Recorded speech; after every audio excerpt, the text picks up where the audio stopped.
The richest man in Babylon uses success secrets of the ancients to lead you onto the road of happiness and prosperity. And now, the richest man in Babylon. Forward. Our prosperity as a nation depends upon the personal financial prosperity of each of us as individuals. This book deals with the personal successes of each of us. Success means accomplishments as the result of our own efforts and abilities. Proper preparation is the key to our success. Our acts can be no wiser than our thoughts. Our thinking can be no wiser than our understanding. This book of cures for lean purses has been termed a guide to financial understanding. That indeed is its purpose, to offer those who are ambitious for financial success an insight which will aid them to acquire money, to keep money, and to make their surpluses earn more money. In the pages which follow, we are taken back to Babylon, the cradle in which was nurtured the basic principles of finance now recognized and used the world over. To new readers, the author is happy to extend the wish that its pages may contain for them the same inspiration for growing bank accounts, greater financial successes, and the solution of difficult personal financial problems so enthusiastically reported by readers from coast to coast. To the business executives who have distributed these tales in such generous quantities to friends, relatives, employees, and associates, the author takes this opportunity to express his gratitude. No endorsement could be higher than that of practical men who appreciate its teachings because they themselves have worked up to important successes by applying the very principles it advocates. Babylon became the wealthiest city of the ancient world because its citizens were the richest people of their time. They appreciated the value of money. They practiced sound financial principles in acquiring money, keeping money, and making their money earn more money. They provided for themselves what we all desire: incomes for the future. GSC. Chapter 1. The Man Who Desired Gold. Banseer, the chariot builder of Babylon, was thoroughly discouraged. From his seat upon the low wall surrounding his property, he gazed sadly at his simple home and the open workshop in which stood a partially completed chariot. His wife frequently appeared at the open door. Her furtive glances in his direction reminded him that the meal bag was almost empty and he should be at work finishing the chariot, hammering and hewing, polishing and painting, stretching taut the leather over the wheel rims, preparing it for delivery so he could collect from his wealthy customer. Nevertheless, his fat, muscular body sat stolidly upon the wall. His slow mind was struggling patiently with a problem for which he could find no answer. The hot tropical sun, so typical of this valley of the Euphrates, beat down upon him mercilessly. Beads of perspiration formed upon his brow and trickled down unnoticed to lose themselves in the hairy jungle on his chest. Beyond his home towered the high terraced walls surrounding the king's palace. Nearby, cleaving the blue heavens, was the painted tower of the Temple of Bel. In the shadow of such grandeur was his simple home and many others far less neat and well cared for. Babylon was like this, a mixture of grandeur and squalor, of dazzling wealth and direst poverty, crowded together without plan or system within the protecting walls of the city.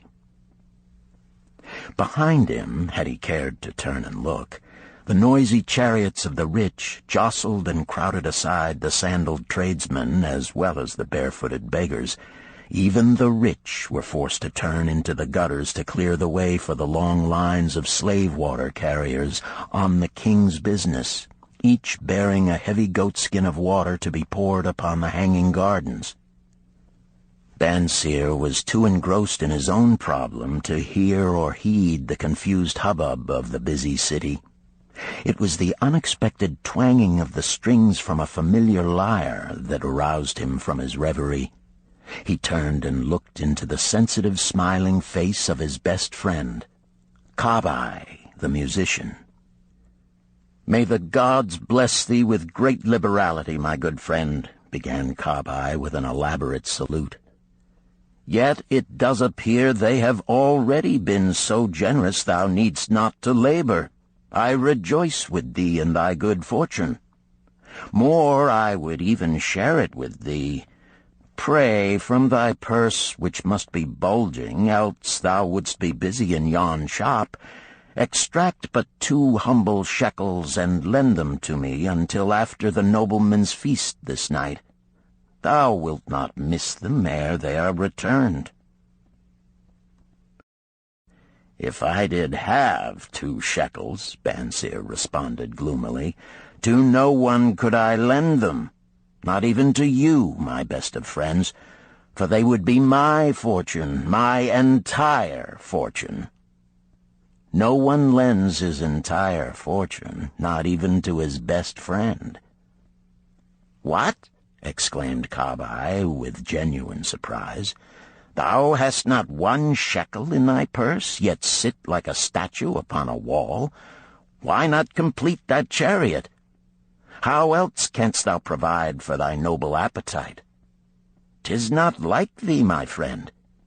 Where is thy endless energy? Doth something distress thee? Have the gods brought to thee troubles?" "A torment from the gods it must be," Bansir agreed.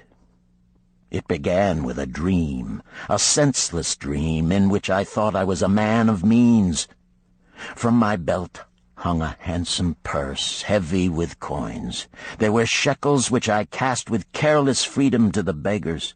There were pieces of silver with which I did buy finery for my wife and whatever I did desire for myself.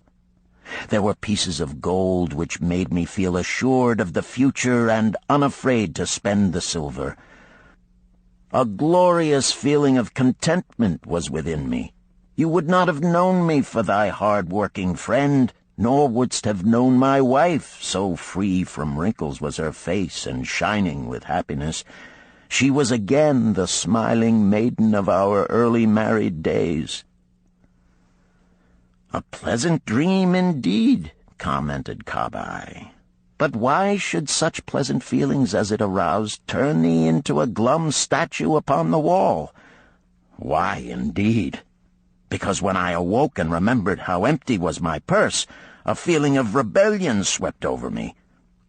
Let us talk it over together, for, as the sailors do say, we ride in the same boat, we two. As youngsters we went together to the priests to learn wisdom. As young men we shared each other's pleasures. As grown men we have always been close friends. We have been contented subjects of our kind. We have been satisfied to work long hours and spend our earnings freely. We have earned much coin in the years that have passed, yet to know the joys that come from wealth, we must dream about them. Bah! Are we more than dumb sheep? We live in the richest city in all the world. The travelers do say none equals it in wealth. About us is much display of wealth, but of it we ourselves have not. After half a lifetime of hard labor, thou, my best of friends, hast an empty purse, and sayest to me, may I borrow such a trifle as 2 shekels until after the nobleman's feast this night? Then what do I reply? Do I say, here is my purse, its contents will I gladly share? No, I admit that my purse is as empty as thine. What is the matter? Why cannot we acquire silver and gold, more than enough for food and robes? Consider also our sons, Banseer continued. Are they not following in the footsteps of their fathers? Need they and their families, and their sons' families, live all their lives in the midst of such treasures of gold, and yet, like us, be content to banquet upon sour goat's milk and porridge? Never in all the years of our friendship didst thou talk like this before, Banseer. Kabai was puzzled. Never in all those years did I think like this before. From early dawn until darkness stopped me, I have labored to build the finest chariots any man could make, soft-heartedly hoping some day the gods would recognize my worthy deeds and bestow upon me great prosperity. This they have never done. At last I realize this they will never do. Therefore my heart is sad. I wish to be a man of means. I wish to own lands and cattle, to have fine robes and coins in my purse. I am willing to work for these things with all the strength in my back, with all the skill in my hands, with all the cunning in my mind. But I wish my labors to be fairly rewarded. What is the matter with us? Again, I ask you, why cannot we have our just share of the good things so plentiful for those who have the gold with which to buy them? Would I knew the answer, Kabai replied. No better than thou am I satisfied.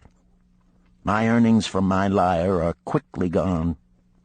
Often must I plan and scheme that my family be not hungry. Also within my breast is a deep longing for a lyre large enough that it may truly sing the strains of music that do surge through my mind.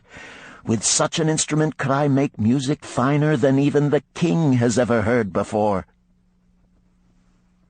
Such a lyre thou shouldst have. No man in all Babylon could make it sing more sweetly. Could make it sing so sweetly not only the king, but the gods themselves would be delighted.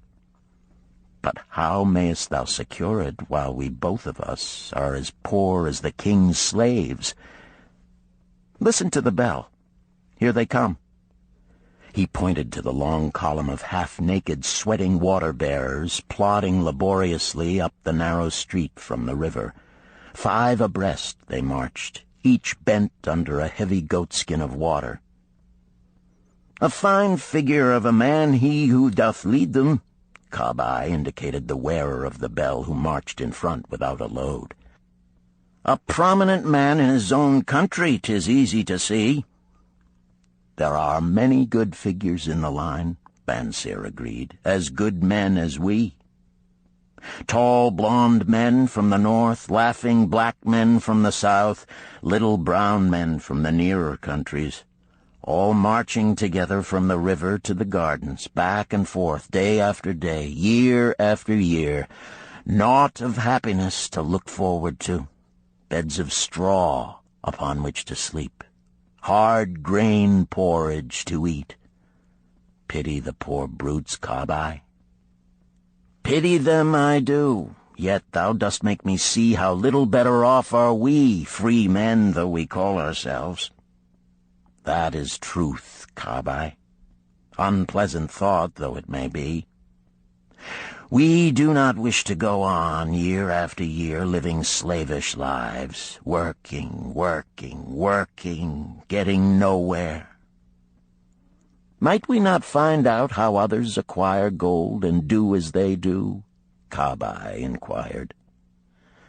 Perhaps there is some secret we might learn if we but sought from those who knew, replied Banseer thoughtfully. This very day, suggested Kabai, I did pass our old friend Arkad, riding in his golden chariot. This I will say, he did not look over my humble head as many in his station might consider his right.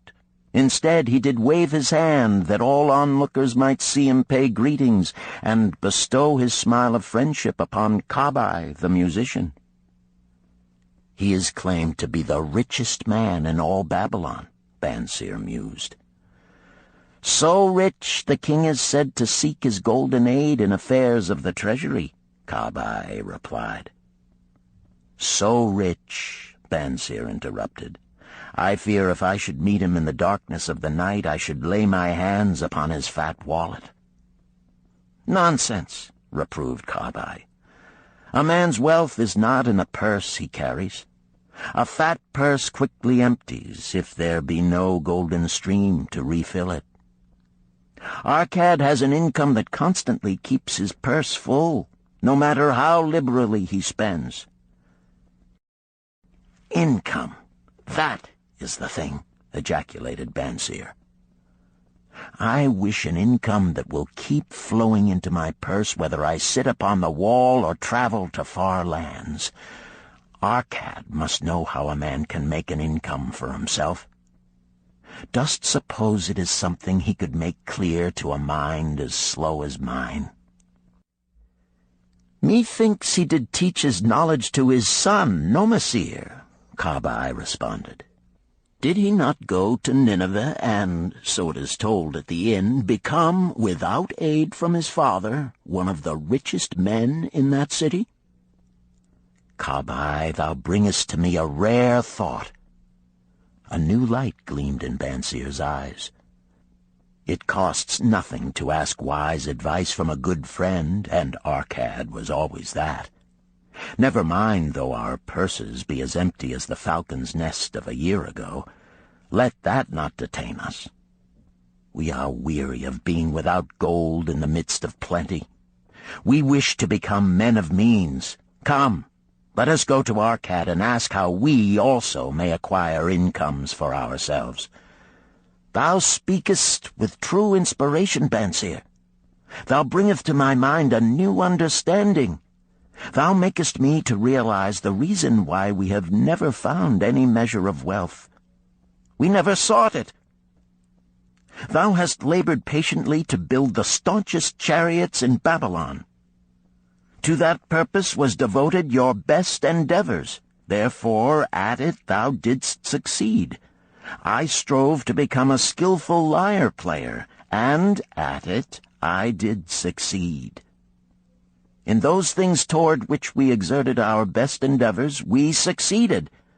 The gods were content to let us continue thus. Now at last we see a light, bright like that from the rising sun. It biddeth us to learn more, that we may prosper more. With a new understanding, we shall find honorable ways to accomplish our desires. Let us go to Arkad this very day, Banseer urged.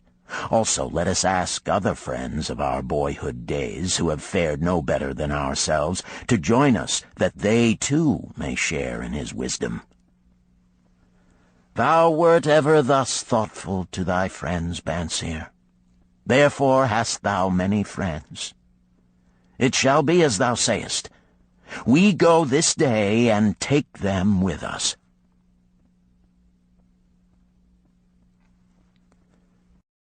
Chapter 2. The Richest Man in Babylon. In old Babylon there once lived a certain very rich man named Arkad. Far and wide he was famed for his great wealth. Also was he famed for his liberality. He was generous in his charities. He was generous with his family. He was liberal in his own expenses. But nevertheless, each year his wealth increased more rapidly than he spent it. And there were certain friends of younger days who came to him and said, You, Arkad, are more fortunate than we. You have become the richest man in all Babylon, while we struggle for existence. You can wear the finest garments, and you can enjoy the rarest foods, while we must be content if we can clothe our families in raiment that is presentable and feed them as best we can. Yet once we were equal. We studied under the same master. We played in the same games, and in neither the studies nor the games did you outshine us. and in the years since, you have been no more an honorable citizen than we. Nor have you worked harder or more faithfully in so far as we can judge. Why, then, should a fickle fate single you out to enjoy all the good things of life and ignore us who are equally deserving?" Thereupon Arcad remonstrated with them, saying, "If you have not acquired more than a bare existence in the years since we were youths, it is because you either have failed to learn the laws that govern the building of wealth, or else you do not observe them. Fickle fate is a vicious goddess who brings no permanent good to anyone. On the contrary, she brings ruin to almost every man upon whom she showers unearned gold. She makes wanton spenders who soon dissipate all they receive and are left beset by overwhelming appetites and desires they have not the ability to gratify. Yet others whom she favors become misers and hoard their wealth, fearing to spend what they have, knowing they do not possess the ability to replace it. They further are beset by fear of robbers and doom themselves to lives of emptiness and secret misery. Others there probably are who can take unearned gold and add to it and continue to be happy and contented citizens, but so few are they, I know of them but by hearsay. Think you of the men who have inherited sudden wealth, and see if these things are not so." His friends admitted that of the men they knew who had inherited wealth, these words were true, and they besought him to explain to them how he had become possessed of so much prosperity, so he continued, "In my youth, I looked about me and saw all the good things there were to bring happiness and contentment, and I realized that wealth increased the potency of all these. Wealth is a power. With wealth, many things are possible. One may ornament the home with the richest of furnishings. One may sail the distant seas. One may feast on the delicacies of far lands. One may buy the ornaments of the gold worker and the stone polisher. One may even build mighty temples for the gods. One may do all these things and many others in which there is delight for the senses and gratification for the soul. And when I realized all this, I decided to myself that I would claim my share of the good things of life. I would not be one of those who stand afar off, enviously watching others enjoy. I would not be content to clothe myself in the cheapest raiment that looked respectable. I would not be satisfied with the lot of a poor man. On the contrary, I would make myself a guest at this banquet of good things. Being, as you know, the son of a humble merchant, one of a large family with no hope of an inheritance, and not being endowed, as you have so frankly said, with superior powers or wisdom, I decided that if I was to achieve what I desired, time and study would be required. As for time, all men have it in abundance. You, each of you, have let slip by sufficient time to have made yourselves wealthy. Yet you admit you have nothing to show except your good families, of which you can be justly proud. As for study, did not our wise teacher teach us that learning was of two kinds, the one kind being the things we learned and knew, and the other being the training that taught us how to find out what we did not know? Therefore did I decide to find out how one might accumulate wealth, and, when I had found out, to make this my task and do it well.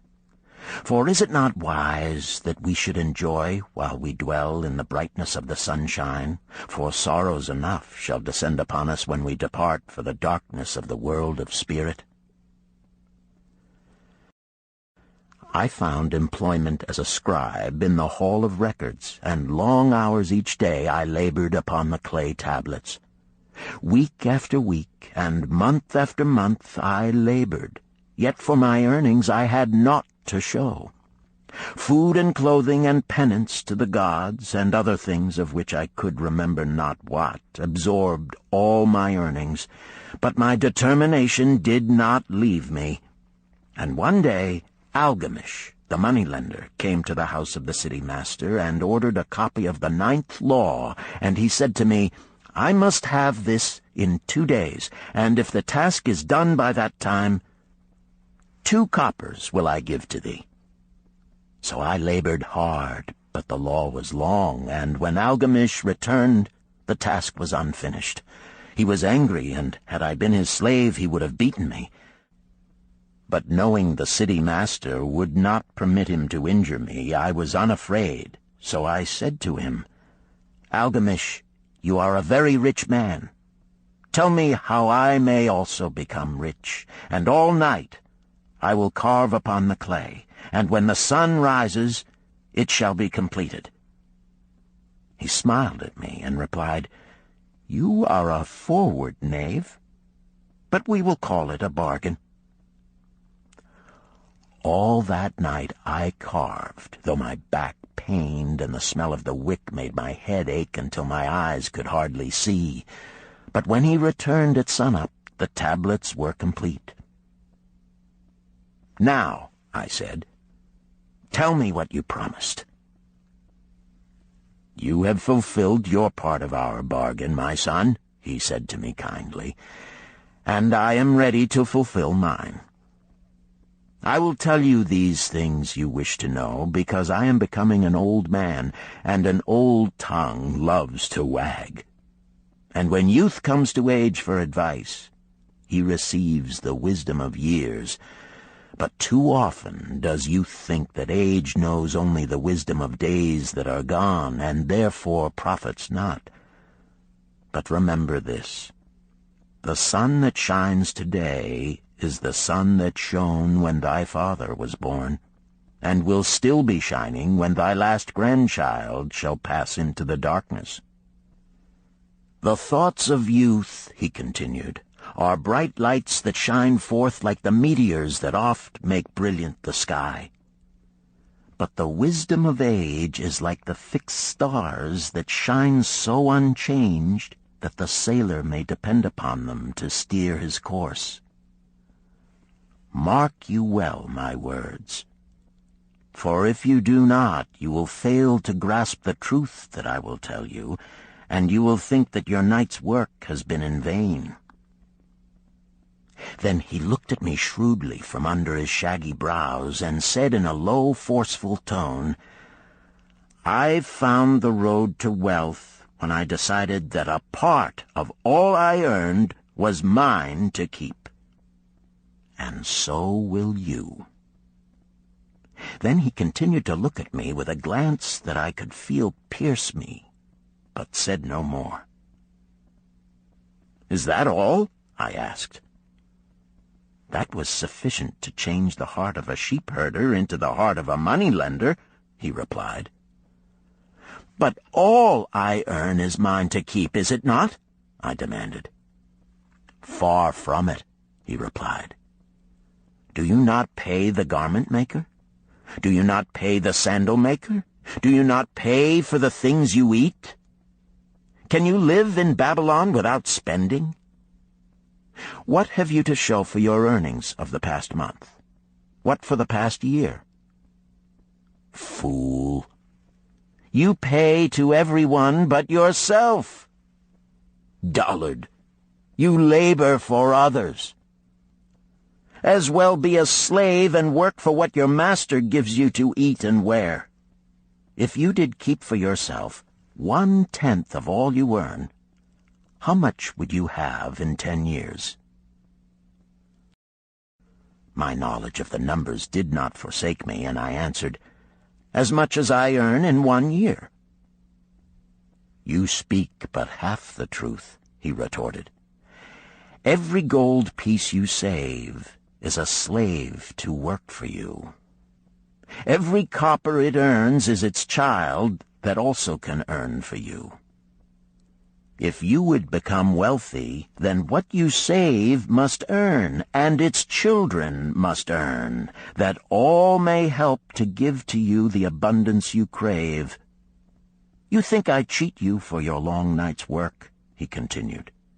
But I am paying you 1,000 times over if you have the intelligence to grasp the truth I offer you.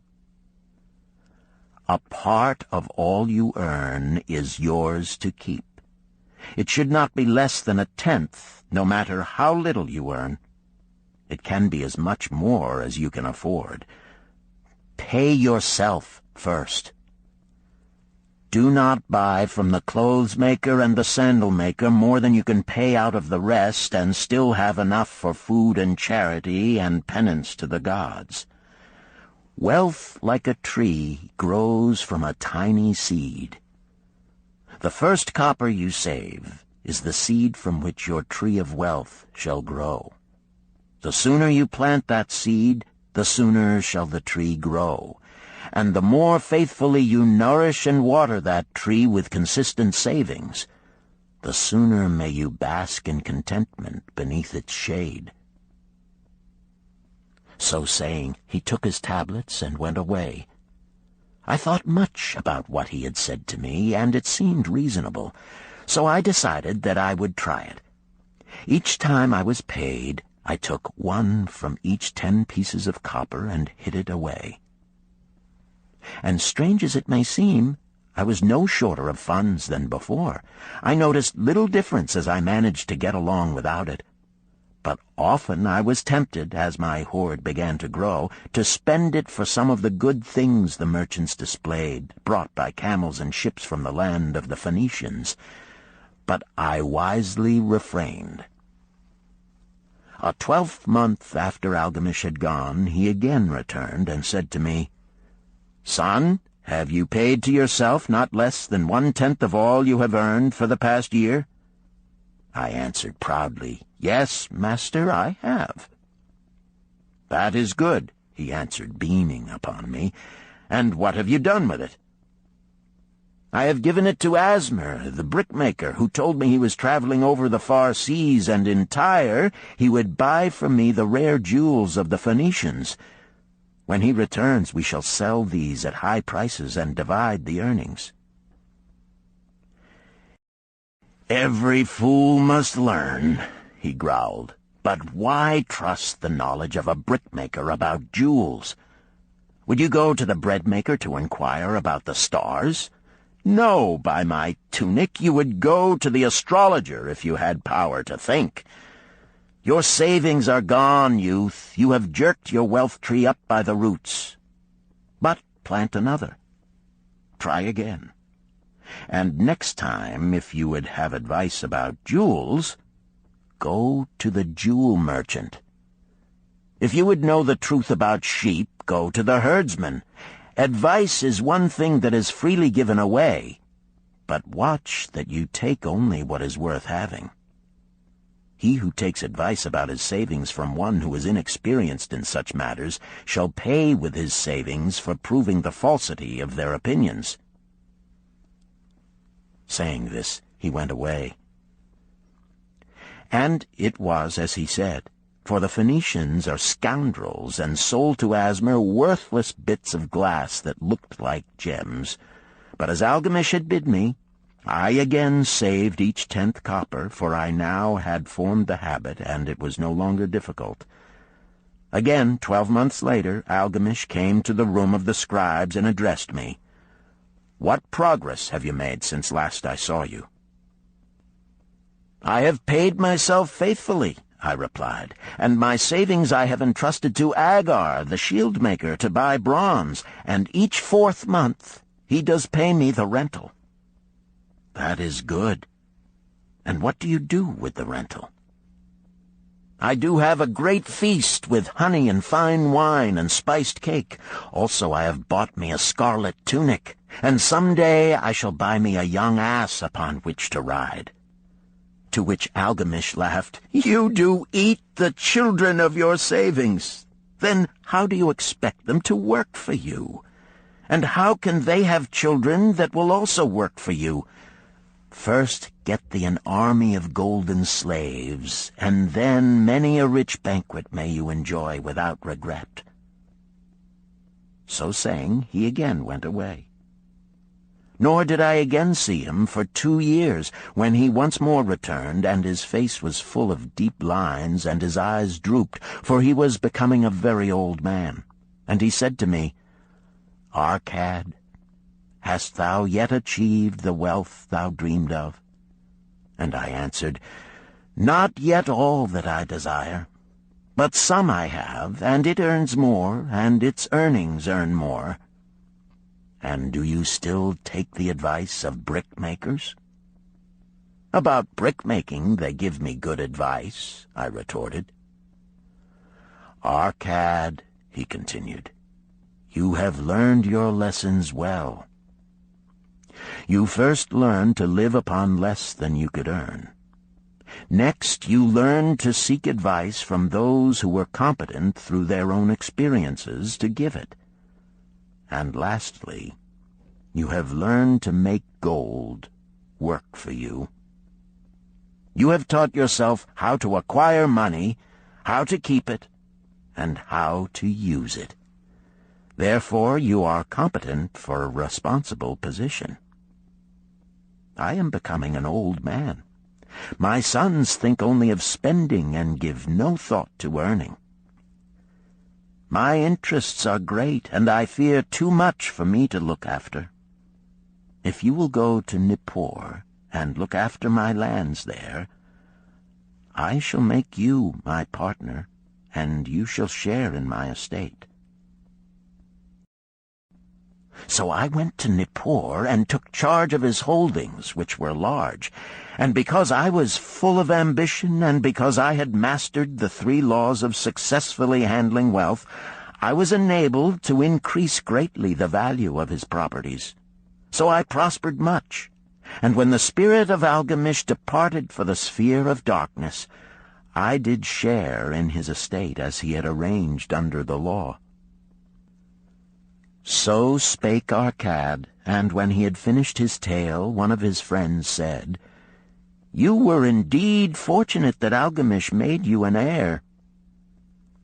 "Fortunate only in that I had the desire to prosper before I first met him. For 4 years did I not prove my definiteness of purpose by keeping 1/10 of all I earned? Would you call a fisherman lucky who for years so studied the habits of the fish that with each changing wind he could cast his nets about them? Opportunity is a haughty goddess who wastes no time with those who are unprepared. You had strong willpower to keep on after you lost your first year's savings.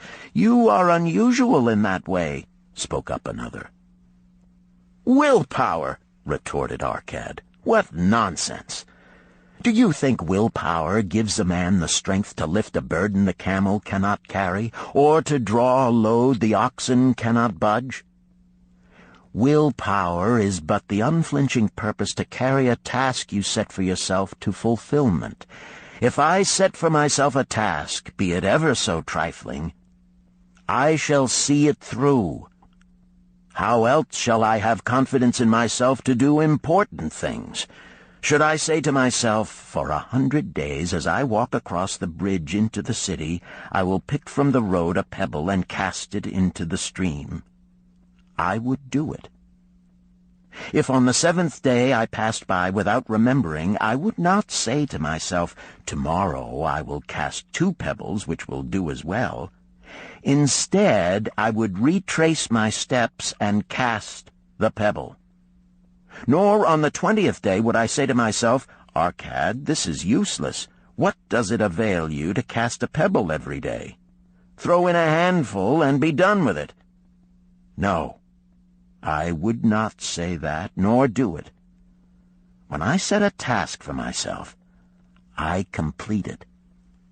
Therefore, I am careful not to start difficult and impractical tasks, because I love leisure. And then another friend spoke up and said, "If what you tell is true, and it does seem, as you have said, reasonable, then being so simple, if all men did it, there would not be enough wealth to go around." "Wealth grows wherever men exert energy," Arcad replied. "If a rich man builds him a new palace, is the gold he pays out gone? No, the brickmaker has part of it, and the laborer has part of it, and the artist has part of it, and everyone who labors upon the house has part of it. Yet, when the palace is completed, is it not worth all it cost? And is the ground upon which it stands not worth more because it is there?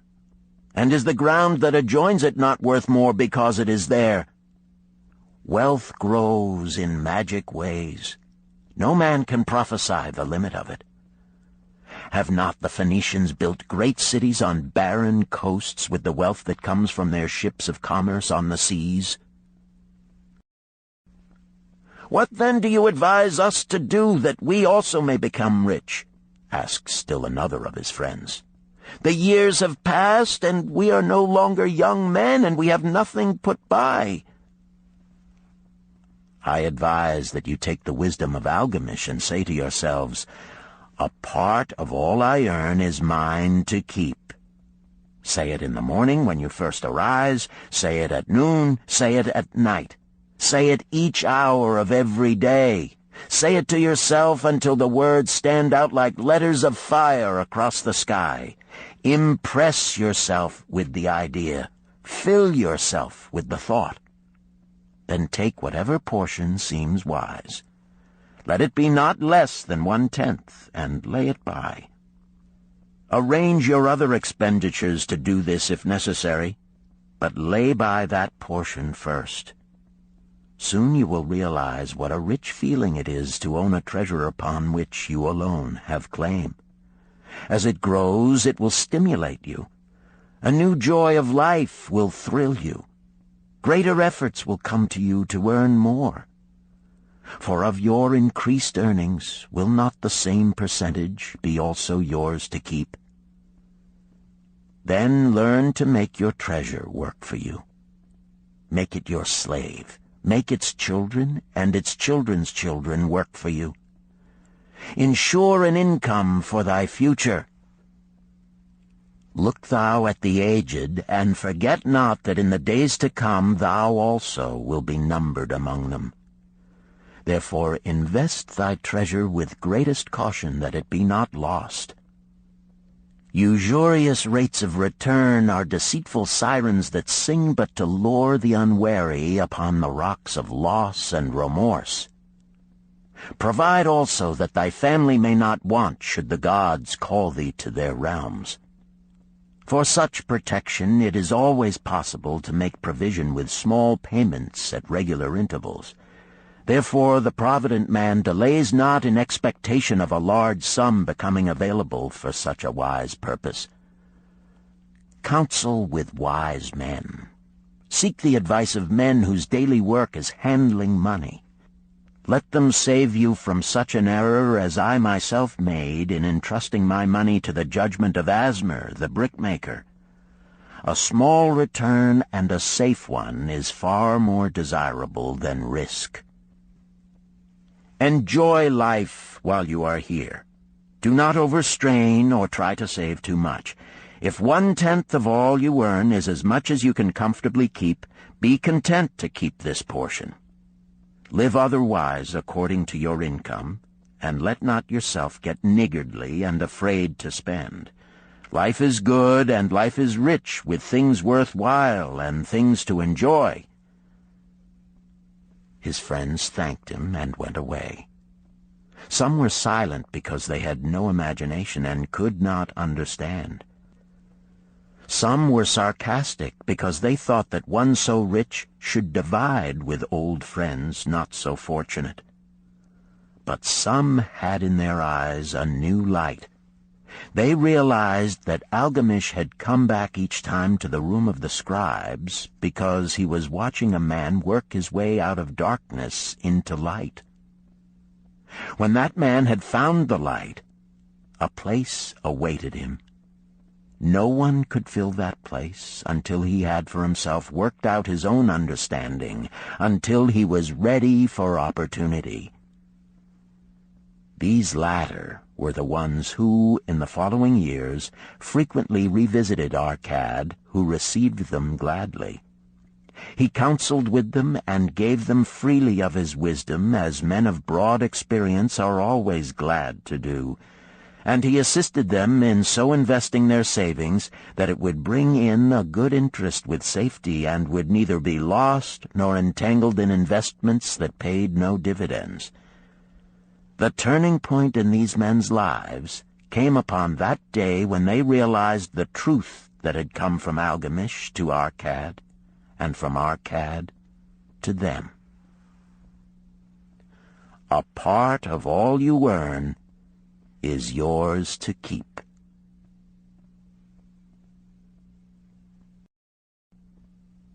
Chapter 3. 7 Cures for a Lean Purse. The glory of Babylon endures. Down through the ages, its reputation comes to us as the richest of cities, its treasures as fabulous.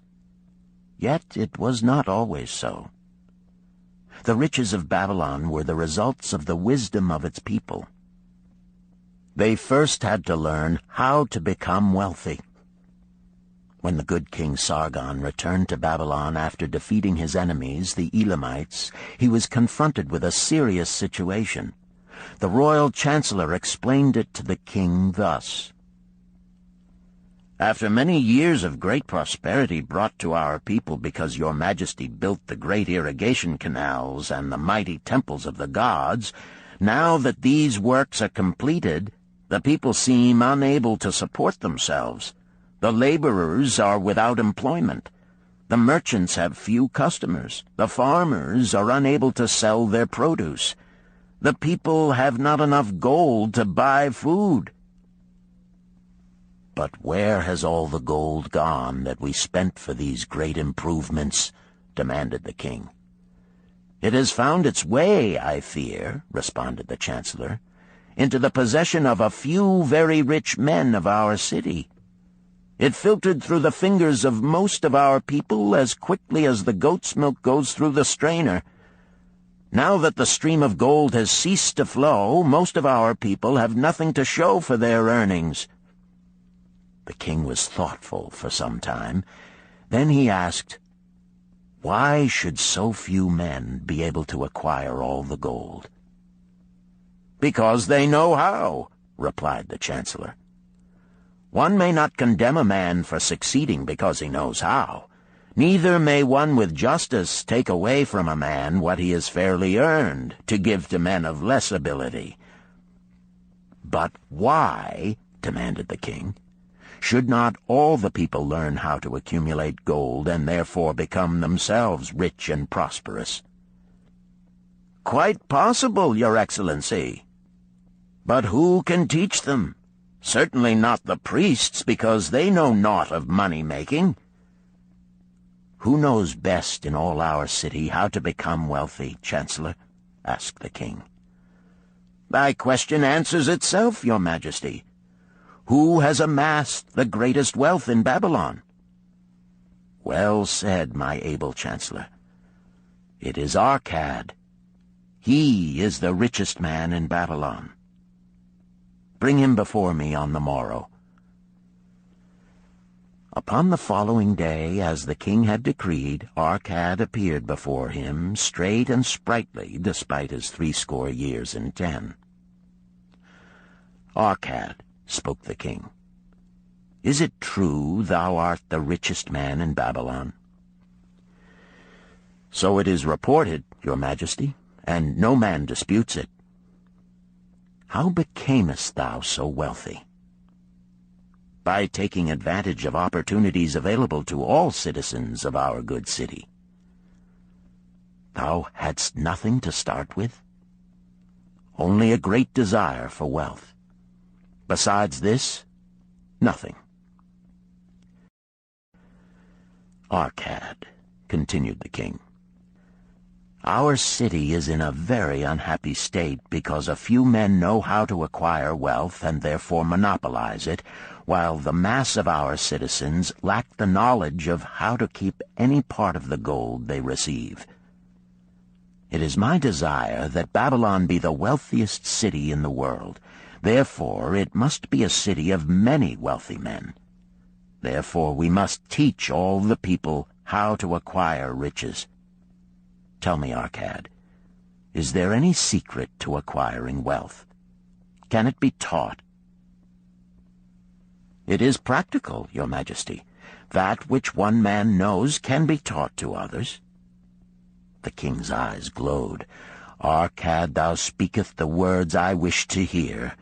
Wilt thou lend thyself to this great cause? Wilt thou teach thy knowledge to a school for teachers, each of whom shall teach others until there are enough trained to teach these truths to every worthy subject in my domain? Arcad bowed and said, I am thy humble servant to command. Whatever knowledge I possess will I gladly give for the betterment of my fellow men and the glory of my king. Let your good chancellor arrange for me a class of 100 men, and I will teach them those 7 cures which did fatten my purse, than which there was none leaner in all Babylon. A fortnight later, in compliance with the king's command, the chosen 100 assembled in the great hall of the Temple of Learning, seated upon colorful rings in a semicircle. Arcad sat beside a small tabaret upon which smoked a sacred lamp sending forth a strange and pleasing odor. "Behold the richest man in Babylon," whispered a student, nudging his neighbor as Arcad arose. "He is but a man, even as the rest of us." "As a dutiful subject of our great king," Arcad began, "I stand before you in his service. Because once I was a poor youth who did greatly desire gold, and because I found knowledge that enabled me to acquire it, he asks that I impart unto you my knowledge. I started my fortune in the humblest way. I had no advantage not enjoyed as fully by you and every citizen in Babylon. The first storehouse of my treasure was a well-worn purse. I loathed its useless emptiness. I desired that it be round and full, clinking with the sound of gold. Therefore I sought every remedy for a lean purse. I found 7. To you who are assembled before me shall I explain the 7 cures for a lean purse, which I do recommend to all men who desire much gold. Each day for 7 days will I explain to you one of the 7 remedies. Listen attentively to the knowledge that I will impart. Debate it with me. Discuss it among yourselves. Learn these lessons thoroughly, that ye may also plant in your own purse the seed of wealth. First must each of you start wisely to build a fortune of his own. Then wilt thou be competent, and only then, to teach these truths to others. I shall teach to you in simple ways how to fatten your purses. This is the first step leading to the Temple of Wealth, and no man may climb who cannot plant his feet firmly upon the first step. We shall now consider the first cure. The first cure. Start thy purse to fattening. Arcad addressed the thoughtful man in the second row. My good friend, at what craft workest thou? I, replied the man, am a scribe, and carve records upon the clay tablets. Even at such labor did I myself earn my first coppers. Therefore thou hast the same opportunity to build a fortune. He spoke to a florid-faced man farther back. Pray tell also what dost thou to earn thy bread? I, responded this man, am a meat butcher. I do buy the goats the farmers raise and kill them and sell the meat to the housewives and the hides to the sandal makers. Because thou dost also labor and earn, thou hast every advantage to succeed that I did possess." In this way did Arcad proceed to find out how each man labored to earn his living.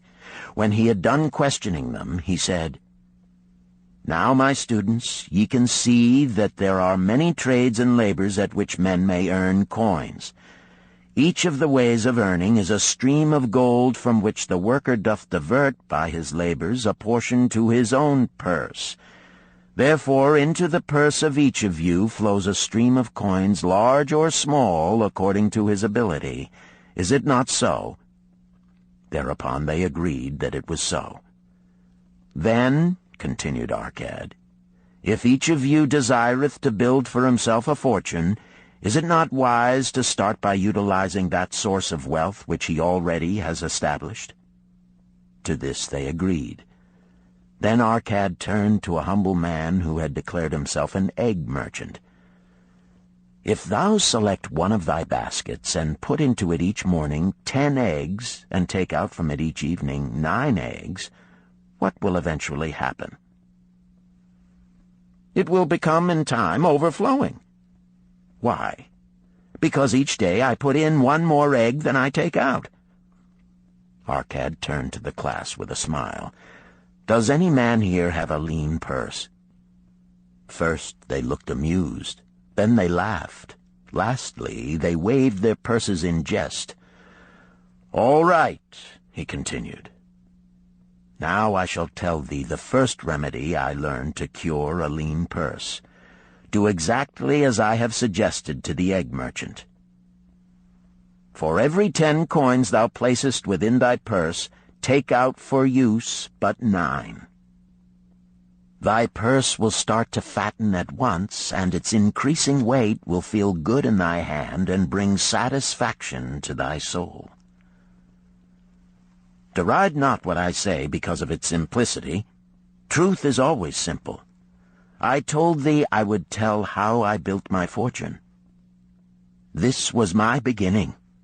I, too, carried a lean purse and cursed it because there was naught within to satisfy my desires. But when I began to take out from my purse but 9 parts of 10 I put in, it began to fatten. So will thine. Now I will tell a strange truth, the reason for which I know not. When I ceased to pay out more than 9/10 of my earnings, I managed to get along just as well. I was not shorter than before. Also, ere long did coins come to me more easily than before. Surely it is a law of the gods that unto him who keepeth and spendeth not a certain part of all his earnings shall gold come more easily. Likewise him whose purse is empty does gold avoid. Which desirest thou the most?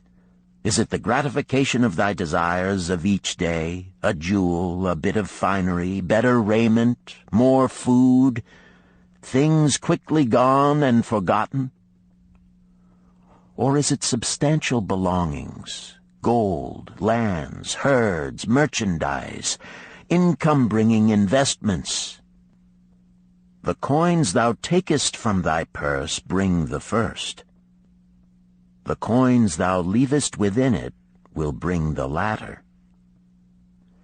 This, my students, was the first cure I did discover for my lean purse. For each 10 coins I put in, to spend but 9. Debate this among yourselves. If any man proves it untrue, tell me upon the morrow when we shall meet again. The second cure. Control thy expenditures. Some of your members, my students, have asked me this. How can a man keep 1/10 of all he earns in his purse when all the coins he earns are not enough for his necessary expenses? So did Arcad address his students upon the second day. Yesterday, how many of thee carried lean purses? All of us, answered the class. Yet thou do not all earn the same. Some earn much more than others. Some have much larger families to support. Yet all purses were equally lean. Now I will tell thee an unusual truth about men and sons of men. It is this: that what each of us calls our necessary expenses will always grow to equal our incomes unless we protest to the contrary. Confuse not the necessary expenses with thy desires. Each of you, together with your good families, have more desires than your earnings can gratify. Therefore are thy earnings spent to gratify these desires in so far as they will go. Still thou retainest many ungratified desires. All men are burdened with more desires than they can gratify. Because of my wealth, thinkest thou I may gratify every desire? 'Tis a false idea. There are limits to my time. There are limits to my strength. There are limits to the distance I may travel. There are limits to what I may eat. There are limits to the zest with which I may enjoy. I say to you that just as weeds grow in a field wherever the farmer leaves space for their roots, even so freely do desires grow in men whenever there is a possibility of their being gratified. Thy desires are a multitude, and those that thou mayest gratify are but few. Study thoughtfully thy accustomed habits of living. Herein may be most often found certain accepted expenses that may wisely be reduced or eliminated.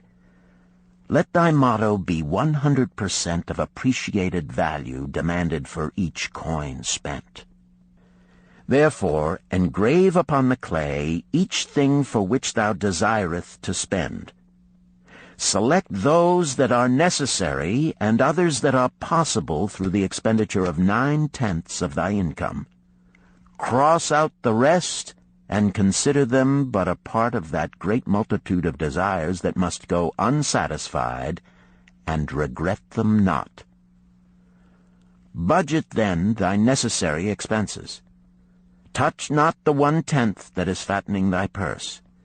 Let this be thy great desire that is being fulfilled. Keep working with thy budget. Keep adjusting it to help thee. Make it thy first assistant in defending thy fattening purse. Hereupon one of the students, wearing a robe of red and gold, arose and said, I am a free man. I believe that it is my right to enjoy the good things of life. Therefore do I rebel against the slavery of a budget which determines just how much I may spend and for what. I feel it would take much pleasure from my life and make me little more than a pack-ass to carry a burden. To him Arcad replied, Who, my friend, would determine thy budget? I would make it for myself, responded the protesting one. In that case, were a pack-ass to budget his burden, would he include therein jewels and rugs and heavy bars of gold? Not so. He would include hay and grain and a bag of water for the desert trail. The purpose of a budget is to help thy purse to fatten. It is to assist thee to have thy necessities and, insofar as attainable, thy other desires. It is to enable thee to realize thy most cherished desires by defending them from thy casual wishes. Like a bright light in a dark cave, thy budget shows up the leaks from thy purse and enables thee to stop them and control thy expenditures for definite and gratifying purposes. This, then, is the second cure for a lean purse. Budget thy expenses, that thou mayest have coins to pay for thy necessities, to pay for thy enjoyments, and to gratify thy worthwhile desires without spending more than 9/10 of thy earnings. The third cure. Make thy gold multiply. Behold, thy lean purse is fattening. Thou hast disciplined thyself to leave therein 1/10 of all thou earnest. Thou hast controlled thy expenditures to protect thy growing treasure. Next, we will consider means to put thy treasure to labor and to increase. Gold in a purse is gratifying to own, and satisfieth a miserly soul, but earns nothing. The gold we may retain from our earnings is but the start. The earnings it will make shall build our fortunes. So spoke our cat upon the 3rd day to his class. How, therefore, may we put our gold to work? My first investment was unfortunate, for I lost all. Its tale I will relate later. My first profitable investment was a loan I made to a man named Agar, a shield maker. Once each year did he buy large shipments of bronze brought from across the sea to use in his trade. Lacking sufficient capital to pay the merchants, he would borrow from those who had extra coins. He was an honorable man. His borrowing he would repay, together with a liberal rental as he sold his shields. Each time I loaned to him, I loaned back also the rental he had paid to me. Therefore not only did my capital increase, but its earnings likewise increased. Most gratifying was it to have these sums returned to my purse. I tell you, my students, a man's wealth is not in the coins he carries in his purse. It is the income he buildeth, the golden stream that continually floweth into his purse and keepeth it always bulging. That is what every man desireth. That is what thou, each one of thee, desireth. An income that continueth to come whether thou work or travel. Great income I have acquired, so great that I am called a very rich man. My loans to Agar were my first training in profitable investment. Gaining wisdom from this experience, I extended my loans and investments as my capital increased. From a few sources at first, from many sources later, flowed into my purse a golden stream of wealth available for such wise uses as I should decide. Behold, from my humble earnings, I had begotten a horde of golden slaves, each laboring and earning more gold. As they labored for me, so their children also labored, and their children's children, until great was the income from their combined efforts. Gold increaseth rapidly when making reasonable earnings, as thou wilt see from the following. A farmer, when his first son was born, took 10 pieces of silver to a moneylender and asked him to keep it on rental for his son until he became 20 years of age. This the moneylender did, and agreed the rental should be 1/4 of its value each 4 years. The farmer asked, because this sum he had set aside as belonging to his son, that the rental be added to the principal. When the boy had reached the age of 20 years, the farmer again went to the moneylender to inquire about the silver. The moneylender explained that because this sum had been increased by compound interest, the original 10 pieces of silver had now grown to 30½ pieces. The farmer was well pleased, and because the son did not need the coins, he left them with the moneylender. When the son became 50 years of age, the father meantime having passed to the other world, the moneylender paid the son in settlement 167 pieces of silver. Thus, in 50 years, had the investment multiplied itself at rental almost 17 times. This, then, is the third cure for a lean purse. To put each coin to laboring, that it may reproduce its kind, even as the flocks of the field, and help bring to thee income, a stream of wealth that shall flow constantly into thy purse. The fourth cure. Guard thy treasures from loss. Misfortune loves a shining mark. Gold in a man's purse must be guarded with firmness, else it be lost. Thus it is wise that we must first secure small amounts and learn to protect them before the gods entrust us with larger. So spoke Arcad upon the 4th day to his class. Every owner of gold is tempted by opportunities whereby it would seem that he could make large sums by its investment in most plausible projects. Often friends and relatives are eagerly entering such investment and urge him to follow. The first sound principle of investment is security for thy principal. Is it wise to be intrigued by larger earnings when thy principal may be lost? I say not. The penalty of risk is probable loss. Study carefully, before parting with thy treasure, each assurance that it may be safely reclaimed. Be not misled by thine own romantic desires to make wealth rapidly. Before thou loan it to any man, assure thyself of his ability to repay and his reputation for doing so, that thou mayest not unwittingly be making him a present of thy hard-earned treasure. Before thou entrust it as an investment in any field, acquaint thyself with the dangers which may beset it. My own first investment was a tragedy to me at the time.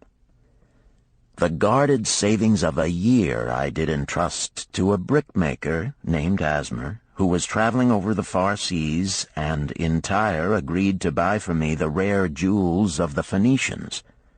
These we would sell upon his return and divide the profits. The Phoenicians were scoundrels and sold them bits of glass. My treasure was lost. Today, my training would show to me at once the folly of entrusting a brickmaker to buy jewels. Therefore do I advise thee from the wisdom of my experiences, be not too confident of thine own wisdom in entrusting thy treasures to the possible pitfalls of investments. Better by far to consult the wisdom of those experienced in handling money for profit. Such advice is freely given for the asking, and may readily possess a value equal in gold to the sum thou considerest investing. In truth, such is its actual value if it save thee from loss. This, then, is the 4th cure for a lean purse, and of great importance if it prevent thy purse from being emptied once it has become well filled. Guard thy treasure from loss by investing only where thy principal is safe, where it may be reclaimed if desirable, and where thou wilt not fail to collect a fair rental. Consult with wise men. Secure the advice of those experienced in the profitable handling of gold. Let their wisdom protect thy treasure from unsafe investments. This ends Disc 1. The Richest Man in Babylon, Disc 2. The 5th cure. Make of thy dwelling a profitable investment. If a man setteth aside 9 parts of his earnings upon which to live and enjoy life, and if any part of this 9 parts he can turn into a profitable investment without detriment to his well-being, then so much faster will his treasures grow. So spake Arcad to his class at their 5th lesson. All too many of our men of Babylon do raise their families in unseemly quarters. They do pay to exacting landlords liberal rentals for rooms where their wives have not a spot to raise the blooms that gladden a woman's heart, and their children have no place to play their games except in the unclean alleys. No man's family can fully enjoy life unless they do have a plot of ground wherein children can play in the clean earth, and where the wife may raise not only blossoms but good rich herbs to feed her family. To a man's heart it brings gladness to eat the figs from his own trees and the grapes of his own vines, to own his own domicile and to have it a place he is proud to care for, putteth confidence in his heart and greater effort behind all his endeavors. Therefore do I recommend that every man own the roof that sheltereth him and his. Nor is it beyond the ability of any well-intentioned man to own his home. Hath not our great king so widely extended the walls of Babylon that within them much land is now unused, and may be purchased at sums most reasonable? Also I say to you, my students, that the money-lenders gladly consider the desires of men who seek homes and land for their families. Readily may thou borrow to pay the brickmaker and the builder for such commendable purposes, if thou can show a reasonable portion of the necessary sum which thou thyself hast provided for the purpose. Then when the house be built, thou canst pay the money-lender with the same regularity as thou didst pay the landlord, because each payment will reduce thy indebtedness to the money-lender. A few years will satisfy his loan. Then will thy heart be glad, because thou wilt own in thy own right a valuable property, and thy only cost will be the king's taxes. Also wilt thy good wife go more often to the river to wash thy robes, that each time returning she may bring a goatskin of water to pour upon the growing things. Thus come many blessings to the man who owneth his own house, and greatly will it reduce his cost of living, making available more of his earnings for pleasures and the gratification of his desires. This, then, is the fifth cure for a lean purse. Own thy own home. The sixth cure. Ensure a future income. The life of every man proceedeth from his childhood to his old age. This is the path of life, and no man may deviate from it, unless the gods call him prematurely to the world beyond. Therefore do I say that it behooves a man to make preparation for a suitable income in the days to come, when he is no longer young, and to make preparations for his family, should he be no longer with them to comfort and support them. This lesson shall instruct thee in providing a full purse when time has made thee less able to earn. So Arcad addressed his class upon the sixth day.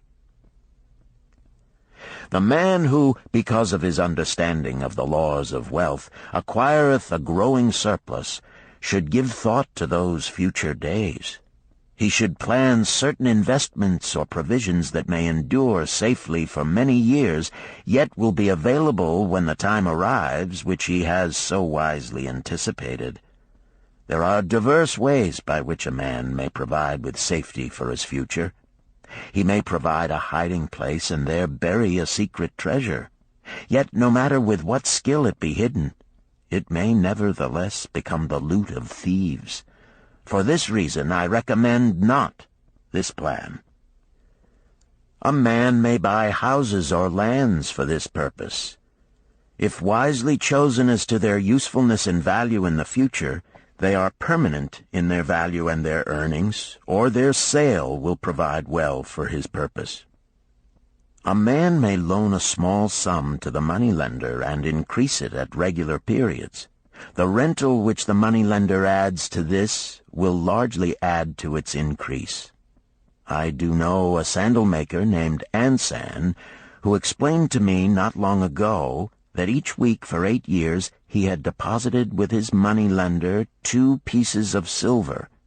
The moneylender had but recently given him an accounting over which he greatly rejoiced. The total of his small deposits with their rental at the customary rate of 1/4 their value for each 4 years had now become 1,040 pieces of silver. I did gladly encourage him further by demonstrating to him with my knowledge of the numbers that in 12 years more, if he would keep his regular deposits of but 2 pieces of silver each week, The moneylender would then owe him 4,000 pieces of silver, a worthy competence for the rest of his life. Surely when such a small payment made with regularity doth produce such profitable results, no man can afford not to insure a treasure for his old age and the protection of his family, no matter how prosperous his business and his investments may be. I would that I might say more about this. In my mind rests a belief that someday wise-thinking men will devise a plan to insure against death, whereby many men pay in but a trifling sum regularly, the aggregate making a handsome sum for the family of each member who passeth to the beyond. This do I see as something desirable, and which I could highly recommend. But today it is not possible, because it must reach beyond the life of any man or any partnership to operate. It must be as stable as the king's throne. Some day do I feel that such a plan shall come to pass, and be a great blessing to many men, because even the first small payment will make available a snug fortune for the family of a member, should he pass on. But because we live in our own day, and not in the days which are to come, must we take advantage of those means and ways of accomplishing our purposes. Therefore do I recommend to all men that they, by wise and well-thought-out methods, do provide against a lean purse in their mature years. For a lean purse to a man no longer able to earn, or to a family without its head, is a sore tragedy. This, then, is the sixth cure for a lean purse. Provide in advance for the needs of thy growing age and the protection of thy family. The seventh cure. Increase thy ability to earn. This day do I speak to thee, my students, of one of the most vital remedies for a lean purse. Yet I will not talk of gold, but of yourselves, of the men beneath the robes of many colors who do sit before me. I will talk to you of those things within the minds and lives of men which do work for or against their success. So did Arcad address his class upon the seventh day. Not long ago came to me a young man seeking to borrow. When I questioned him the cause of his necessity, he complained that his earnings were insufficient to pay his expenses. Thereupon I explained to him, this being the case, he was a poor customer for the moneylender, as he possessed no surplus earning capacity to repay the loan. What you need, young man, I told him, is to earn more coins. What dost thou to increase thy capacity to earn? All that I can do, he replied. 6 times within 2 moons have I approached my master to request my pay be increased, but without success. No man can go oftener than that. We may smile at his simplicity, yet he did possess one of the vital requirements to increase his earnings. Within him was a strong desire to earn more, a proper and commendable desire. Preceding accomplishment must be desire. Thy desires must be strong and definite. General desires are but weak longings. For a man to wish to be rich is of little purpose. For a man to desire 5 pieces of gold is a tangible desire which he can press to fulfillment. After he has backed his desire for 5 pieces of gold with strength of purpose to secure it, next he can find similar ways to obtain 10 pieces, and then 20 pieces, and later 1,000 pieces, and, behold, he has become wealthy. In learning to secure his one definite small desire, he hath trained himself to secure a larger one. This is the process by which wealth is accumulated, first in small sums, then in larger ones as a man learns and becomes more capable. Desires must be simple and definite. They defeat their own purpose should they be too many, too confusing, or beyond a man's training to accomplish. As a man perfecteth himself in his calling, even so doth his ability to earn increase. In those days when I was a humble scribe, carving upon the clay for a few coppers each day, I observed that other workers did more than I, and were paid more. Therefore did I determine that I would be exceeded by none. Nor did it take long for me to discover the reason for their greater success. More interest in my work, more concentration upon my task, more persistence in my effort, and, behold, few men could carve more tablets in a day than I. With reasonable promptness my increased skill was rewarded, nor was it necessary for me to go 6 times to my master to request recognition. The more of wisdom we know, the more we may earn. That man who seeks to learn more of his craft shall be richly rewarded. If he is an artisan, he may seek to learn the methods and the tools of those most skillful in the same line. If he laboreth at the law or at healing, he may consult and exchange knowledge with others of his calling. If he be a merchant, he may continually seek better goods that can be purchased at lower prices. Always do the affairs of men change and improve, because keen-minded men seek greater skill, that they may better serve those upon whose patronage they depend. Therefore I urge all men to be in the front rank of progress, and not to stand still, lest they be left behind. Many things come to make a man's life rich with gainful experiences. Such things as the following a man must do if he respects himself. He must pay his debts with all the promptness within his power, not purchasing that for which he is unable to pay. He must take care of his family, that they may think and speak well of him. He must make a will of record, that in case the gods call him, proper and honorable division of his property be accomplished. He must have compassion upon those who are injured and smitten by misfortune, and aid them within reasonable limits. He must do deeds of thoughtfulness to those dear to him. Thus, the 7th and last remedy for a lean purse is to cultivate thy own powers, to study and become wiser, to become more skillful, to so act as to respect thyself. Thereby shalt thou acquire confidence in thyself to achieve thy carefully considered desires. These, then, are the 7 cures for a lean purse, which, out of the experience of a long and successful life, I do urge for all men who desire wealth. There is more gold in Babylon, my students, than thou dreamest of. There is abundance for all. Go thou forth and practice these truths, that thou mayest prosper and grow wealthy, as is thy right. Go thou forth and teach these truths, that every honorable subject of his majesty may also share liberally in the ample wealth of our beloved city. Chapter 4. Meet the Goddess of Good Luck.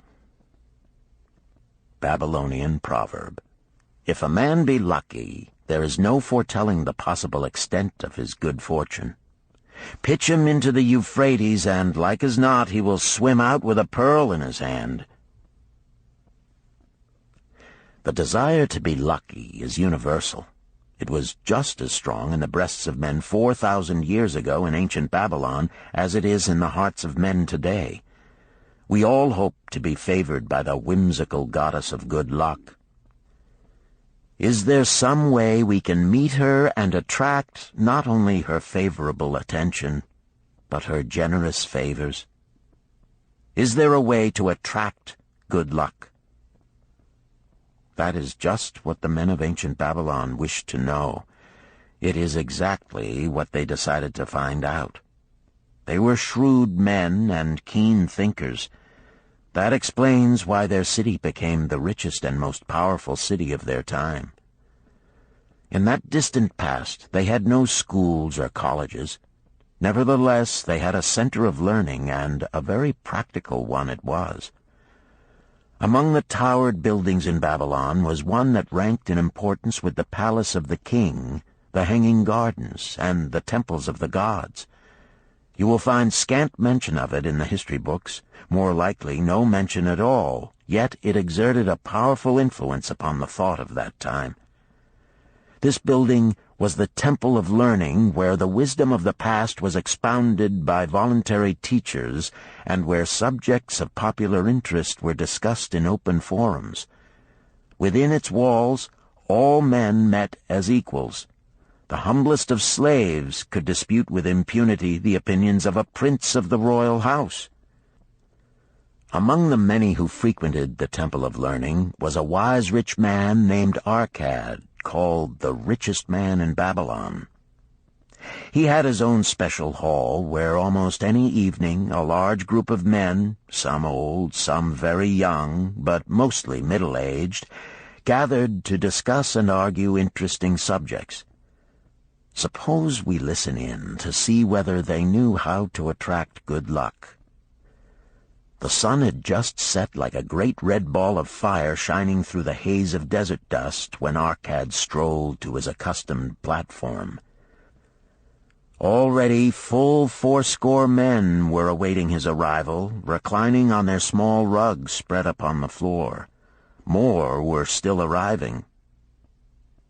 "What shall we discuss this night?" Arcad inquired.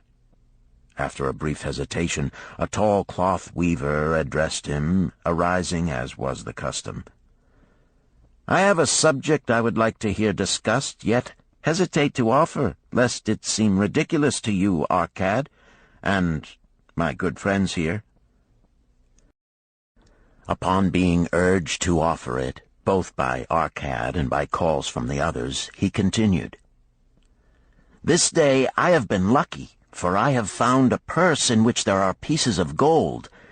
To continue to be lucky is my great desire.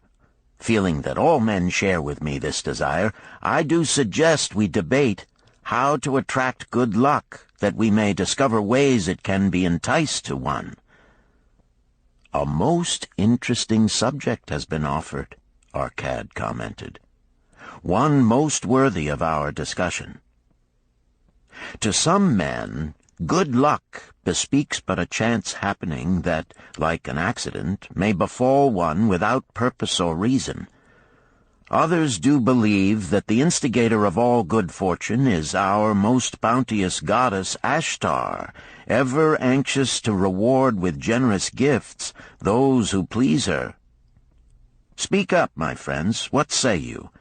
Shall we seek to find if there be means by which good luck may be enticed to visit each and all of us?" "Yea, yea, and much of it," responded the growing group of eager listeners. Thereupon Arcad continued, "To start our discussion, let us first hear from those among us who have enjoyed experiences similar to that of the cloth weaver in finding or receiving, without effort upon their part, valuable treasures or jewels." There was a pause in which all looked about, expecting someone to reply, but no one did. "What? No one?" Arcad asked. "Then rare indeed must be this kind of good luck. Who now will offer a suggestion as to where we shall continue our search?" "That I will do," spoke a well-robed young man, arising. "When a man speaketh of luck, is it not natural that his thoughts turn to the gaming tables? Is it not there we find many men courting the favor of the goddess in hope she will bless them with rich winnings?" As he resumed his seat, a voice called, "Do not stop! Continue thy story. Tell us, didst thou find favor with the goddess at the gaming tables? Did she turn the cubes with red side up, so thou filled thy purse at the dealer's expense? Or did she permit the blue sides to come up, so the dealer raked in thy hard-earned pieces of silver?"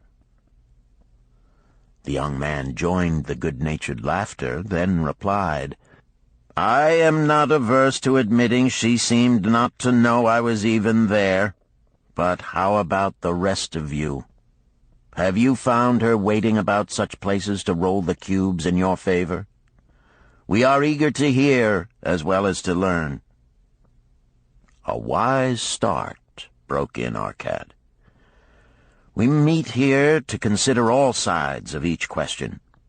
To ignore the gaming table would be to overlook an instinct common to most men, the love of taking a chance with a small amount of silver in the hope of winning much gold."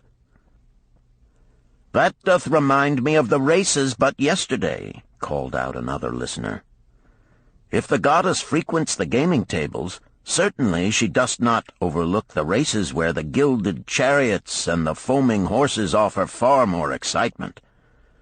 Tell us honestly, Arcad, didst she whisper to you to place your bet upon those gray horses from Nineveh yesterday? I was standing just behind thee, and could scarce believe my ears when I heard thee place thy bet upon the grays. Thou knowest as well as any of us that no team in all Assyria can beat our beloved bays in a fair race. Didst the goddess whisper in thy ear to bet upon the grays because at the last turn the inside black would stumble and so interfere with our bays that the grays would win the race and score an unearned victory?" Arcad smiled indulgently at the banter.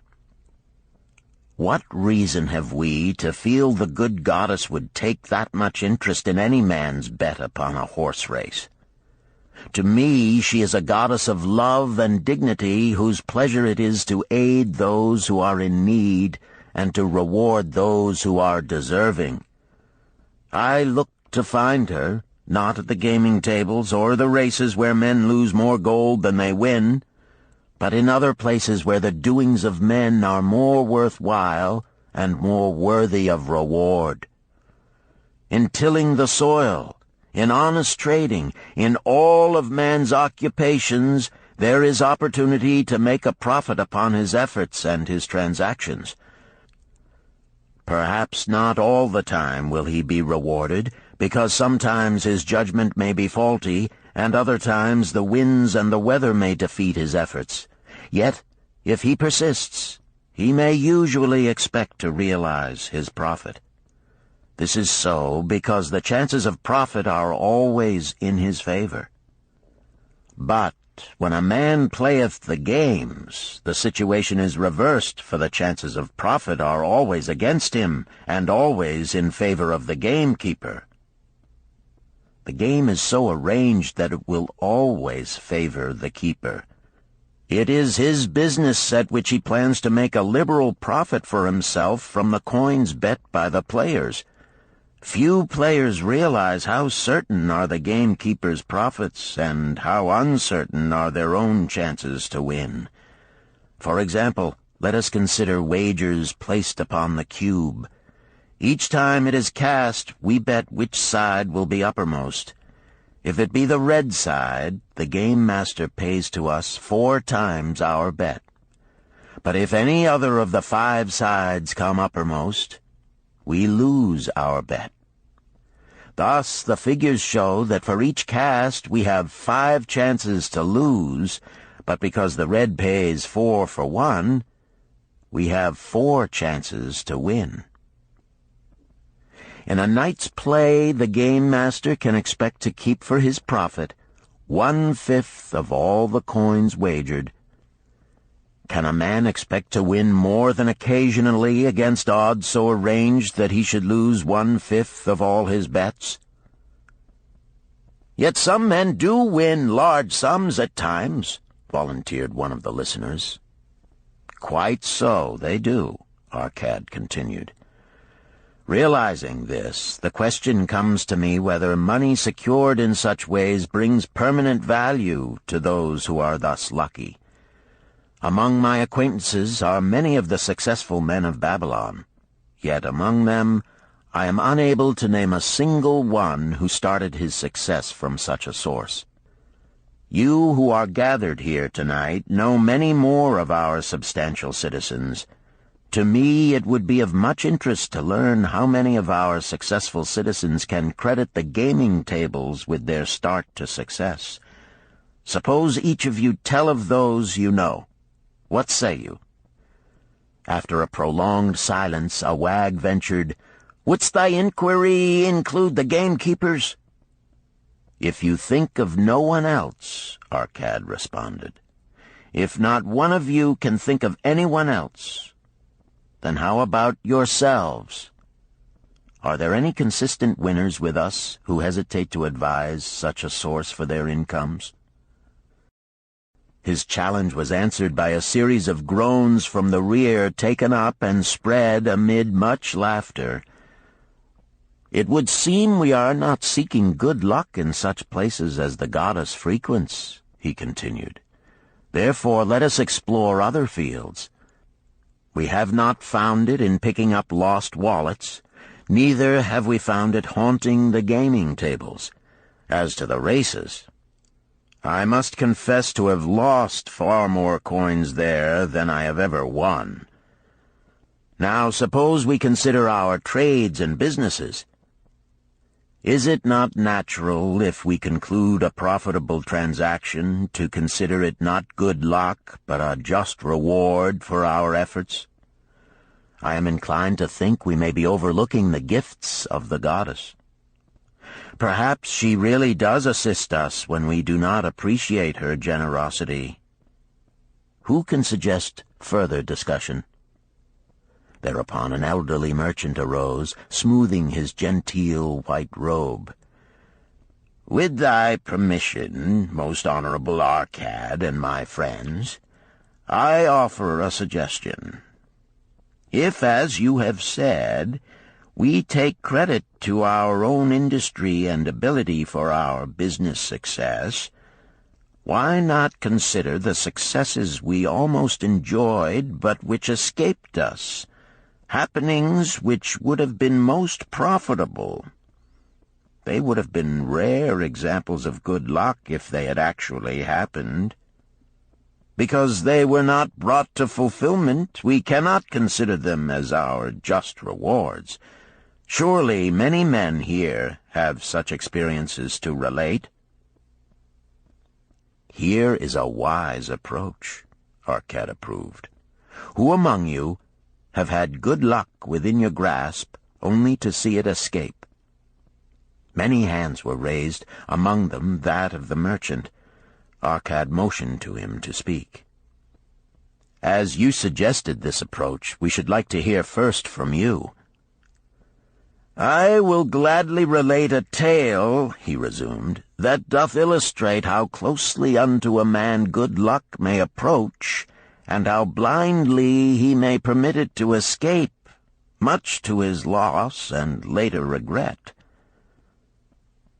Many years ago, when I was a young man, just married and well started to earning, my father did come one day and urge most strongly that I enter upon an investment. The son of one of his good friends had taken notice of a barren tract of land not far beyond the outer walls of our city. It lay high above the canal where no water could reach it.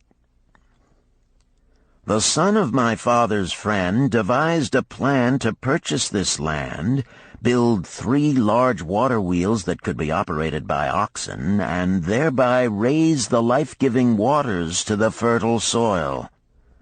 This accomplished, he planned to divide it into small tracts and sell to the residents of the city for herb patches. The son of my father's friend did not possess sufficient gold to complete such an undertaking. Like myself, he was a young man earning a fair sum. His father, like mine, was a man of large family and small means. He therefore decided to interest a group of men to enter the enterprise with him. The group was to comprise 12, each of whom must be a money earner and agree to pay 1/10 of his earnings into the enterprise until the land was made ready for sale. All would then share justly in the profits in proportion to their investment. "Thou, my son," bespoke my father unto me, "art now in thy young manhood. It is my deep desire that thou begin the building of a valuable estate for thyself, that thou mayest become respected among men. I desire to see thou profit from a knowledge of the thoughtless mistakes of thy father." "This do I most ardently desire, my father," I replied. "Then this do I advise. Do what I should have done at thy age.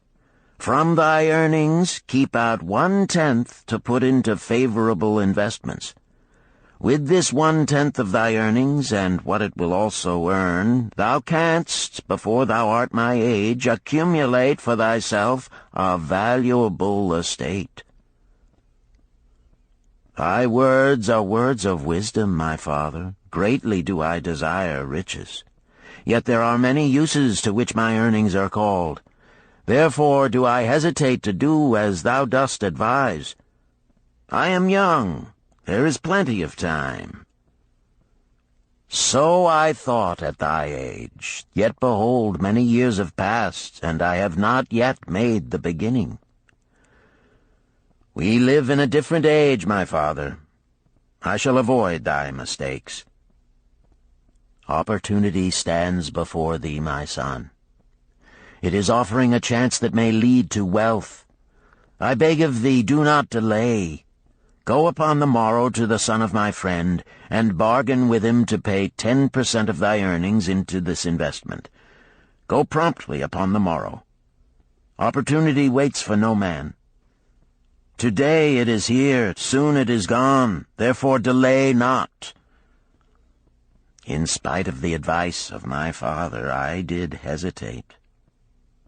There were beautiful new robes just brought by the tradesmen from the East, robes of such richness and beauty my good wife and I felt we must each possess one.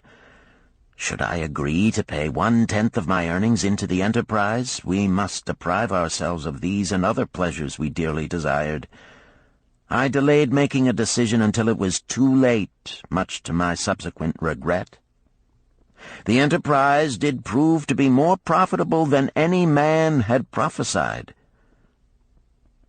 This is my tale, showing how I did permit good luck to escape. In this tale we see how good luck waits to come to that man who accepts opportunity, commented a swarthy man of the desert. To the building of an estate there must always be the beginning. That start may be a few pieces of gold or silver which a man diverts from his earnings to his first investment. I myself am the owner of many herds. The start of my herds I did begin when I was a mere boy, and did purchase with 1 piece of silver a young calf.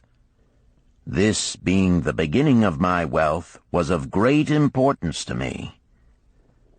To take his first start to building an estate is as good luck as can come to any man. With all men, that first step, which changes them from men who earn from their own labor to men who draw dividends from the earnings of their gold, is important.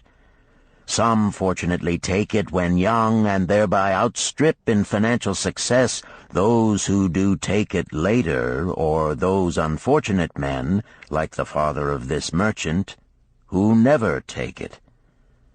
Had our friend the merchant taken this step in his early manhood when this opportunity came to him, this day he would be blessed with much more of this world's goods. Should the good luck of our friend the cloth weaver cause him to take such a step at this time, it will indeed be but the beginning of much greater good fortune. "Thank you. I like to speak also," a stranger from another country arose. "I am a Syrian. Not so well do I speak your tongue. I wish to call this friend, the merchant, a name. Maybe you think it not polite, this name. Yet I wish to call him that. But, alas, I not know your word for it. If I do call it in Syrian, you will not understand. Therefore, please, some good gentleman, tell me that right name you call man who puts off doing those things that mighty good for him." "Procrastinator," called a voice. "That's him," shouted the Syrian, waving his hands excitedly. "He accepts not opportunity when she comes. He waits. He says I have much business right now. By and by I talk to you. Opportunity she will not wait for such slow fellow. She thinks if a man desires to be lucky he will step quick. Any man who not step quick when opportunity comes. He, big procrastinator like our friend, this merchant." The merchant arose and bowed good-naturedly in response to the laughter. "My admiration to thee, stranger within our gates, who hesitates not to speak the truth." And now let us hear another tale of opportunity. "Who has for us another experience?" demanded Arcad. "I have," responded a red-robed man of middle age. "I am a buyer of animals, mostly camels and horses. Sometimes I do also buy the sheep and goats. The tale I am about to relate will tell truthfully how opportunity came one night when I did least expect it. Perhaps for this reason I did let it escape. Of this you shall be the judge. Returning to the city one evening after a disheartening 10 days' journey in search of camels, I was much angered to find the gates of the city closed and locked. While my slaves spread our tent for the night, which we looked to spend with little food and no water, I was approached by an elderly farmer who, like ourselves, found himself locked outside. "Honored sir," he addressed me, "from thy appearance I do judge thee to be a buyer. If this be so, much would I like to sell to thee the most excellent flock of sheep just driven up. Alas, my good wife lies very sick with the fever. I must return with all haste. Buy thou my sheep, that I and my slaves may mount our camels and travel back without delay." So dark it was that I could not see his flock, but from the bleating I did know it must be large. Having wasted 10 days searching for camels I could not find, I was glad to bargain with him.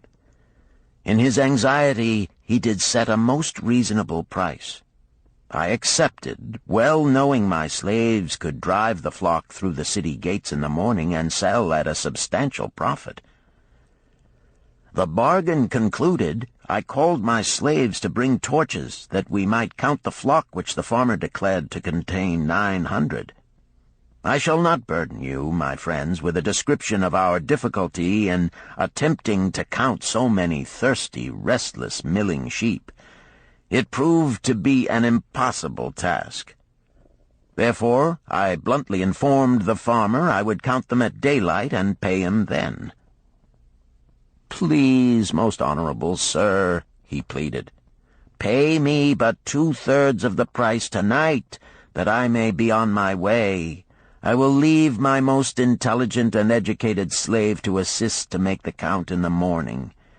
He is trustworthy, and to him thou canst pay the balance."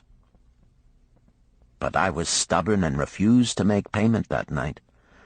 Next morning, before I awoke, the city gates opened, and 4 buyers rushed out in search of flocks. They were most eager and willing to pay high prices, because the city was threatened with siege and food was not plentiful. Nearly 3 times the price at which he had offered the flock to me did the old farmer receive for it. Thus was rare good luck allowed to escape. "Here is a tale most unusual," commented Arcad. "What wisdom doth it suggest?" "The wisdom of making a payment immediately when we are convinced our bargain is wise," suggested a venerable saddle-maker. "If the bargain be good, then dost thou need protection against thy own weaknesses as much as against any other man. We mortals are changeable. Alas, I must say, more apt to change our minds when right than wrong. Wrong, we are stubborn indeed. Right, we are prone to vacillate and let opportunity escape. My first judgment is my best. Yet always have I found it difficult to compel myself to proceed with a good bargain when made. Therefore, as a protection against my own weaknesses, I do make a prompt deposit thereon. This doth save me from later regrets for the good luck that should have been mine." "Thank you. Again I like to speak." The Syrian was upon his feet once more. "These tales much alike. Each time opportunity fly away for same reason. Each time she come to procrastinator, bringing good plan. Each time they hesitate, not say, right now, best time, I do it quick. How can men succeed that way?" "Wise are thy words, my friend," responded the buyer. "Good luck fled from procrastination in both these tales. Yet this is not unusual. The spirit of procrastination is within all men. We desire riches, yet how often, when opportunity doth appear before us, that spirit of procrastination from within doth urge various delays in our acceptance. In listening to it, we do become our own worst enemies. In my younger days, I did not know it by this long word our friend from Syria doth enjoy. I did think at first it was my own poor judgment that did cause me loss at many profitable trades. Later I did credit it to my stubborn disposition. At last I did recognize it for what it was, a habit of needless delaying where action was required, action prompt and decisive. How I did hate it when its true character stood revealed. With the bitterness of a wild ass hitched to a chariot, I did break loose from this enemy to my success. "Thank you. I like ask question from Mr. Merchant," the Syrian was speaking. "You wear fine robes, not like those of poor man. You speak like successful man. Tell us, do you listen now when procrastination whispers in your ear?" "Like our friend the buyer, I also had to recognize and conquer procrastination," responded the merchant. "To me, it proved to be an enemy ever watching and waiting to thwart my accomplishments. The tale I did relate is but one of many similar instances I could tell to show how it drove away my opportunities. 'Tis not difficult to conquer once understood. No man willingly permits the thief to rob his bins of grain, nor does any man willingly permit an enemy to drive away his customers and rob him of his profits. When once I did recognize that such acts as these my enemy was committing, with determination I conquered him. So must every man master his own spirit of procrastination before he can expect to share in the rich treasures of Babylon. What sayest, Arcad? Because thou art the richest man in Babylon, many do proclaim thee to be the luckiest. Dost agree with me that no man can arrive at a full measure of success until he hath completely crushed the spirit of procrastination within him?" "It is even as thou sayest," Arcad admitted. During my long life, I have watched generation following generation marching forward along those avenues of trade, science, and learning that lead to success in life. Opportunities came to all these men. Some grasped theirs and moved steadily to the gratification of their deepest desires. But the majority hesitated, faltered, and fell behind. Arcad turned to the cloth weaver. Thou didst suggest that we debate good luck. Let us hear what thou now thinkest upon the subject. I do see good luck in a different light. I had thought of it as something most desirable that might happen to a man without effort upon his part. Now I do realize such happenings are not the sort of thing one may attract to himself. From our discussion have I learned that to attract good luck to oneself, it is necessary to take advantage of opportunities. Therefore, in the future, I shall endeavor to make the best of such opportunities as do come to me. Thou hast well grasped the truths brought forth in our discussion, Arcad replied. Good luck, we do find, often follows opportunity, but seldom comes otherwise. Our merchant friend would have found great good luck had he accepted the opportunity the good goddess did present to him. Our friend the buyer likewise would have enjoyed good luck had he completed the purchase of the flock and sold at such a handsome profit. We did pursue this discussion to find a means by which good luck could be enticed to us. I feel that we have found the way. Both the tales did illustrate how good luck follows opportunity. Herein lies a truth that many similar tales of good luck, won or lost, could not change. The truth is this: good luck can be enticed by accepting opportunity. Those eager to grasp opportunities for their betterment do attract the interest of the good goddess. She is ever anxious to aid those who please her. Men of action please her best. Action will lead thee forward to the successes thou dost desire. Men of action are favored by the goddess of good luck.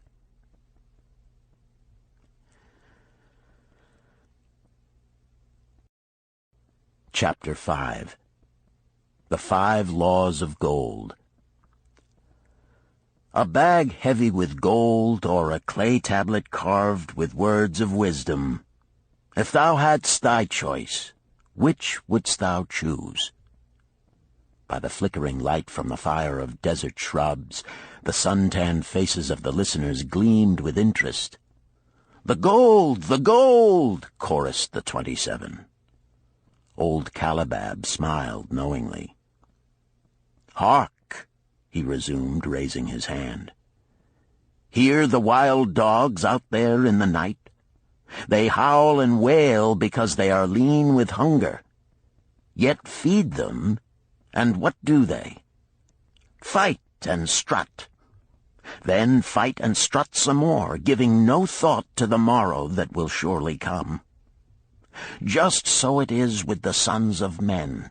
Give them a choice of gold and wisdom. What do? Ignore the wisdom and waste the gold. On the morrow they wail because they have no more gold. Gold is reserved for those who know its laws and abide by them." Calabab drew his white robe close about his lean legs, for a cool night wind was blowing. "Because thou hast served me faithfully upon our long journey, because thou cared well for my camels, because thou toiled uncomplainingly across the hot sands of the desert, because thou fought bravely the robbers that sought to despoil my merchandise, I will tell thee this night the tale of the 5 laws of gold, such a tale as thou never hast heard before.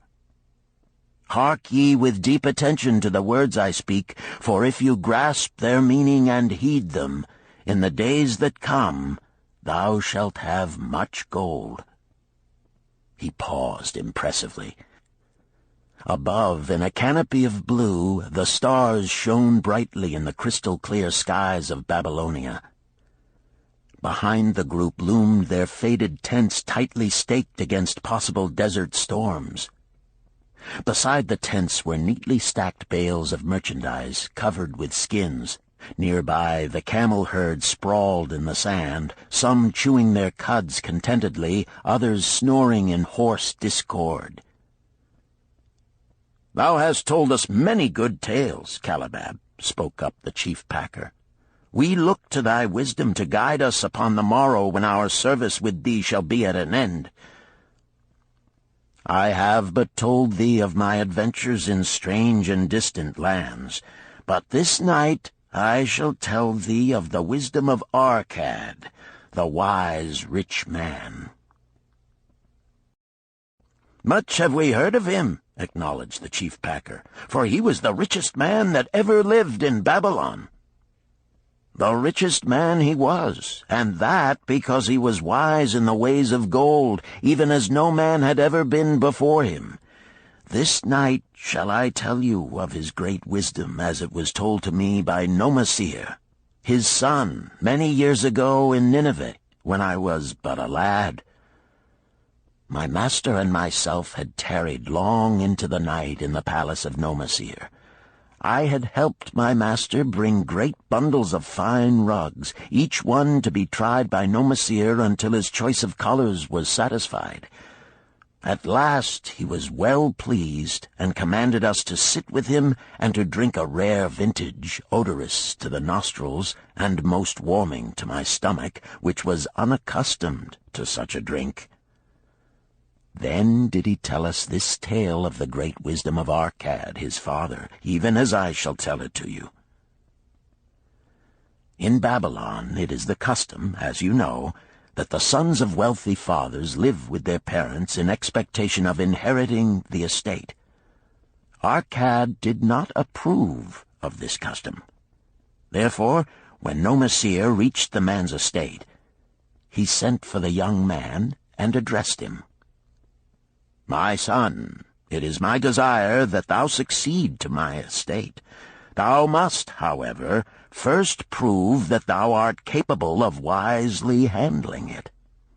Therefore, I wish that thou go out into the world and show thy ability both to acquire gold and to make thyself respected among men. To start thee well, I will give thee two things of which I myself was denied when I started as a poor youth to build up a fortune. First, I give thee this bag of gold. If thou use it wisely, it will be the basis of thy future success. Second, I give thee this clay tablet upon which is carved the 5 laws of gold. If thou dost but interpret them in thy own acts, they shall bring thee competence and security. 10 years from this day come thou back to the house of thy father and give account of thyself. If thou prove worthy, I will then make thee the heir to my estate. Otherwise I will give it to the priests that they may barter for my soul the kind consideration of the gods." So Nomasir went forth to make his own way, taking his bag of gold, the clay tablet carefully wrapped in silken cloth, his slave, and the horses upon which they rode. The 10 years passed, and Nomasir, as he had agreed, returned to the house of his father, who provided a great feast in his honor, to which he invited many friends and relatives. After the feast was over, the father and mother mounted their throne-like seats at one side of the great hall, and Nomasir stood before them to give an account of himself as he had promised his father. It was evening.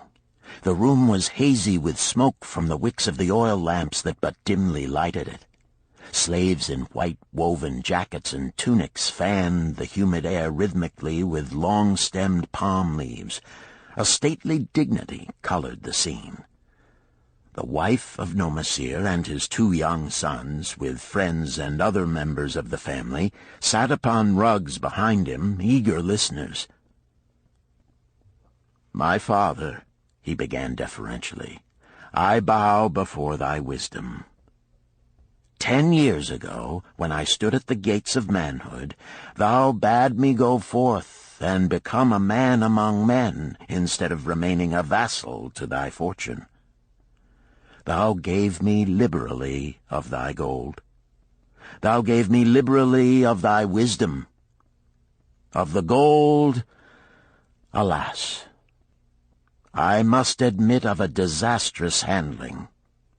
It fled indeed from my inexperienced hands, even as a wild hare flees at the first opportunity from the youth who captures it." The father smiled indulgently. "Continue, my son. Thy tale interests me in all its details."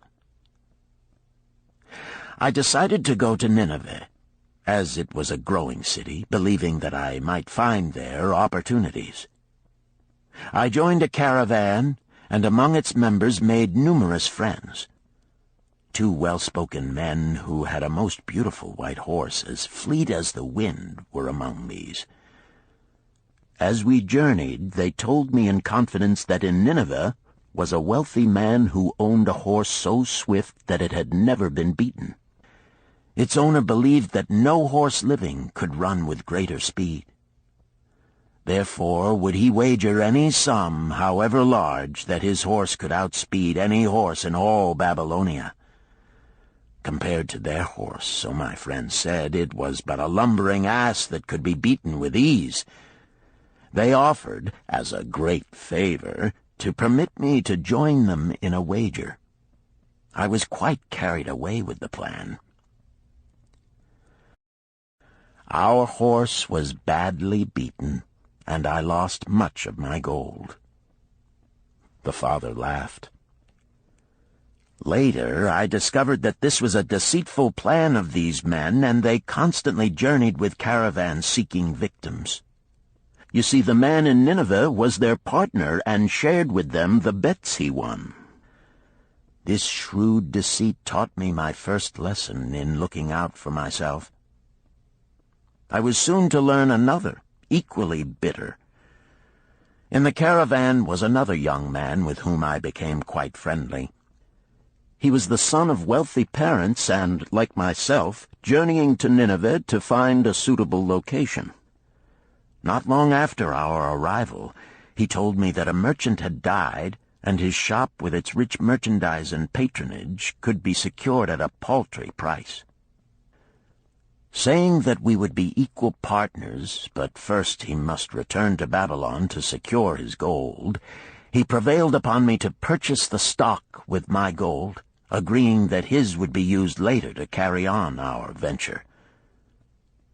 He long delayed the trip to Babylon, proving in the meantime to be an unwise buyer and a foolish spender.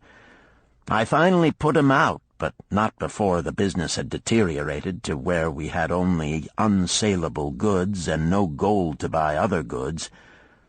I sacrificed what was left to an Israelite for a pitiful sum. Soon there followed, I tell you, my father, bitter days. I sought employment and found it not, for I was without trade or training that would enable me to earn. I sold my horses, I sold my slave, I sold my extra robes that I might have food and a place to sleep, but each day grim want crouched closer. But in those bitter days I remembered thy confidence in me, my father.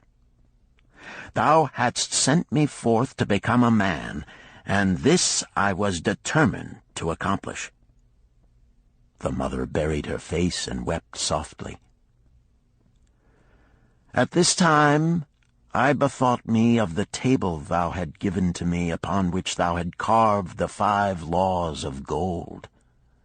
Thereupon I read most carefully thy words of wisdom, and realized that had I but sought wisdom first, my gold would not have been lost to me.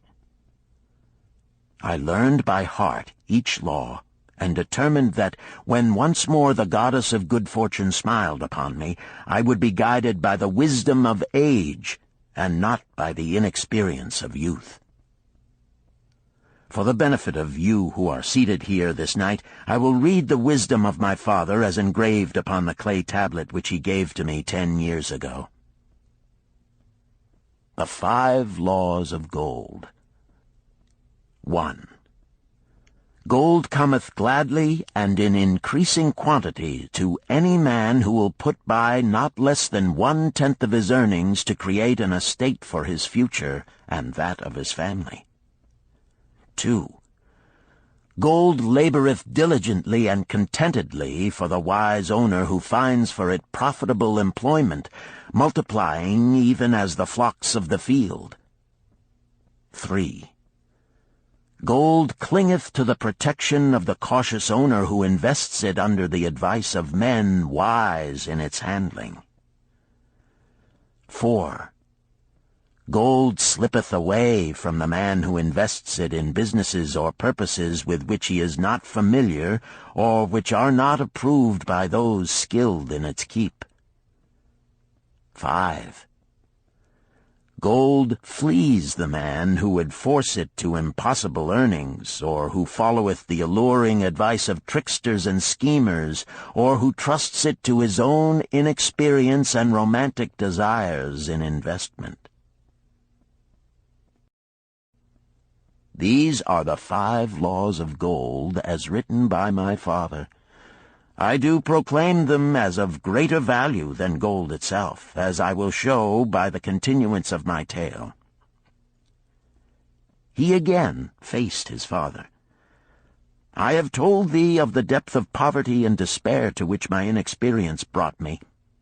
However, there is no chain of disasters that will not come to an end. Mine came when I secured employment managing a crew of slaves working upon the new outer wall of the city. Profiting from my knowledge of the first law of gold, I saved a copper from my first earnings, adding to it at every opportunity until I had a piece of silver. It was a slow procedure, for one must live. I did spend grudgingly, I admit, because I was determined to earn back before the 10 years were over as much gold as you, my father, had given to me. One day the slave-master with whom I had become quite friendly said to me, "Thou art a thrifty youth who spends not wantonly what he earns. Hast thou gold put by that is not earning?" "Yes," I replied. "It is my greatest desire to accumulate gold, to replace that which my father gave to me and which I have lost. 'Tis a worthy ambition, I will grant. And do you know that the gold which you have saved can work for you and earn much more gold?" "Alas, my experience has been bitter, for my father's gold has fled from me, and I am in much fear lest my own do the same." "If thou hast confidence in me, I will give thee a lesson in the profitable handling of gold," he replied. "Within a year the outer wall will be complete and ready for the great gates of bronze that will be built at each entrance to protect the city from the king's enemies. In all Nineveh there is not enough metal to make these gates, and the king has not thought to provide it. Here is my plan.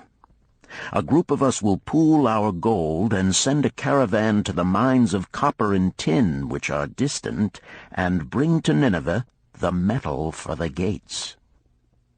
When the king says, 'Make the great gates,' we alone can supply the metal, and a rich price he will pay. If the king will not buy from us, we will yet have the metal which can be sold for a fair price." In his offer, I recognized an opportunity to abide by the 3rd law and invest my savings under the guidance of wise men. Nor was I disappointed. Our pool was a success, and my small store of gold was greatly increased by the transaction. In due time I was accepted as a member of this same group in other ventures. They were men wise in the profitable handling of gold. They talked over each plan presented with great care before entering upon it. They would take no chance on losing their principal or tying it up in unprofitable investments from which their gold could not be recovered. Such foolish things as the horse race and the partnership into which I had entered with my inexperience would have had scant consideration with them. They would have immediately pointed out their weaknesses. Through my association with these men, I learned to safely invest gold to bring profitable returns. As the years went on, my treasure increased more and more rapidly. I not only made back as much as I lost, but much more. Through my misfortunes, my trials, and my success, I have tested time and again the wisdom of the 5 laws of gold, my father, and have proven them true in every test.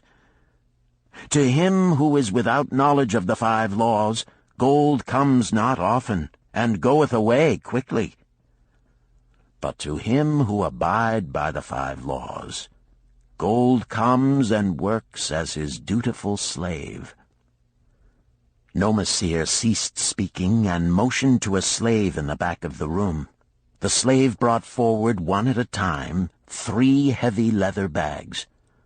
One of these Nomasir took and placed upon the floor before his father, addressing him again. "Thou didst give to me a bag of gold, Babylon gold. Behold, in its place I do return to thee a bag of Nineveh gold of equal weight, an equal exchange, as all will agree. Thou didst give to me a clay tablet inscribed with wisdom. Behold, in its stead I do return 2 bags of gold." So saying, he took from the slave the other 2 bags, and likewise placed them upon the floor before his father. "This I do to prove to thee, my father, of how much greater value I consider thy wisdom than thy gold. Yet who can measure in bags of gold the value of wisdom? Without wisdom, gold is quickly lost by those who have it. But with wisdom, gold can be secured by those who have it not, as these 3 bags of gold do prove. It does indeed give to me the deepest satisfaction, my father, to stand before thee and say that, because of thy wisdom, I have been able to become rich and respected before men." The father placed his hand fondly upon the head of Nomasir. "Thou hast learned well thy lessons, and I am indeed fortunate to have a son to whom I may entrust my wealth." Calibab ceased his tale and looked critically at his listeners. "What means this to thee, this tale of Nomasir?" he continued. "Who among thee can go to thy father or to the father of thy wife and give an account of wise handling of his earnings? What would these venerable men think were you to say, 'I have traveled much and learned much and labored much and earned much, yet, alas, of gold I have little. Some I spent wisely, some I spent foolishly, and much I lost in unwise ways'? Dost still think it but an inconsistency of fate that some men have much gold and others have naught? Then you err. Men have much gold when they know the 5 laws of gold and abide thereby.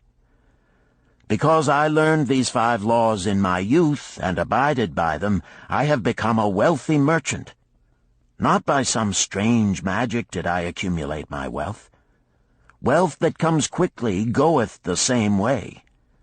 Wealth that stayeth to give enjoyment and satisfaction to its owner comes gradually, because it is a child born of knowledge and persistent purpose. To earn wealth is but a slight burden upon the thoughtful man. bearing the burden consistently from year to year, accomplishes the final purpose. The 5 laws of gold offer to thee a rich reward for their observance. Each of these 5 laws is rich with meaning, and lest thou overlook this in the briefness of my tale, I will now repeat them. I do know them each by heart, because in my youth I could see their value and would not be content until I knew them word for word. The first law of gold. Gold cometh gladly and in increasing quantity to any man who will put by not less than 1/10 of his earnings to create an estate for his future and that of his family. Any man who will put by 1/10 of his earnings consistently and invest it wisely will surely create a valuable estate that will provide an income for him in the future and further guarantee safety for his family in case the gods call him to the world of darkness. This law always saith that gold cometh gladly to such a man. I can truly certify this in my own life. The more gold I accumulate, the more readily it comes to me, and in increased quantities. The gold which I save earns more, even as yours will, and its earnings earn more, and this is the working out of the first law. The second law of gold. Gold laboreth diligently and contentedly for the wise owner who finds for it profitable employment, multiplying even as the flocks of the field. Gold indeed is a willing worker. It is ever eager to multiply when opportunity presents itself. To every man who hath a store of gold set by, opportunity comes for its most profitable use. As the years pass, it multiplies itself in surprising fashion. The third law of gold. Gold clingeth to the protection of the cautious owner who invests it under the advice of men wise in its handling. Gold indeed clingeth to the cautious owner, even as it flees the careless owner. The man who seeks the advice of men wise in handling gold soon learneth not to jeopardize his treasure, but to preserve in safety and to enjoy in contentment its consistent increase. This ends Disc 2. The Richest Man in Babylon, Disc 3. The fourth law of gold. Gold slippeth away from the man who invests it in businesses or purposes with which he is not familiar or which are not approved by those skilled in its keep. To the man who hath gold yet is not skilled in its handling, many uses for it appear most profitable. Too often these are fraught with danger of loss, and if properly analyzed by wise men, show small possibility of profit. Therefore, the inexperienced owner of gold who trusts to his own judgment and invests it in businesses or purposes with which he is not familiar, too often finds his judgment imperfect and pays with his treasure for his inexperience. Wise indeed is he who investeth his treasures under the advice of men skilled in the ways of gold. The fifth law of gold.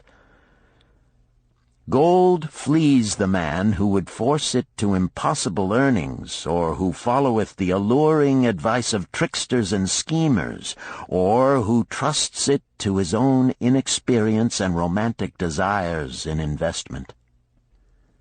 Fanciful propositions that thrill like adventure tales always come to the new owner of gold. These appear to endow his treasure with magic powers that will enable it to make impossible earnings.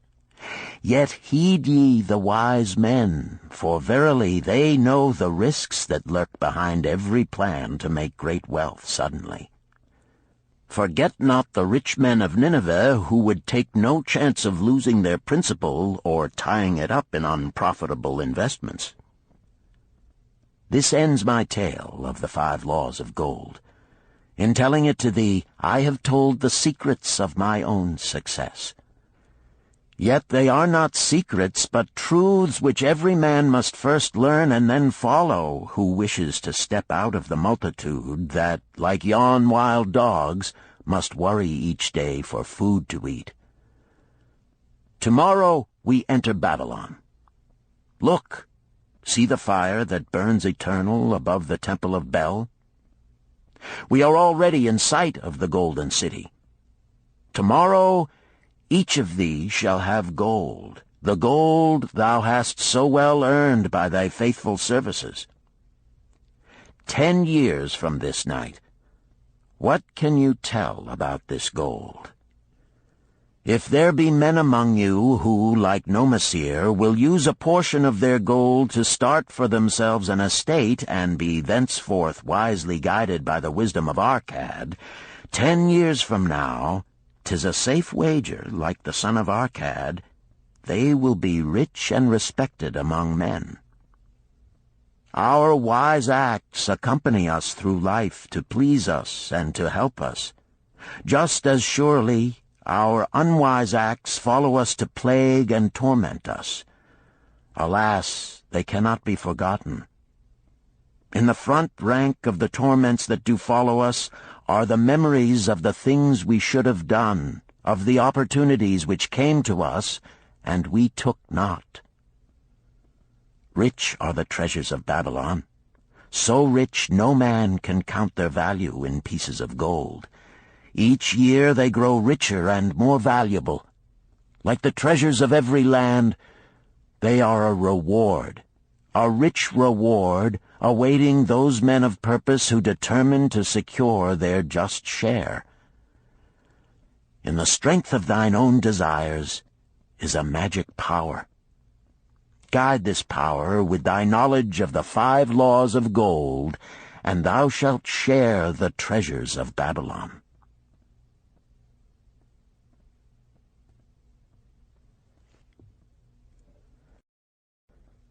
Chapter 6. The Gold Lender of Babylon. 50 pieces of gold. Never before had Rodan, the spear-maker of old Babylon, carried so much gold in his leather wallet. Happily down the king's highway from the palace of his most liberal majesty he strode. Cheerfully the gold clinked as the wallet at his belt swayed with each step, the sweetest music he had ever heard. 50 pieces of gold, all his. He could hardly realize his good fortune. What power in those clinking discs! They could purchase anything he wanted. A grand house, land, cattle, camels, horses, chariots, whatever he might desire. What use should he make of it? This evening, as he turned into a side street toward the home of his sister, he could think of nothing he would rather possess than those same glittering, heavy pieces of gold, his to keep. It was upon an evening some days later that a perplexed Rodan entered the shop of Mathon, the lender of gold and dealer in jewels and rare fabrics. Glancing neither to the right nor the left at the colorful articles artfully displayed, he passed through to the living quarters at the rear. Here he found the genteel Mathon lounging upon a rug partaking of a meal served by a black slave. "I would counsel with thee, for I know not what to do." Rodan stood stolidly, feet apart, hairy breast exposed by the gaping front of his leather jacket. Mathon's narrow, sallow face smiled a friendly greeting. "What indiscretions hast thou done that thou shouldst seek the lender of gold? Hast been unlucky at the gaming table? Or hath some plump dame entangled thee? For many years have I known thee, yet never hast thou sought me to aid thee in thy troubles. No, no, not such as that. I seek no gold. Instead, I crave thy wise advice. Hear, hear, what this man doth say. No one comes to the lender of gold for advice. My ears must play me false. They listen true. Can this be so? Rodan, the spear-maker, doth display more cunning than all the rest, for he comes to Mathon not for gold, but for advice. Many men come to me for gold to pay for their follies, but as for advice, they want it not. Yet who is more able to advise than the lender of gold, to whom many men come in trouble? Thou shalt eat with me, Rodan, he continued. Thou shalt be my guest for the evening. Ando, he commanded of the black slave, draw up a rug for my friend Rodan, the spear-maker, who comes for advice. He shall be mine honored guest. Bring to him much food, and get for him my largest cup. Choose well of the best wine, that he may have satisfaction in the drinking. Now tell me, what troubles thee? It is the king's gift. The king's gift? The king did make thee a gift, and it gives thee trouble? What manner of gift? Because he was much pleased with the design I did submit to him for a new point on the spears of the royal guard, he did present me with 50 pieces of gold, and now I am much perplexed. I am beseeched each hour the sun doth travel across the sky by those who would share it with me. That is natural. More men want gold than have it, and would wish one who comes by it easily to divide. But can you not say no? Is thy will not as strong as thy fist? To many I can say no, yet sometimes it would be easier to say yes. Can one refuse to share with one's sister to whom he is deeply devoted?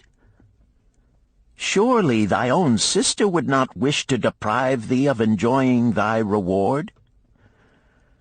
But it is for the sake of Araman, her husband, whom she wishes to see a rich merchant. She does feel that he has never had a chance, and she beseeches me to loan to him this gold, that he may become a prosperous merchant and repay me from his profits. My friend, resumed Mathon, 'tis a worthy subject thou bringest to discuss. Gold bringeth unto its possessor responsibility and a changed position with his fellow men.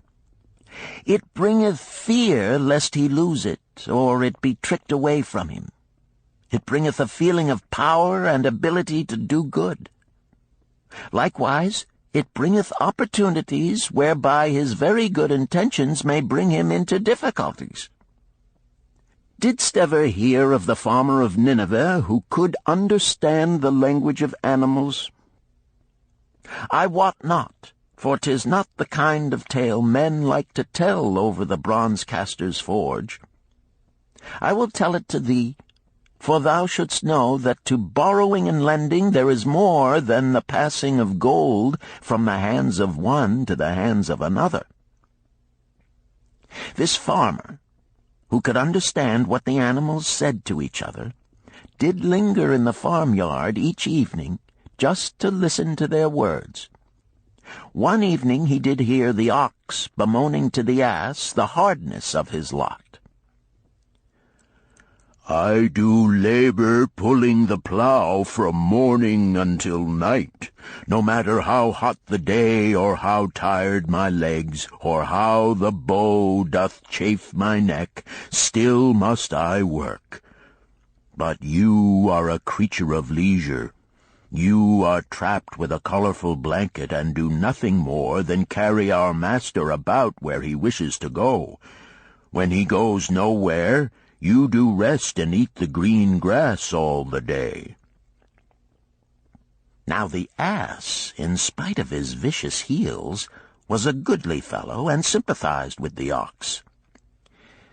"My good friend," he replied, You do work very hard, and I would help ease your lot. Therefore will I tell you how you may have a day of rest. In the morning, when the slave comes to fetch you to the plow, lie upon the ground and bellow much, that he may say you are sick and cannot work." So the ox took the advice of the ass, and the next morning the slave returned to the farmer and told him the ox was sick and could not pull the plow. "Then," said the farmer, "hitch the ass to the plow, for the plowing must go on." All that day the ass, who had only intended to help his friend, found himself compelled to do the ox's task. When night came and he was released from the plow, his heart was bitter, and his legs were weary, and his neck was sore where the bow had chafed it. The farmer lingered in the barnyard to listen. The ox began first. "You are my good friend. Because of your wise advice I have enjoyed a day of rest." "And I," retorted the ass, "am like many another simple-hearted one who starts to help a friend and ends up by doing his task for him. Hereafter you draw your own plow, for I did hear the master tell the slave to send for the butcher were you sick again. I wish he would, for you are a lazy fellow." Thereafter they spoke to each other no more. This ended their friendship. Canst thou tell the moral to this tale, Rodan? "'Tis a good tale," responded Rodan, "but I see not the moral." "I thought not that you would, but it is there, and simple too. Just this: if you desire to help thy friend, do so in a way that will not bring thy friend's burdens upon thyself." "I had not thought of that. It is a wise moral. I wish not to assume the burdens of my sister's husband. But tell me, you lend to many. Do not the borrowers repay?" Mathon smiled the smile of one whose soul is rich with much experience. "Could a loan be well made if the borrower cannot repay? Must not the lender be wise and judge carefully whether his gold can perform a useful purpose to the borrower and return to him once more? Or whether it will be wasted by one unable to use it wisely and leave him without his treasure, and leave the borrower with a debt he cannot repay? I will show to thee the tokens in my token chest, and let them tell thee some of their stories." Into the room he brought a chest as long as his arm, covered with red pigskin and ornamented with bronze designs. He placed it upon the floor and squatted before it, both hands upon the lid. "From each person to whom I lend, I do exact a token for my token chest, to remain there until the loan is repaid. When they repay, I give it back. But if they never repay, it will always remind me of one who was not faithful to my confidence. The safest loans, my token box tells me, are to those whose possessions are of more value than the one they desire. They own lands or jewels or camels or other things which could be sold to repay the loan. Some of the tokens given to me are jewels of more value than the loan. Others are promises that if the loan be not repaid as agreed, they will deliver to me certain property settlement. On loans like those I am assured that my gold will be returned with the rental thereon, for the loan is based on property. In another class are those who have the capacity to earn. They are such as you, who labor or serve and are paid. They have income. And if they are honest and suffer no misfortune, I know that they also can repay the gold I loan them and the rental to which I am entitled. Such loans are based on human effort. Others are those who have neither property nor assured earning capacity. Life is hard, and there will always be some who cannot adjust themselves to it. Alas for the loans I make them! Even though they be no larger than a pence, my token box may censure me in the years to come unless they be guaranteed by good friends of the borrower who know him honorable. Mathon released the clasp and opened the lid. Rodan leaned forward eagerly. At the top of the chest a bronze neckpiece lay upon a scarlet cloth. Mathon picked up the piece and patted it affectionately. "This shall always remain in my token chest, because the owner has passed on into the great darkness. I treasure it, his token, and I treasure his memory, for he was my good friend. We traded together with much success until out of the East he brought a woman to wed, beautiful, but not like our women, a dazzling creature. He spent his gold lavishly to gratify her desires. He came to me in distress when his gold was gone. I counseled with him. I told him I would help him to once more master his own affairs. He swore by the sign of the great bull that he would. But it was not to be. In a quarrel she thrust a knife into the heart he dared her to pierce." "And she?" questioned Rodan. "Yes, of course. This was hers." He picked up the scarlet cloth. "In bitter remorse she threw herself into the Euphrates. These 2 loans will never be repaid. The chest tells you, Rodan, that humans in the throes of great emotions are not safe risks for the gold lender. Here, now, this is different." He reached for a ring carved of ox-bone. "This belongs to a farmer. I buy the rugs of his women. The locusts came, and they had not food. I helped him, and when the new crop came, he repaid me. Later he came again and told of strange goats in a distant land, as described by a traveler. They had long hair so fine and soft it would weave into rugs more beautiful than any ever seen in Babylon. He wanted a herd, but he had no money. So I did lend him gold to make the journey and bring back goats. Now his herd is begun, and next year I shall surprise the lords of Babylon with the most expensive rugs it has been their good fortune to buy. Soon I must return his ring.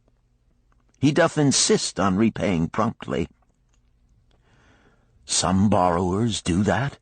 queried Rodan. "If they borrow for purposes that bring money back to them, I find it so. But if they borrow because of their indiscretions, I warn thee to be cautious if thou wouldst ever have thy gold back in hand again."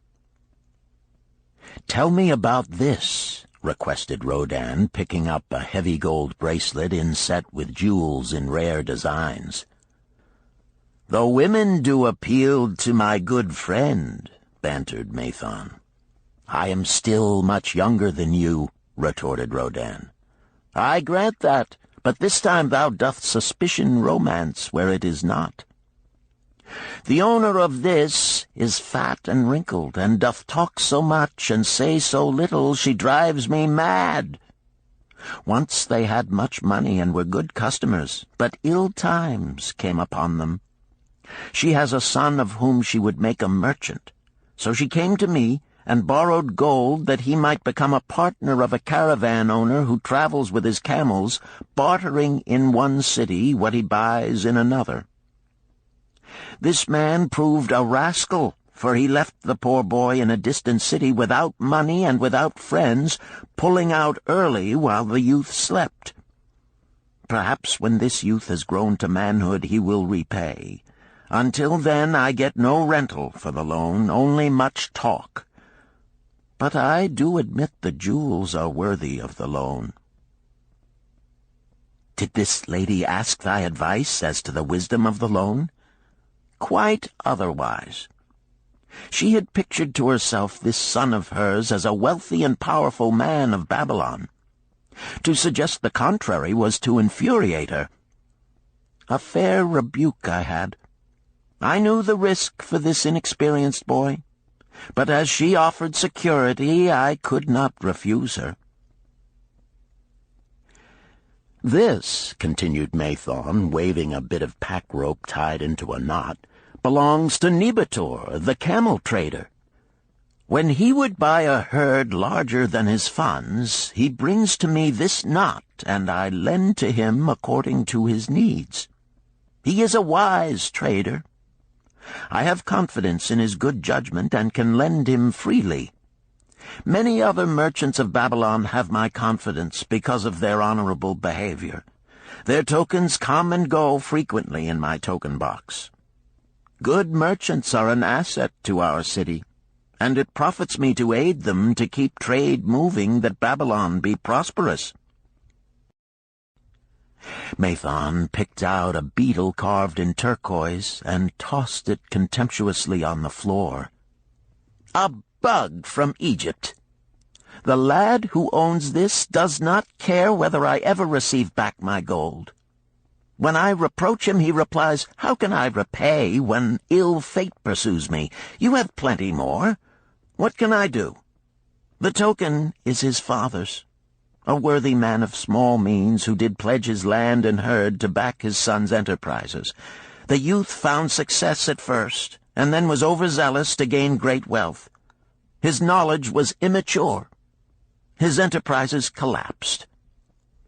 Youth is ambitious. Youth would take shortcuts to wealth and the desirable things for which it stands. To secure wealth quickly, youth often borrows unwisely. Youth, never having had experience, cannot realize that hopeless debt is like a deep pit into which one may descend quickly, and where one may struggle vainly for many days. It is a pit of sorrow and regrets, where the brightness of the sun is overcast, and night is made unhappy by restless sleeping. Yet I do not discourage borrowing gold. I encourage it. I recommend it if it be for a wise purpose. I myself made my first real success as a merchant with borrowed gold. Yet what should the lender do in such a case?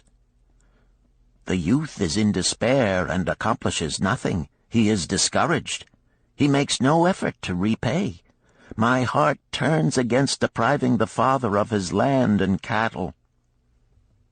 "You tell me much that I am interested to hear," ventured Rodin, "but I hear no answer to my question. Should I lend my 50 pieces of gold to my sister's husband? They mean much to me." "Thy sister is a sterling woman whom I do much esteem. Should her husband come to me and ask to borrow 50 pieces of gold, I should ask him for what purpose he would use it. If he answered that he desired to become a merchant like myself and deal in jewels and rich furnishings, I would say, 'What knowledge have you of the ways of trade? Do you know where you can buy at lowest cost? Do you know where you can sell at a fair price?' Could he say yes to these questions?" "No, he could not," Rodin admitted. "He has helped me much in making spears, and he has helped some in the shops." Then would I say to him that his purpose was not wise. Merchants must learn their trade. His ambition, though worthy, is not practical, and I would not lend him any gold. But supposing he could say, 'Yes, I have helped merchants much. I know how to travel to Smyrna and to buy at low cost the rugs the housewives weave. I also know many of the rich people of Babylon to whom I can sell these at a large profit. Then I would say, your purpose is wise, and your ambition honorable. I shall be glad to lend you the 50 pieces of gold if you can give me security that they will be returned.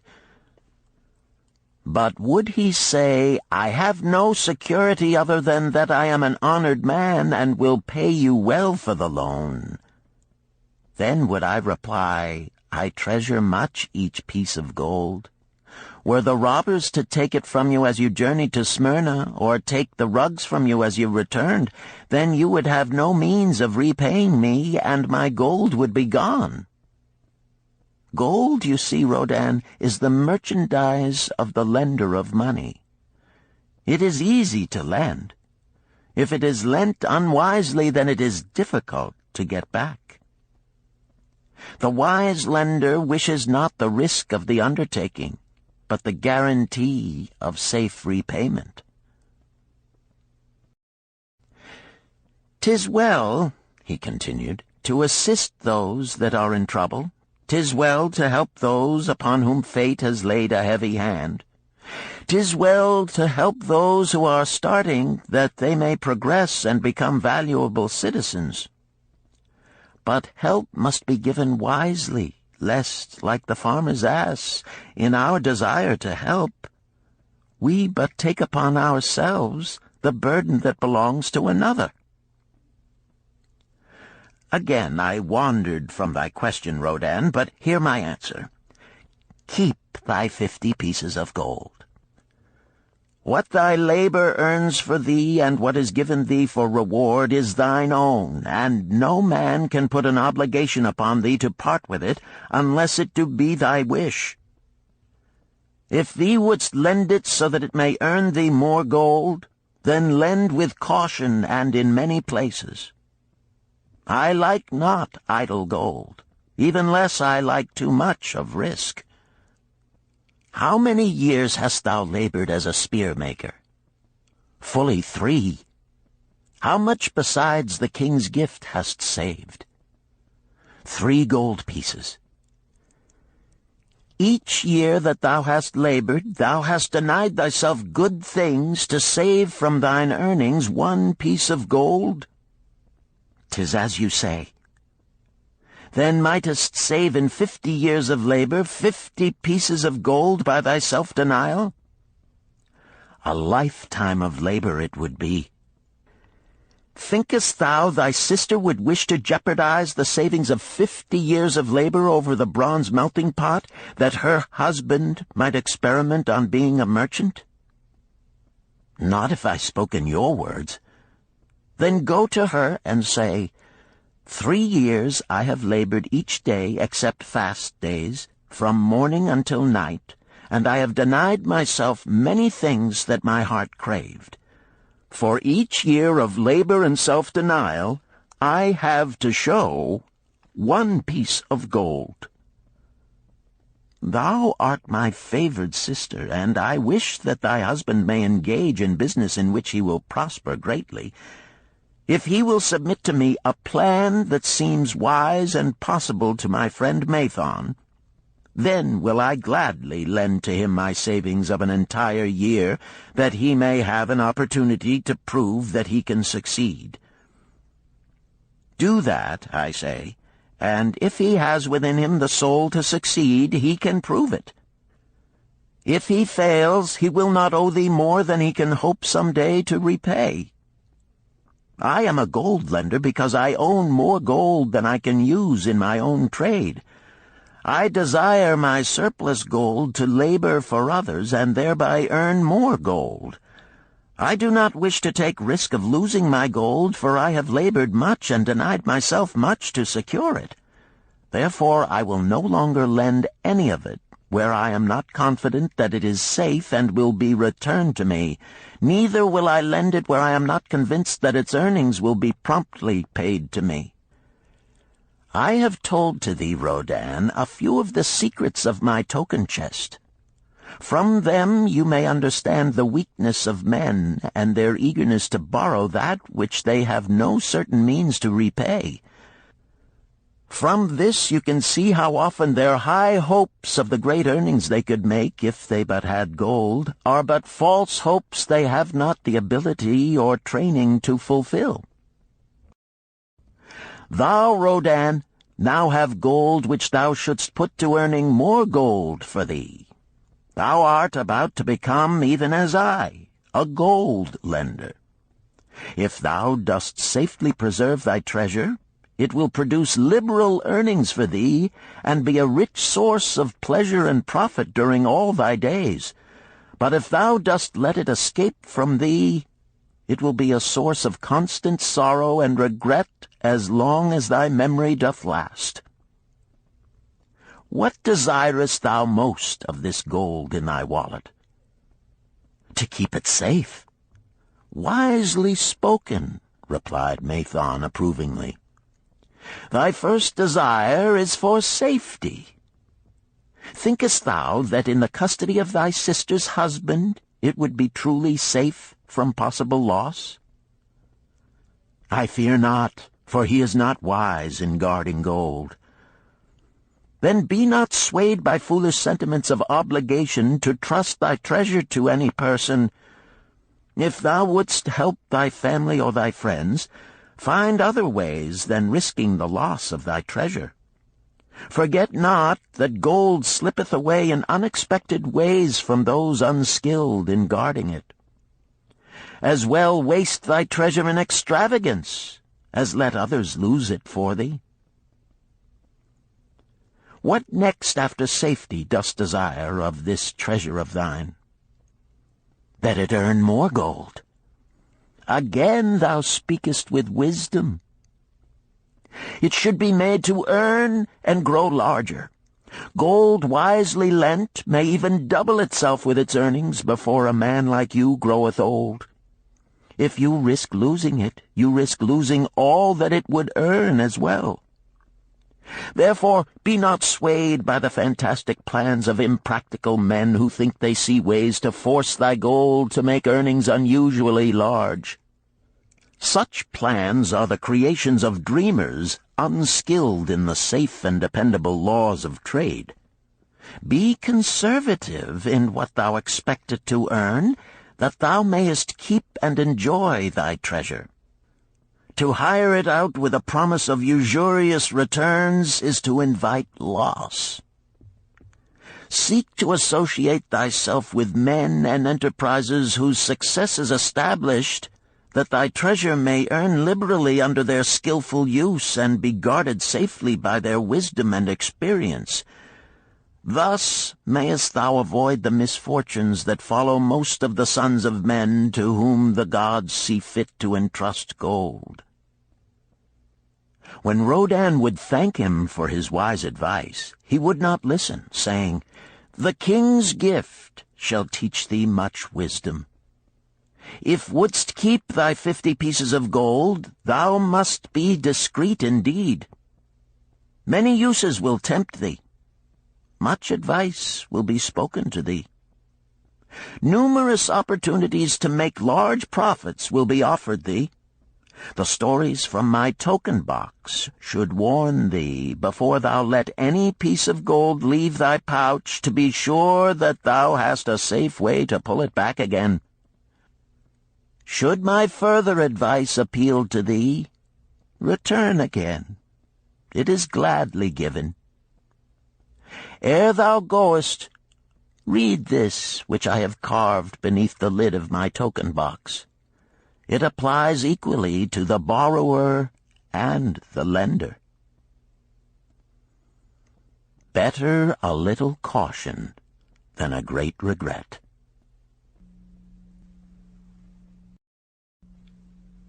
Chapter 7. The Walls of Babylon.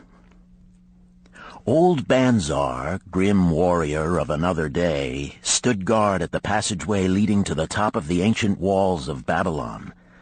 Up above, valiant defenders were battling to hold the walls. Upon them depended the future existence of this great city with its hundreds of thousands of citizens. Over the walls came the roar of the attacking armies, the yelling of many men, the trampling of thousands of horses, the deafening boom of the battering rams pounding the bronzed gates. In the street behind the gate lounged the spearmen, waiting to defend the entrance should the gates give way. They were but few for the task. The main armies of Babylon were with their king, far away in the east on a great expedition against the Elamites. No attack upon the city having been anticipated during their absence, the defending forces were small. Unexpectedly from the north bore down the mighty armies of the Assyrians, and now the walls must hold or Babylon was doomed. About Banzar were great crowds of citizens, white-faced and terrified, eagerly seeking news of the battle. With hushed awe they viewed the stream of wounded and dead being carried or led out of the passageway. Here was the crucial point of attack. After 3 days of circling about the city, the enemy had suddenly thrown his great strength against this section and this gate. The defenders from the top of the wall fought off the climbing platforms and the scaling ladders of the attackers with arrows, burning oil, and, if any reached the top, spears. Against the defenders, thousands of the enemy's archers poured a deadly barrage of arrows. Old Banzar had the vantage point for news. He was closest to the conflict and first to hear of each fresh repulse of the frenzied attackers. An elderly merchant crowded close to him, his palsied hands quivering. "Tell me, he pleaded. "They cannot get in. My sons are with the good king. There is no one to protect my old wife. My goods, they will steal all. My food, they will leave nothing. We are old, too old to defend ourselves, too old for slaves. We shall starve, we shall die. Tell me they cannot get in." "Calm thyself, good merchant," the guard responded. "The walls of Babylon are strong. Go back to the bazaar and tell your wife that the walls will protect you and all of your possessions as safely as they protect the rich treasures of the king. Keep close to the walls, lest the arrows flying over strike you." A woman with a babe in arms took the old man's place as he withdrew. "Sergeant, what news from the top? Tell me truly that I may reassure my poor husband. He lies with fever from his terrible wounds, yet insists upon his armor and his spear to protect me who am with child. Terrible, he says, will be the vengeful lust of our enemies should they break in." "Be thou good of heart, thou mother that is and is again to be. The walls of Babylon will protect you and your babes. They are high and strong. Hear ye not the yells of our valiant defenders as they empty the cauldrons of burning oil upon the ladder scalers?" "Yes, that do I hear, and also the roar of the battering rams that do hammer at our gates." "Back to thy husband. Tell him the gates are strong and withstand the rams. Also that the scalers climb the walls, but to receive the waiting spear thrust. Watch thy way, and hasten behind yon buildings." Banzar stepped aside to clear the passage for heavily armed reinforcements. As, with clanking bronze shields and heavy tread, they tramped by, a small girl plucked at his girdle. "Tell me, soldier, are we safe?" she pleaded. "I hear the awful noises. I see the men all bleeding. I am so frightened. What will become of our family, of my mother, little brother, and the baby?" The grim old campaigner blinked his eyes and thrust forward his chin as he beheld the child. "Be not afraid, little one," he reassured her. "The walls of Babylon will protect you and mother and little brother and the baby. It was for the safety of such as you that the good Queen Semiramis built them over 100 years ago. Never have they been broken through. Go back and tell your mother and little brother and the baby that the walls of Babylon will protect them and they need have no fear." Day after day old Banzar stood at his post and watched the reinforcements file up the passageway, there to stay and fight until, wounded or dead, they came down once more. Around him unceasingly crowded the throngs of frightened citizens, eagerly seeking to learn if the walls would hold. To all he gave his answer with the fine dignity of an old soldier: "The walls of Babylon will protect you." For 3 weeks and 5 days the attack waged with scarcely ceasing violence. Harder and grimmer set the jaw of Banzar as the passage behind, wet with the blood of the many wounded, was churned into mud by the never-ceasing streams of men passing up and staggering down. Each day the slaughtered attackers piled up in heaps before the wall. Each night they were carried back and buried by their comrades. Upon the 5th night of the 4th week, the clamor without diminished. The first streaks of daylight illuminated the plains, disclosed great clouds of dust raised by the retreating armies. A mighty shout went up from the defenders. There was no mistaking its meaning.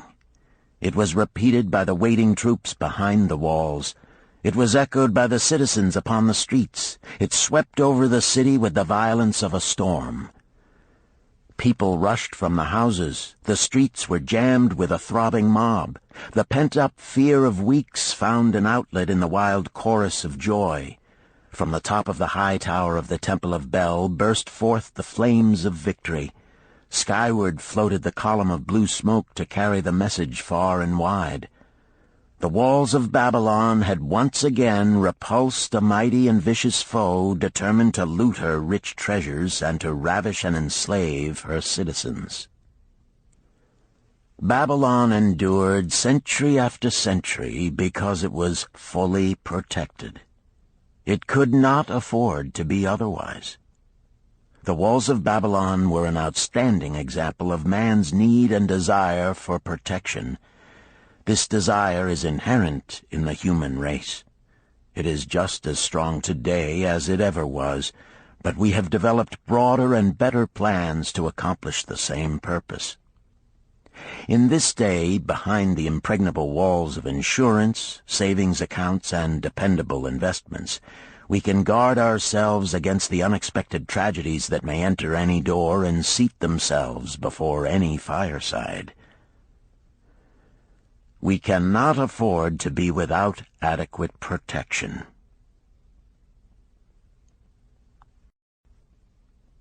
Chapter 8. The Camel Trader of Babylon. The hungrier one becomes, the clearer one's mind works.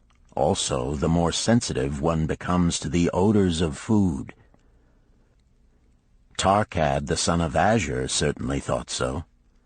For 2 whole days he had tasted no food except 2 small figs purloined from over the wall of a garden. Not another could he grab before the angry woman rushed forth and chased him down the street. Her shrill cries were still ringing in his ears as he walked through the marketplace. They helped him to restrain his restless fingers from snatching the tempting fruits from the baskets of the market women. Never before had he realized how much food was brought to the markets of Babylon and how good it smelled. Leaving the market, he walked across to the inn and paced back and forth in front of the eating house. Perhaps here he might meet someone he knew, someone from whom he could borrow a copper that would gain him a smile from the unfriendly keeper of the inn and, with it, a liberal helping. Without the copper, he knew all too well how unwelcome he would be. In his abstraction, he unexpectedly found himself face to face with the one man he wished most to avoid, the tall, bony figure of Dabasir, the camel trader. Of all the friends and others from whom he had borrowed small sums, Dabasir made him feel the most uncomfortable because of his failure to keep his promises to repay promptly. Dabasir's face lighted up at the sight of him. "Ha! 'Tis Tarkad! Just the one I have been seeking, that he might repay the 2 pieces of copper which I lent him a moon ago. Also the piece of silver which I lent to him before that. We are well met. I can make good use of the coins this very day. What say, boy, what say?" Tarkad stuttered, and his face flushed. He had naught in his empty stomach to nerve him to argue with the outspoken Dabasir. "I am sorry, very sorry," he mumbled weakly. "But this day I have neither the copper nor the silver with which I could repay." "Then get it," Dabasir insisted. "Surely thou canst get hold of a few coppers and a piece of silver to repay the generosity of an old friend of thy father, who aided thee whence thou wast in need." "'Tis because ill fortune does pursue me that I cannot pay." "Ill fortune? Wouldst blame the gods for thine own weakness? Ill fortune pursues every man who thinks more of borrowing than of repaying. Come with me, boy, while I eat. I am hungry, and I would tell thee a tale." Tarkad flinched from the brutal frankness of Dabasir, but here at least was an invitation to enter the coveted doorway of the eating-house. Dabasir pushed him to a far corner of the room where they seated themselves upon small rugs. When Koskor, the proprietor, appeared smiling, Dabasir addressed him with his usual freedom. "Fat lizard of the desert, bring to me a leg of the goat, very brown, with much juice, and bread and all of the vegetables, for I am hungry and want much food. Do not forget my friend here. Bring to him a jug of water. Have it cooled, for the day is hot." Tarkad's heart sank. Must he sit here and drink water while he watched this man devour an entire goat leg? He said nothing. He thought of nothing he could say. Dabasir, however, knew no such thing as silence. Smiling and waving his hand good-naturedly to the other customers, all of whom knew him, he continued. "I did hear from a traveler just returned from Urfa of a certain rich man who has a piece of stone cut so thin that one can look through it. He put it in the window of his house to keep out the rains. It is yellow, so this traveler does relate, and he was permitted to look through it, and all the outside world looks strange and not like it really is. What say you to that, Tarkad? Thinkest all the world could look to a man a different color from what it is?" "I dare say," responded the youth, much more interested in the fat leg of goat placed before Dabasir. "Well, I know it to be true, for I, myself, have seen the world all of a different color from what it really is, and the tale I am about to tell relates how I came to see it in its right color once more." "Dabasir will tell a tale," whispered a neighboring diner to his neighbor, and dragged his rug close. Other diners brought their food and crowded in a semicircle. They crunched noisily in the ears of Tarkad and brushed him with their meaty bones. He alone was without food. Dabasir did not offer to share with him, nor even motion him to a small corner of the hard bread that was broken off and had fallen from the platter to the floor.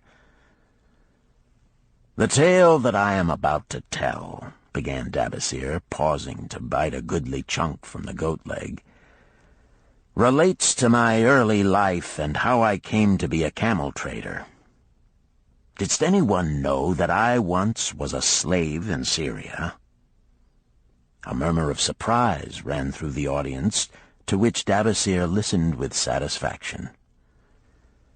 "When I was a young man," continued Dabasir after another vicious onslaught on the goat leg, "I learned the trade of my father, the making of saddles. I worked with him in his shop and took to myself a wife. Being young and not greatly skilled, I could earn but little, just enough to support my excellent wife in a modest way. I craved good things which I could not afford. Soon I found that the shopkeepers would trust me to pay later, even though I could not pay at the time. Being young and without experience, I did not know that he who spends more than he earns is sowing the winds of needless self-indulgence from which he is sure to reap the whirlwinds of trouble and humiliation. So I indulged my whims for fine raiment and bought luxuries for my good wife and our home beyond our means. I paid as I could, and for a while all went well. But in time I discovered I could not use my earnings both to live upon and to pay my debts. Creditors began to pursue me to pay for my extravagant purchases, and my life became miserable. I borrowed from my friends, but could not repay them either. Things went from bad to worse. My wife returned to her father, and I decided to leave Babylon and seek another city where a young man might have better chances. For 2 years I had a restless and unsuccessful life working for caravan traders. From this I fell in with a set of likable robbers who scoured the desert for unarmed caravans. Such deeds were unworthy of the son of my father, but I was seeing the world through a colored stone and did not realize to what degradation I had fallen. We met with success on our first trip, capturing a rich haul of gold and silks and valuable merchandise. This loot we took to Ganir and squandered. The second time we were not so fortunate. Just after we had made our capture, we were attacked by the spearsmen of a native chief to whom the caravans paid for protection. Our 2 leaders were killed, and the rest of us were taken to Damascus, where we were stripped of our clothing and sold as slaves. I was purchased for 2 pieces of silver by a Syrian desert chief. With my hair shorn and but a loincloth to wear, I was not so different from the other slaves. Being a reckless youth, I thought it merely an adventure until my master took me before his 4 wives and told them they could have me for a eunuch. Then, indeed, did I realize the hopelessness of my situation. These men of the desert were fierce and warlike. I was subject to their will without weapons or means of escape. Fearful I stood as those 4 women looked me over. I wondered if I could expect pity from them. Sirah, the first wife, was older than the others. Her face was impassive as she looked upon me. I turned from her with little consolation. The next was a contemptuous beauty who gazed at me as indifferently as if I had been a worm of the earth. The 2 younger ones tittered as though it were all an exciting joke. It seemed an age that I stood waiting sentence. Each woman appeared willing for the others to decide. Finally, Sirah spoke up in a cold voice. "Of eunuchs we have plenty, but of camel-tenders we have few, and they are a worthless lot. Even this day I would visit my mother who is sick with the fever, and there is no slave I would trust to lead my camel. Ask this slave if he can lead a camel." My master thereupon questioned me, "What know you of camels?" Striving to conceal my eagerness, I replied, "I can make them kneel, I can load them, I can lead them on long trips without tiring. If need be, I can repair their trappings." "The slave speaks forward enough," observed my master. "If thou so desire, Sirah, take this man for thy camel-tender." So I was turned over to Sirah, and that day I led her camel upon a long journey to her sick mother. I took the occasion to thank her for her intercession, and also to tell her that I was not a slave by birth, but the son of a freeman, an honorable saddle-maker of Babylon. I also told her much of my story. Her comments were disconcerting to me, and I pondered much afterward on what she said. "How can you call yourself a free man when your weakness has brought you to this? If a man has in himself the soul of a slave, will he not become one, no matter what his birth, even as water seeks its level?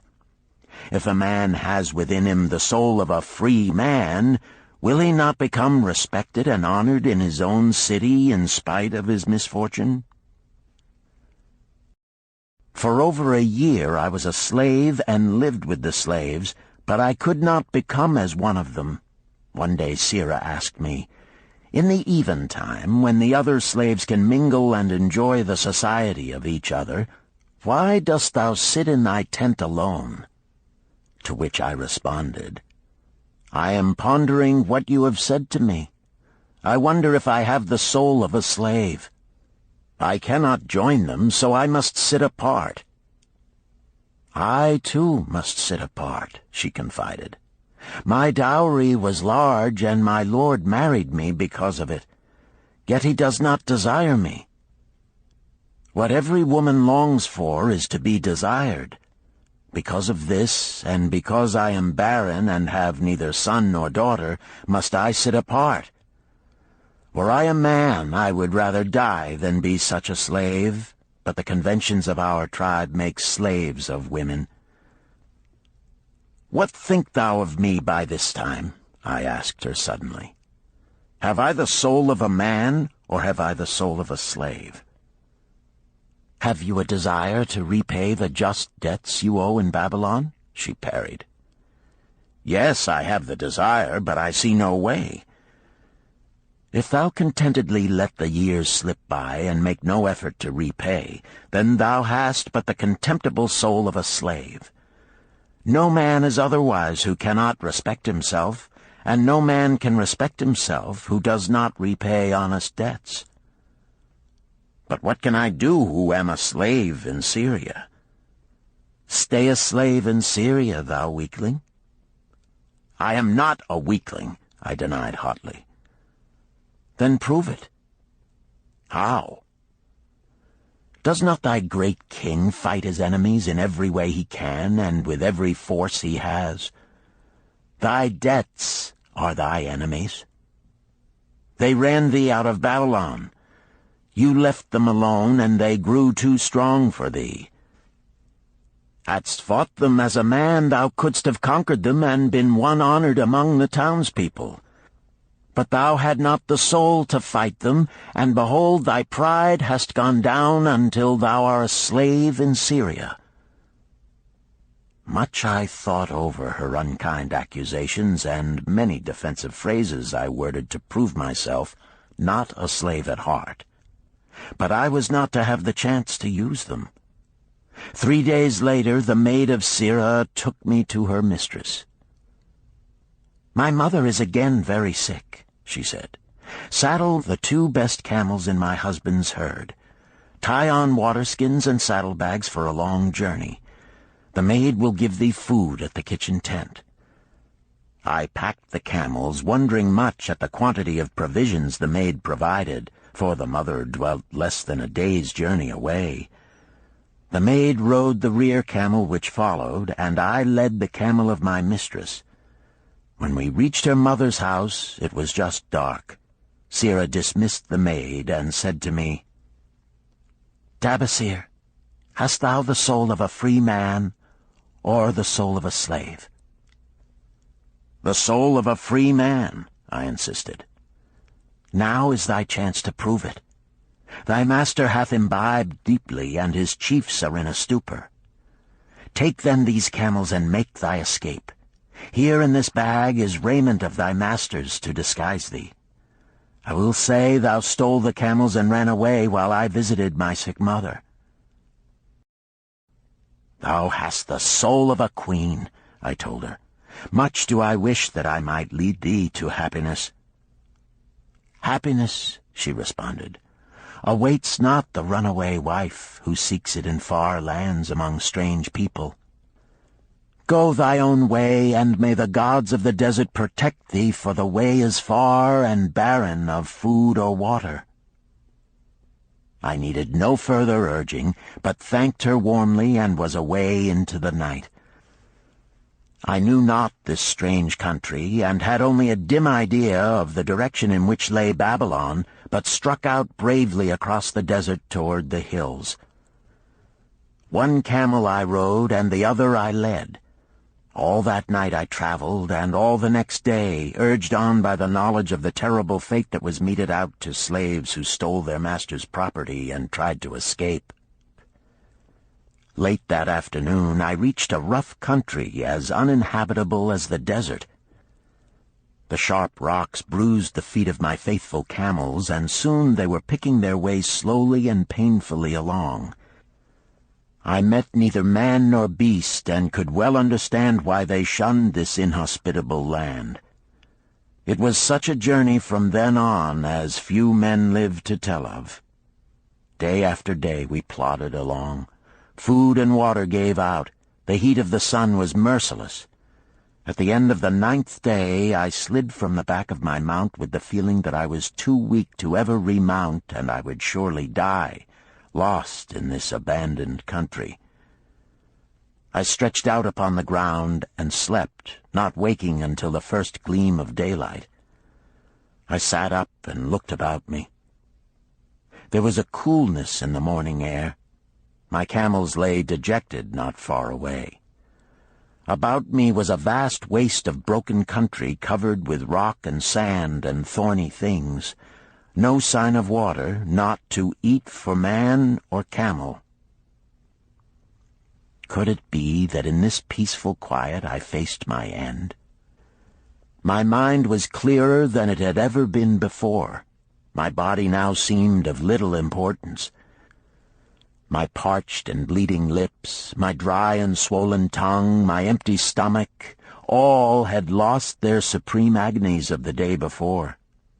I looked across into the uninviting distance, and once again came to me the question, have I the soul of a slave or the soul of a free man? Then, with clearness, I realized that if I had the soul of a slave, I should give up, lie down in the desert and die, a fitting end for a runaway slave. But if I had the soul of a free man, what then? Surely I would force my way back to Babylon, repay the people who had trusted me, bring happiness to my wife who truly loved me, and bring peace and contentment to my parents. "Thy debts are thine enemies who have run thee out of Babylon," Sirrah had said. Yes, it was so. Why had I refused to stand my ground like a man? Why had I permitted my wife to go back to her father? Then a strange thing happened. All the world seemed to be of a different color, as though I had been looking at it through a colored stone which had suddenly been removed. At last I saw the true values in life. Die in the desert, not I. With a new vision I saw the things that I must do. First, I would go back to Babylon and face every man to whom I owed an unpaid debt. I should tell them that after years of wandering and misfortune, I had come back to pay my debts as fast as the gods would permit. Next, I should make a home for my wife and become a citizen of whom my parents should be proud. My debts were my enemies, but the men I owed were my friends, for they had trusted me and believed in me. I staggered weakly to my feet. What mattered hunger? What mattered thirst? They were but incidents on the road to Babylon. Within me surged the soul of a free man going back to conquer his enemies and reward his friends. I thrilled with the great resolve. The glazed eyes of my camels brightened at the new note in my husky voice. With great effort, after many attempts, they gained their feet. With pitiful perseverance, they pushed on toward the north, where something within me said we would find Babylon. We found water. We passed into a more fertile country where were grass and fruit. We found the trail to Babylon because the soul of a free man looks at life as a series of problems to be solved, and solves them, while the soul of a slave whines, "What can I do who am but a slave?" How about thee, Tarkad? Does thy empty stomach make thy head exceedingly clear? Art ready to take the road that leads back to self-respect? Canst thou see the world in its true color? Hast thou the desire to pay thy honest debts, however many they may be, and once again be a man respected in Babylon? Moisture came to the eyes of the youth. He rose eagerly to his knees. "Thou hast shown me a vision. Already I feel the soul of a free man surge within me." "But how fared you upon your return?" questioned an interested listener. "Where the determination is, the way can be found," Dabasir replied. "I now had the determination, so I set out to find a way. First I visited every man to whom I was indebted, and begged his indulgence until I could earn that with which to repay. Most of them met me gladly. Several reviled me, but others offered to help me. One indeed did give me the very help I needed. It was Mathon, the gold lender. Learning that I had been a camel tender in Syria, he sent me to old Nebator, the camel trader, just commissioned by our good king to purchase many herds of sound camels for the great expedition. With him, my knowledge of camels I put to good use. Gradually, I was able to repay every copper and every piece of silver. Then at last I could hold up my head and feel that I was an honorable man among men." Again Dabasir turned to his food. "Kaskor, thou snail," he called loudly to be heard in the kitchen. "The food is cold. Bring me more meat fresh from the roasting. Bring thou also a very large portion for Tarkad, the son of my old friend, who is hungry and shall eat with me." So ended the tale of Dabasir, the camel trader of old Babylon. He found his own soul when he realized a great truth, a truth that had been known and used by wise men long before his time. It has led men of all ages out of difficulties and into success, and it will continue to do so for those who have the wisdom to understand its magic power. It is for any man to use who reads these lines. Where the determination is, the way can be found.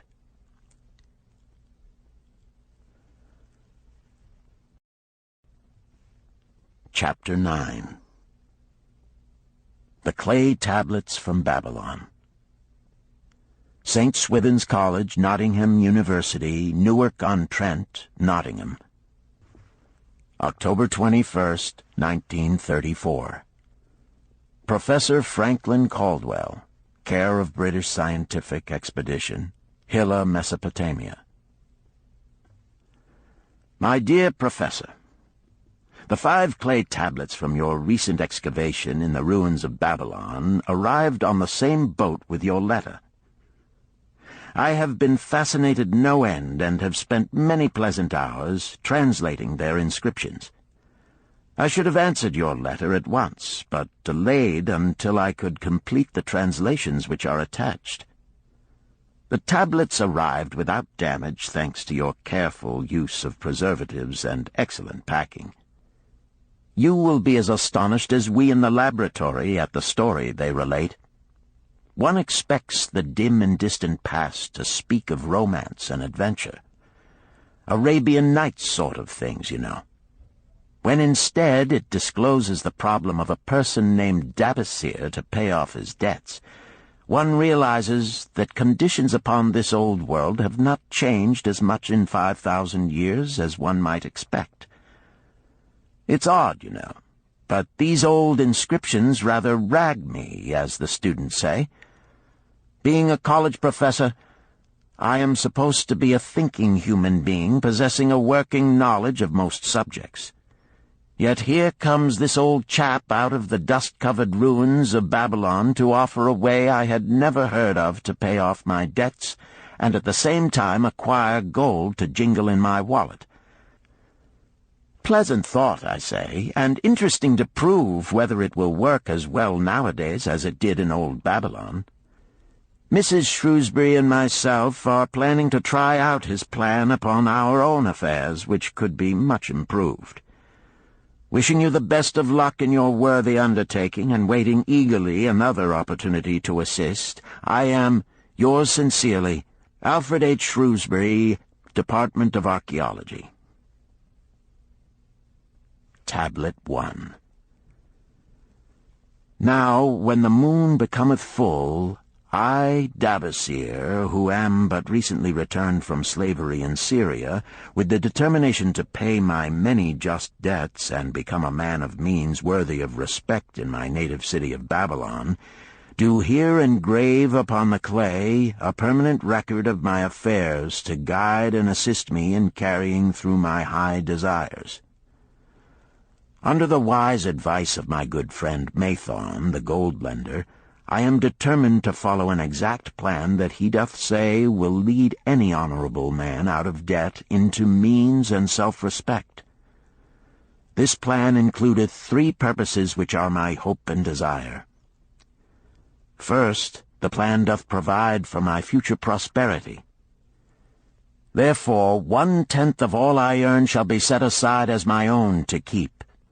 For Mathon speaketh wisely when he saith, "That man who keepeth in his purse both gold and silver that he need not spend is good to his family and loyal to his king.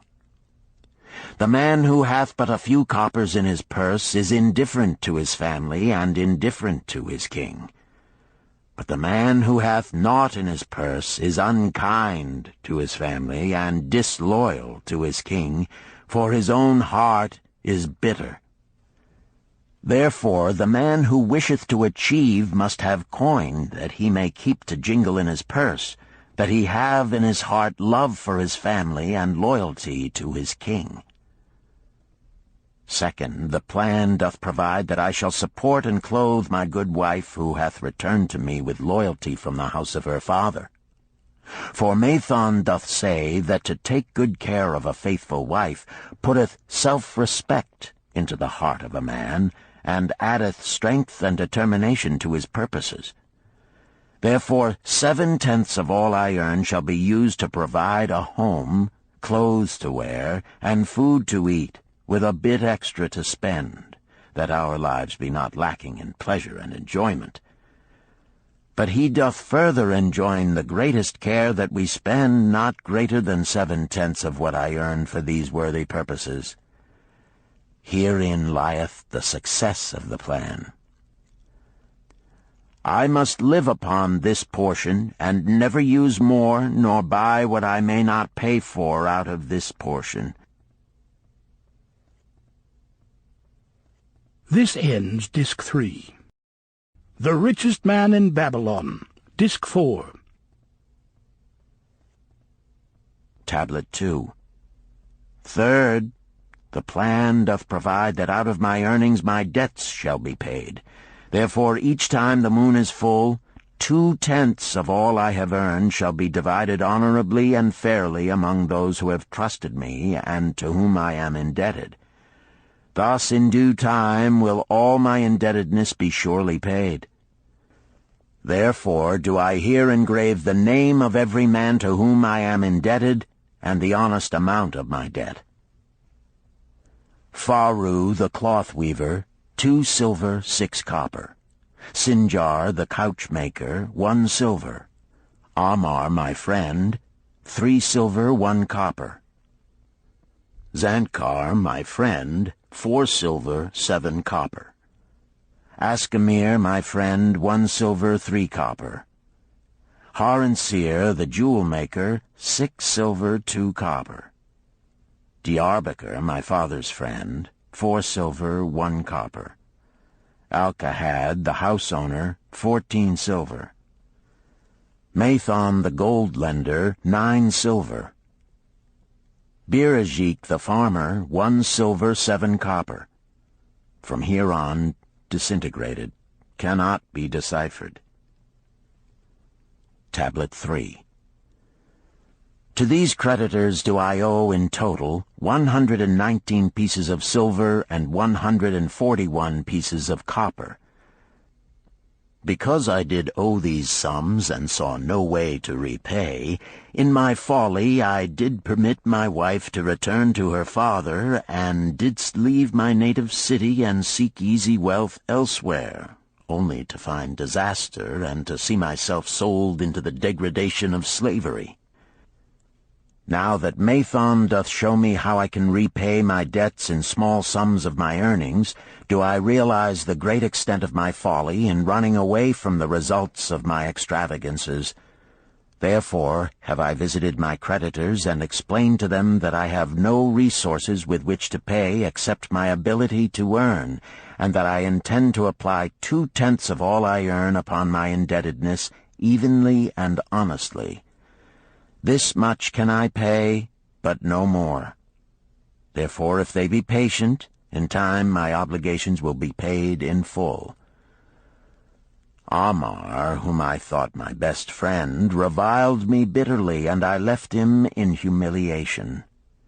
Birajik, the farmer, pleaded that I pay him first, as he didst badly need help. Alcahad, the house owner, was indeed disagreeable, and insisted that he would make me trouble unless I didst soon settle in full with him. All the rest willingly accepted my proposal. Therefore am I more determined than ever to carry through, being convinced that it is easier to pay one's just debts than to avoid them. Even though I cannot meet the needs and demands of a few of my creditors, I will deal impartially with all. Tablet 4.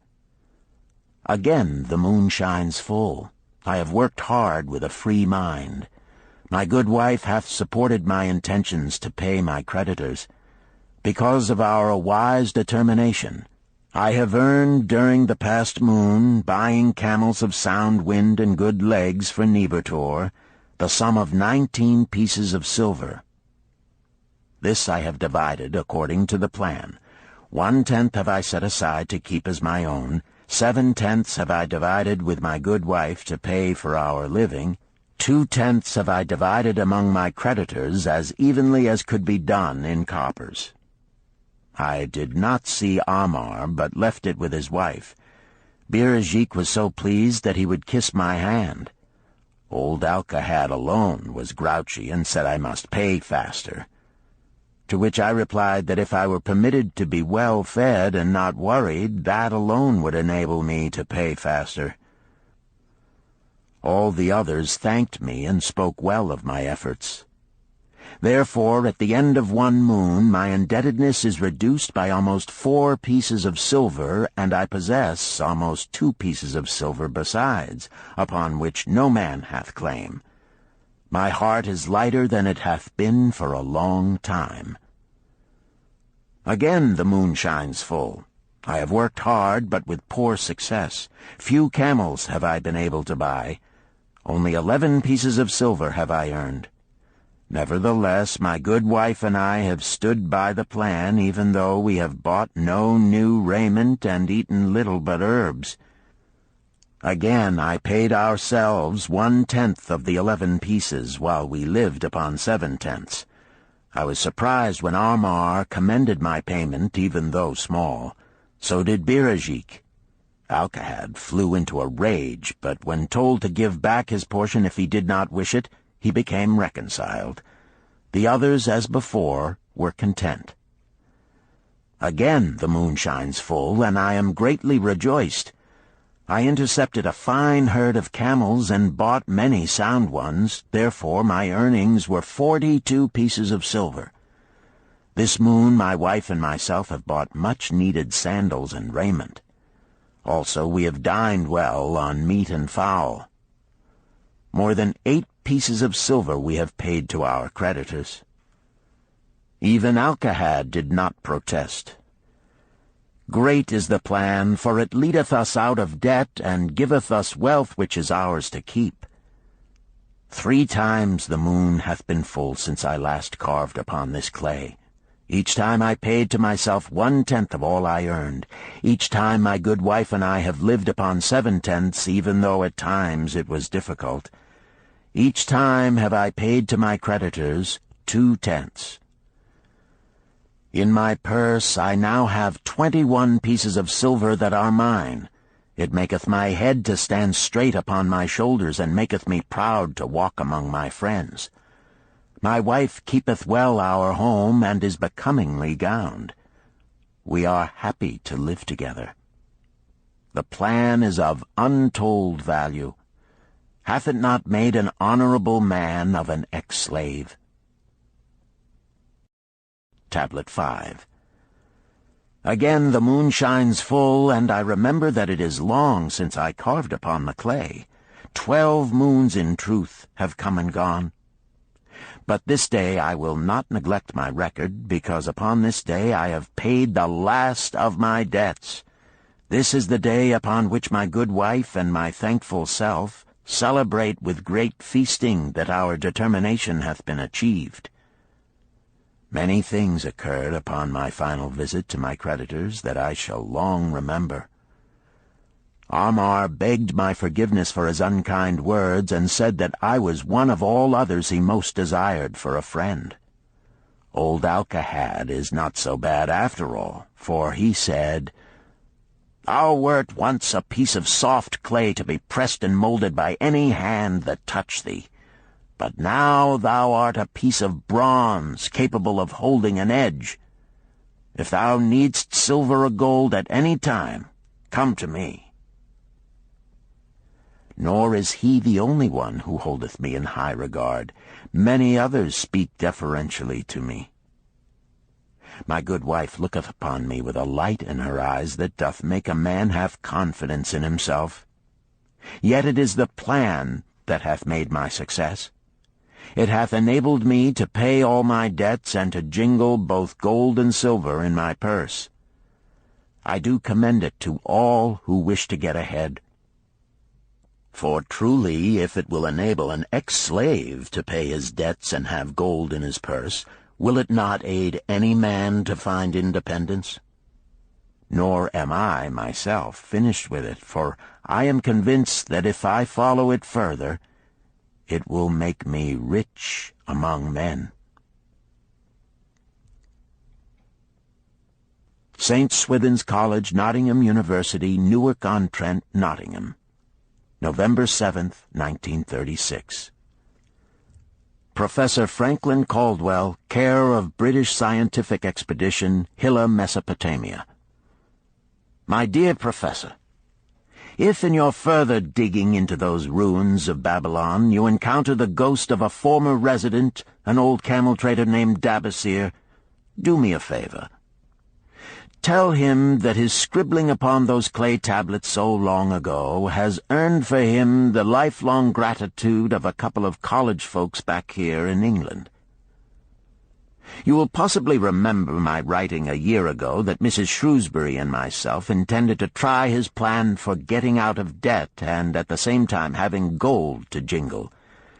You may have guessed, even though we tried to keep it from our friends, our desperate straits.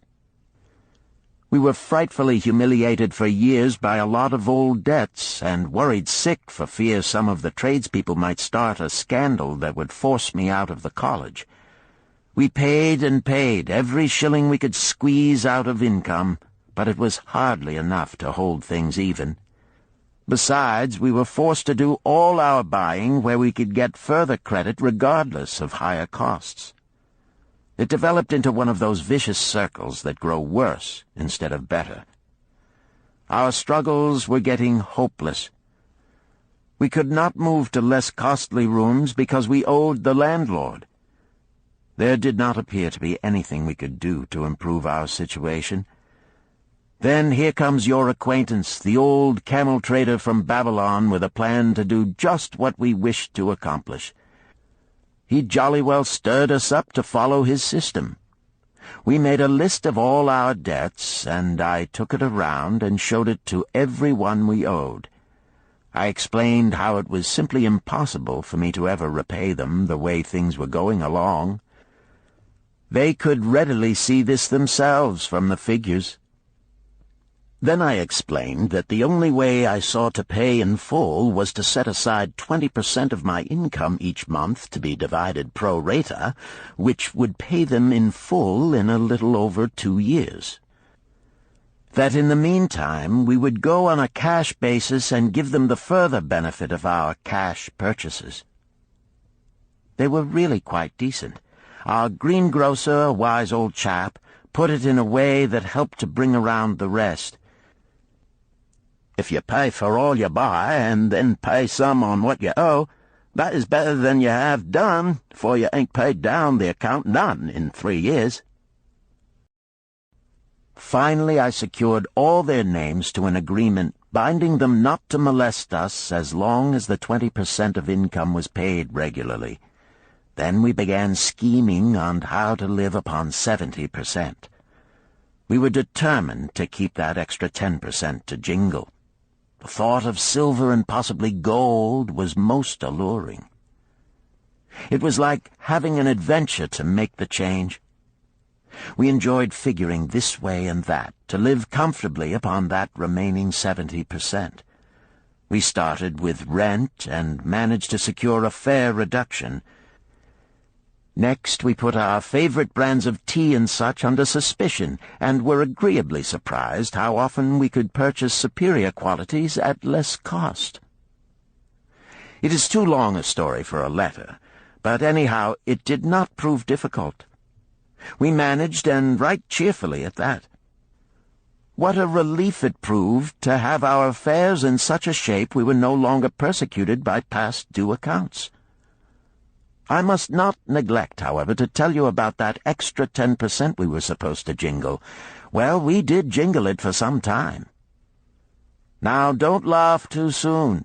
You see, that is the sporty part.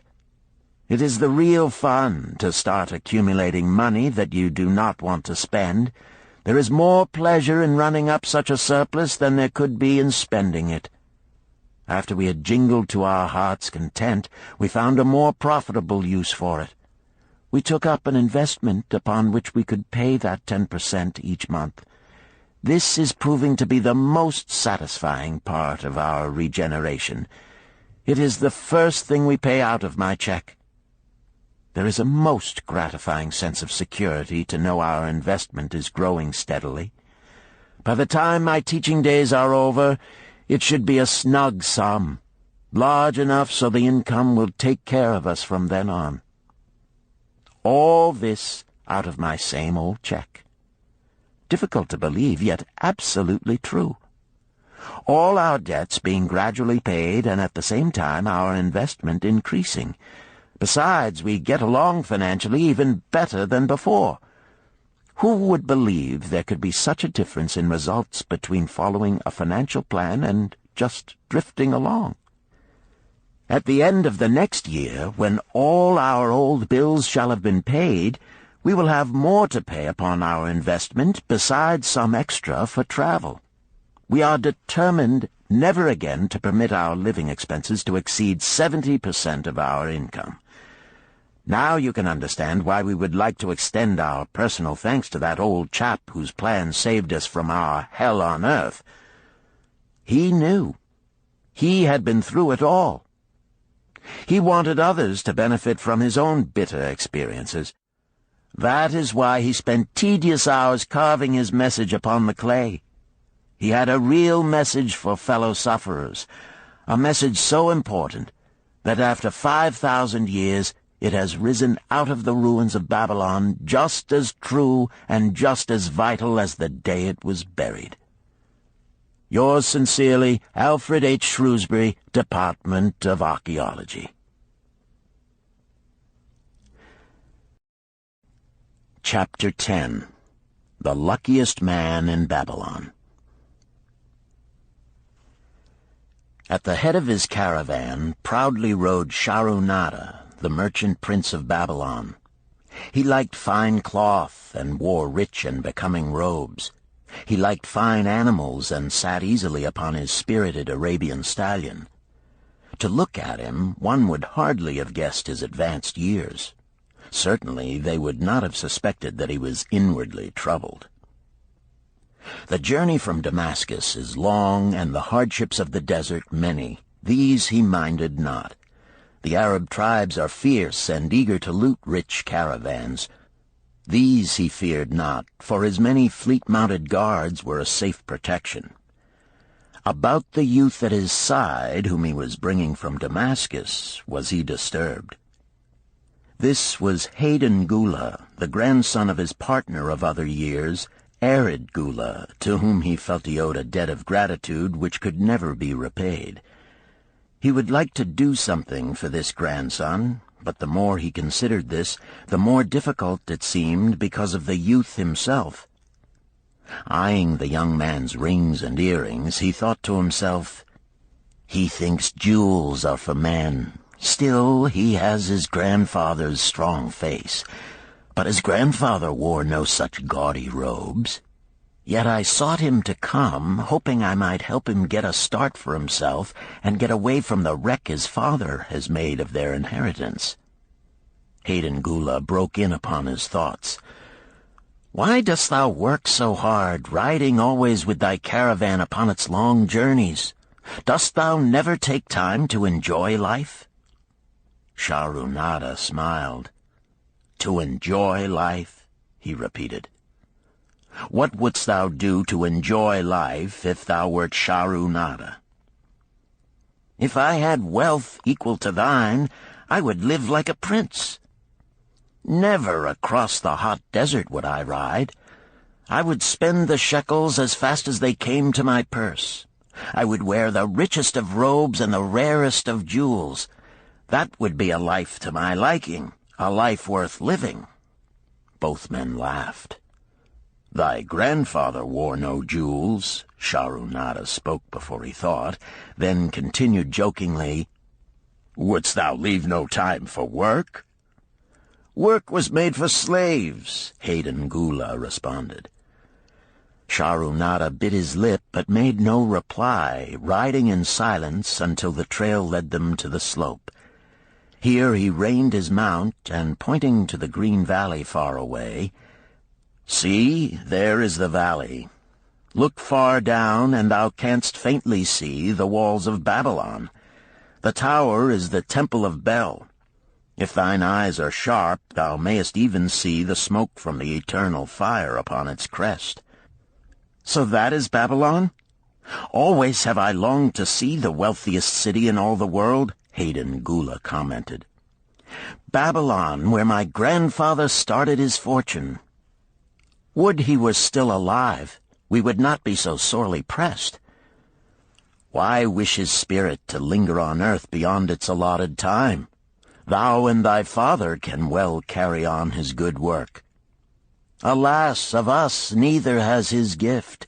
Father and myself know not his secret for attracting the golden shekels."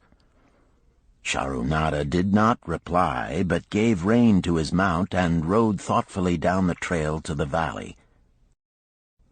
Behind them followed the caravan in a cloud of reddish dust. Some time later they reached the King's Highway and turned south through the irrigated farms. 3 old men plowing a field caught Sharunada's attention. They seemed strangely familiar. How ridiculous! One does not pass a field after 40 years and find the same men plowing there. Yet something within him said they were the same. One, with an uncertain grip, held the plow. The others laboriously plodded beside the oxen, ineffectually beating them with their barrel staves to keep them pulling. 40 years ago he had envied these men. How gladly he would have exchanged places. But what a difference now! With pride he looked back at his trailing caravan, well-chosen camels and donkeys loaded high with valuable goods from Damascus. All this was but one of his possessions. He pointed to the plowers, saying, "Still plowing the same field where they were 40 years ago. They look it, but why thinkest thou they are the same?" "I saw them there," Sharunada replied. Recollections were racing rapidly through his mind. Why could he not bury the past and live in the present? Then he saw, as in a picture, the smiling face of Arid Gula. The barrier between himself and the cynical youth beside him dissolved. But how could he help such a superior youth with his spendthrift ideas and bejeweled hands? Work he could offer in plenty to willing workers, but not for men who considered themselves too good for work. Yet he owed it to Arid Gula to do something, not a half-hearted attempt. He and Arid Gula had never done things that way. They were not that sort of men. A plan came almost in a flash. There were objections. He must consider his own family and his own standing. It would be cruel. It would hurt. Being a man of quick decisions, he waived objections and decided to act. "Wouldst thou be interested in hearing how thy worthy grandfather and myself joined in the partnership which proved so profitable?" he questioned. "Why not just tell me how thou madest the golden shekels? That is all I need to know," the young man parried. Sharunada ignored the reply and continued, "We start with those men plowing. I was no older than thou. As the column of men in which I marched approached, good old Megiddo, the farmer, scoffed at the slipshod way in which they plowed. Megiddo was chained next to me. 'Look at the lazy fellows,' he protested. 'The plow holder makes no effort to plow deep, nor do the beaters keep the oxen in the furrow. How can they expect to raise a good crop with poor plowing?' "Didst thou say Megiddo was chained to thee?" Hayden Gula asked in surprise. "Yes, with bronze collars about our necks and a length of heavy chain between us.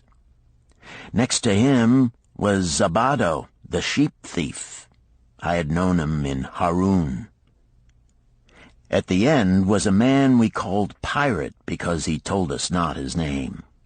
We judged him as a sailor as he had entwined serpents tattooed upon his chest in sailor fashion. The column was made up thus so the men could walk in fours." "Thou wert chained as a slave?" Hayden Gula asked incredulously. "Did not thy grandfather tell thee I was once a slave? He often spoke of thee, but never hinted of this. He was a man thou couldst trust with innermost secrets. Thou, too, are a man I may trust, am I not right?" Sharunada looked him squarely in the eye. "Thou mayest rely upon my silence, but I am amazed. Tell me, how didst thou come to be a slave?" Sharunada shrugged his shoulders. "Any man may find himself a slave. It was a gaming house and barley beer that brought me disaster. I was the victim of my brother's indiscretions. In a brawl he killed his friend. I was bonded to the widow by my father, desperate to keep my brother from being prosecuted under the law. When my father could not raise the silver to free me, she in anger sold me to the slave dealer." "What a shame and injustice!" Hayden Gula protested. "But tell me, how didst thou regain freedom?" "We shall come to that, but not yet. Let us continue my tale. As we passed, the plowers jeered at us. One did doff his ragged hat and bow low, calling out, 'Welcome to Babylon, guests of the king! He waits for thee on the city walls where the banquet is spread, mud bricks and onion soup.' With that, they laughed uproariously. Pirate flew into a rage and cursed them roundly. 'What do those men mean by the king awaiting us on the walls?' I asked him. 'To the city walls ye march to carry bricks until the back breaks. Maybe they beat thee to death before it breaks. They won't beat me. I'll kill 'em.' Then Megiddo spoke up. 'It doesn't make sense to me to talk of masters beating willing, hard-working slaves to death.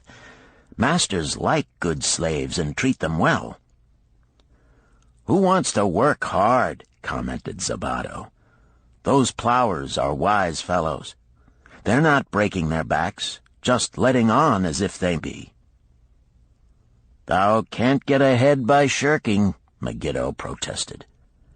'If thou plow a hectare, that's a good day's work, and any master knows it. But when thou plow only a half, that's shirking. I don't shirk. I like to work, and I like to do good work, for work is the best friend I've ever known. It has brought me all the good things I've had, my farm and cows and crops, everything." "Yea, and where be these things now?" scoffed Zabato. "I figure it pays better to be smart and get by without working. You watch Zabato. If we're sold to the walls, he'll be carrying the water bag or some easy job, when thou, who like to work, will be breaking thy back carrying bricks." He laughed his silly laugh. Terror gripped me that night. I could not sleep. I crowded close to the guard rope, and when the others slept, I attracted the attention of Godoso, who was doing the first guard watch.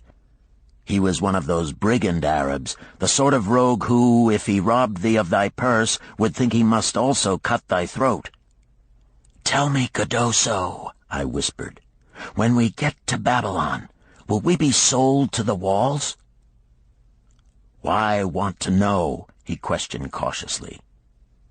"Canst thou not understand?" I pleaded. "I am young. I want to live. I don't want to be worked or beaten to death on the walls. Is there any chance for me to get a good master?" He whispered back, "I tell something. Thou good fellow, give Godoso no trouble. Most times we go first to slave market. Listen now. When buyers come, tell 'em you good worker, like to work hard for good master, make 'em want to buy. You not make 'em buy, next day you carry brick. Mighty hard work." After he walked away, I lay in the warm sand looking up at the stars and thinking about work.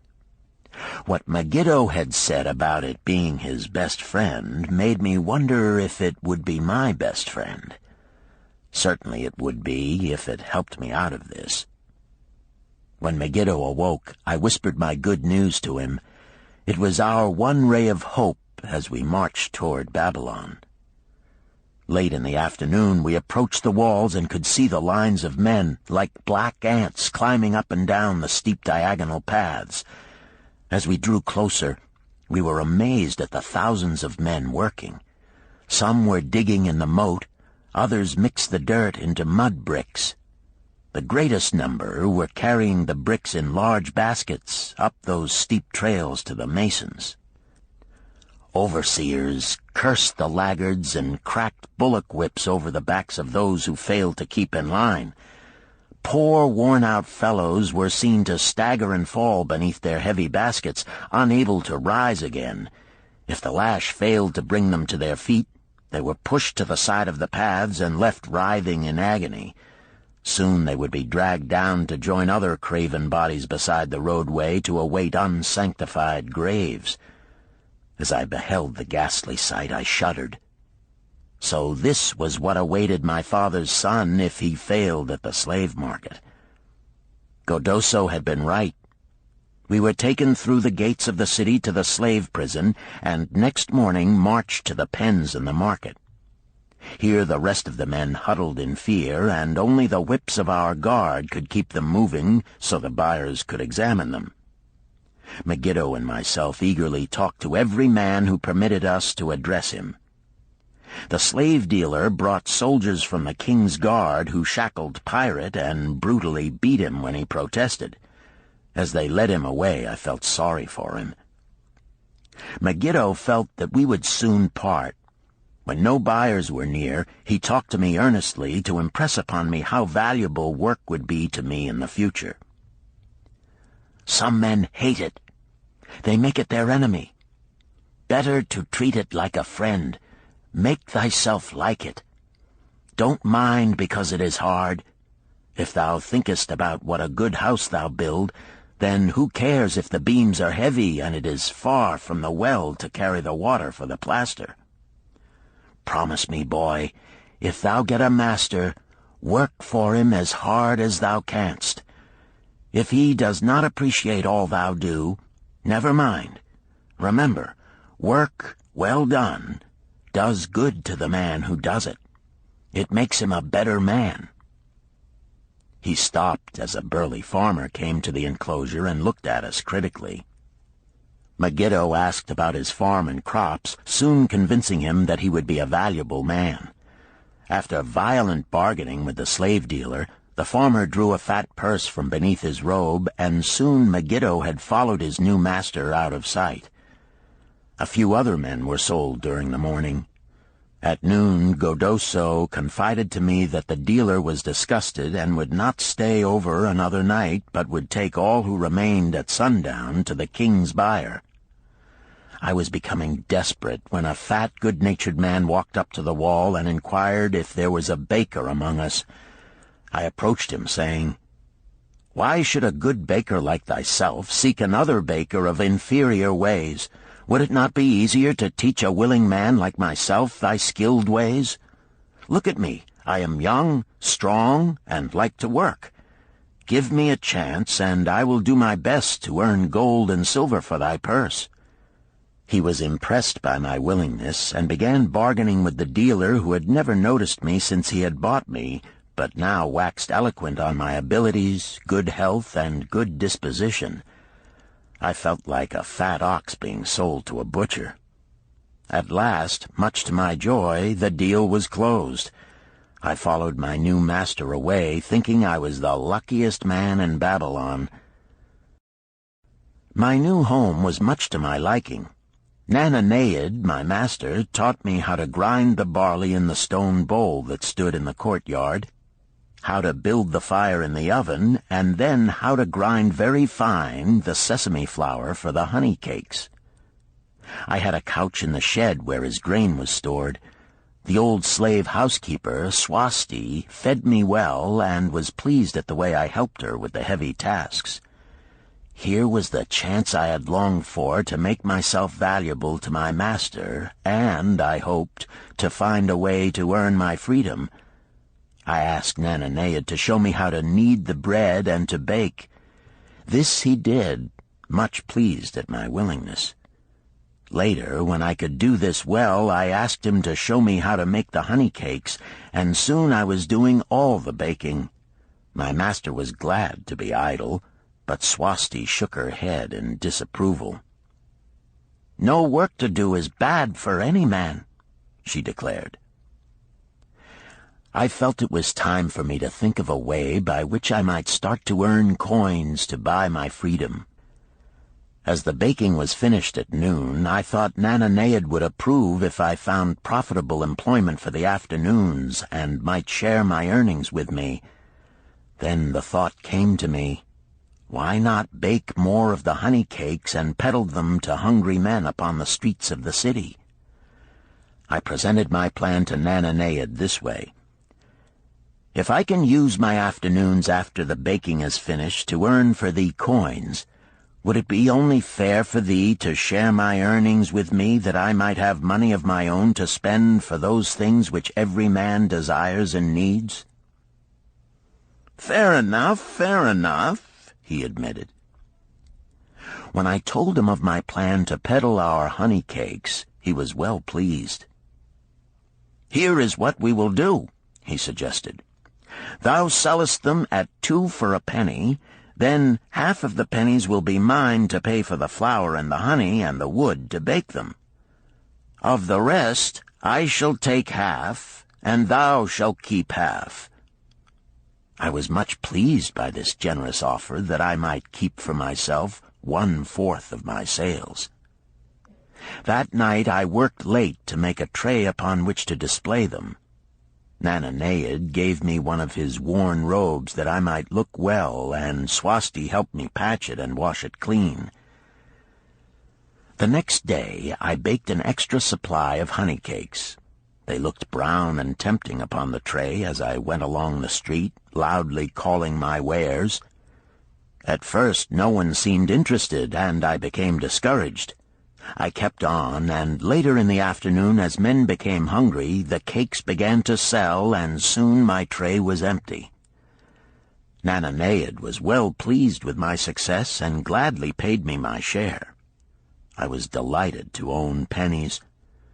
Megiddo had been right when he said a master appreciated good work from his slaves. That night I was so excited over my success I could hardly sleep, and tried to figure how much I could earn in a year and how many years would be required to buy my freedom.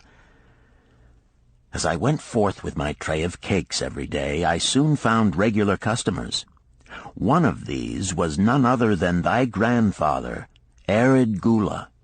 He was a rug merchant and sold to the housewives, going from one end of the city to the other, accompanied by a donkey loaded high with rugs and a black slave to tend it. He would buy 2 cakes for himself and 2 for his slave, always tarrying to talk with me while they ate them. Thy grandfather said something to me one day that I shall always remember. "I like thy cakes, boy.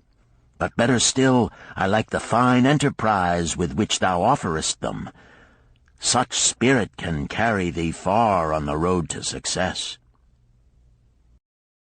But how canst thou understand, Hayden Gula, what such words of encouragement could mean to a slave boy, lonesome in a great city, struggling with all he had in him to find a way out of his humiliation?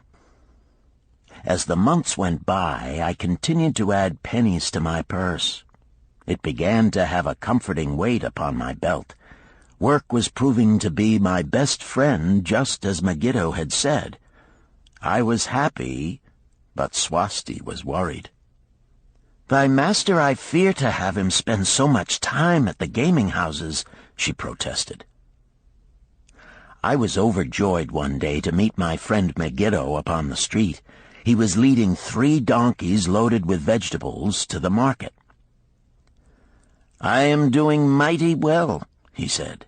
"My master does appreciate my good work, for now I am a foreman. See, he does trust the marketing to me. And also he is sending for my family. Work is helping me to recover from my great trouble. Someday it will help me to buy my freedom and once more own a farm of my own." Time went on, and Nananead became more and more anxious for me to return from selling. He would be waiting when I returned, and would eagerly count and divide our money. He would also urge me to seek further markets and increase my sales. Often I went outside the city gates to solicit the overseers of the slaves building the walls. I hated to return to the disagreeable sights, but found the overseers liberal buyers. One day I was surprised to see Zabado waiting in line to fill his basket with bricks. He was gaunt and bent, and his back was covered with welts and sores from the whips of the overseers. I was sorry for him, and handed him a cake which he crushed into his mouth like a hungry animal. Seeing the greedy look in his eyes, I ran before he could grab my tray. "Why dost thou work so hard?" Arid Gula said to me one day. "Almost the same question thou asked of me today, dost thou remember?" I told him what Megiddo had said about work and how it was proving to be my best friend. I showed him with pride my wallet of pennies and explained how I was saving them to buy my freedom. "When thou art free, what wilt thou do?" he inquired. "Then," I answered, "I intend to become a merchant." At that he confided in me, something I had never suspected. "Thou knowest not that I also am a slave. I am in partnership with my master." "Stop," demanded Hayden Gula. "I will not listen to lies defaming my grandfather. He was no slave." His eyes blazed in anger. Sharunada remained calm. "I honor him for rising above his misfortune and becoming a leading citizen of Damascus. Art thou his grandson, cast of the same mold? Art thou man enough to face true facts, or dost thou prefer to live under false illusions?" Hayden Gula straightened in his saddle. In a voice suppressed with deep emotion, he replied, "My grandfather was beloved by all. Countless were his good deeds. When the famine came, did not his gold buy grain in Egypt, and did not his caravan bring it to Damascus, and distribute it to the people, so none would starve? Now thou sayest he was but a despised slave in Babylon. Had he remained a slave in Babylon, that he might well have been despised. But when, through his own efforts, he became a great man in Damascus, the gods indeed condoned his misfortunes and honored him with their respect. Shahrunada replied. After telling me that he was a slave, Shahrunada continued, he explained how anxious he had been to earn his freedom. Now that he had enough money to buy this, he was much disturbed as to what he should do. He was no longer making good sales and feared to leave the support of his master. I protested his indecision. Cling no longer to thy master. Get once again the feeling of being a free man. Act like a free man and succeed like one. Decide what thou desirest to accomplish, and then work will aid thee to achieve it. He went on his way, saying he was glad I had shamed him for his cowardice. One day I went outside the gates again, and was surprised to find a great crowd gathering there. When I asked a man for an explanation, he replied, "Hast thou not heard? An escaped slave who murdered one of the king's guards has been brought to justice and will this day be flogged to death for his crime. Even the king himself is to be here." So dense was the crowd about the flogging post, I feared to go near lest my tray of honey cakes be upset. Therefore I climbed up the unfinished wall to see over the heads of the people. I was fortunate in having a view of Nebuchadnezzar himself as he rode by in his golden chariot. Never had I beheld such grandeur, such robes and hangings of gold cloth and velvet. I could not see the flogging, though I could hear the shrieks of the poor slave. I wondered how one so noble as our handsome king could endure to see such suffering, yet when I saw he was laughing and joking with his nobles, I knew he was cruel and understood why such inhuman tasks were demanded of the slaves building the walls. After the slave was dead, his body was hung upon a pole by a rope attached to his leg so all might see. As the crowd began to thin, I went close. On the hairy chest, I saw tattooed 2 entwined serpents. It was Pirate. The next time I met Arid Gula, he was a changed man. Full of enthusiasm, he greeted me. "Behold, the slave thou knewest is now a free man. There was magic in thy words. Already my sales and my profits are increasing. My wife is overjoyed. She was a free woman, the niece of my master. She much desires that we move to a strange city where no man shall know I was once a slave.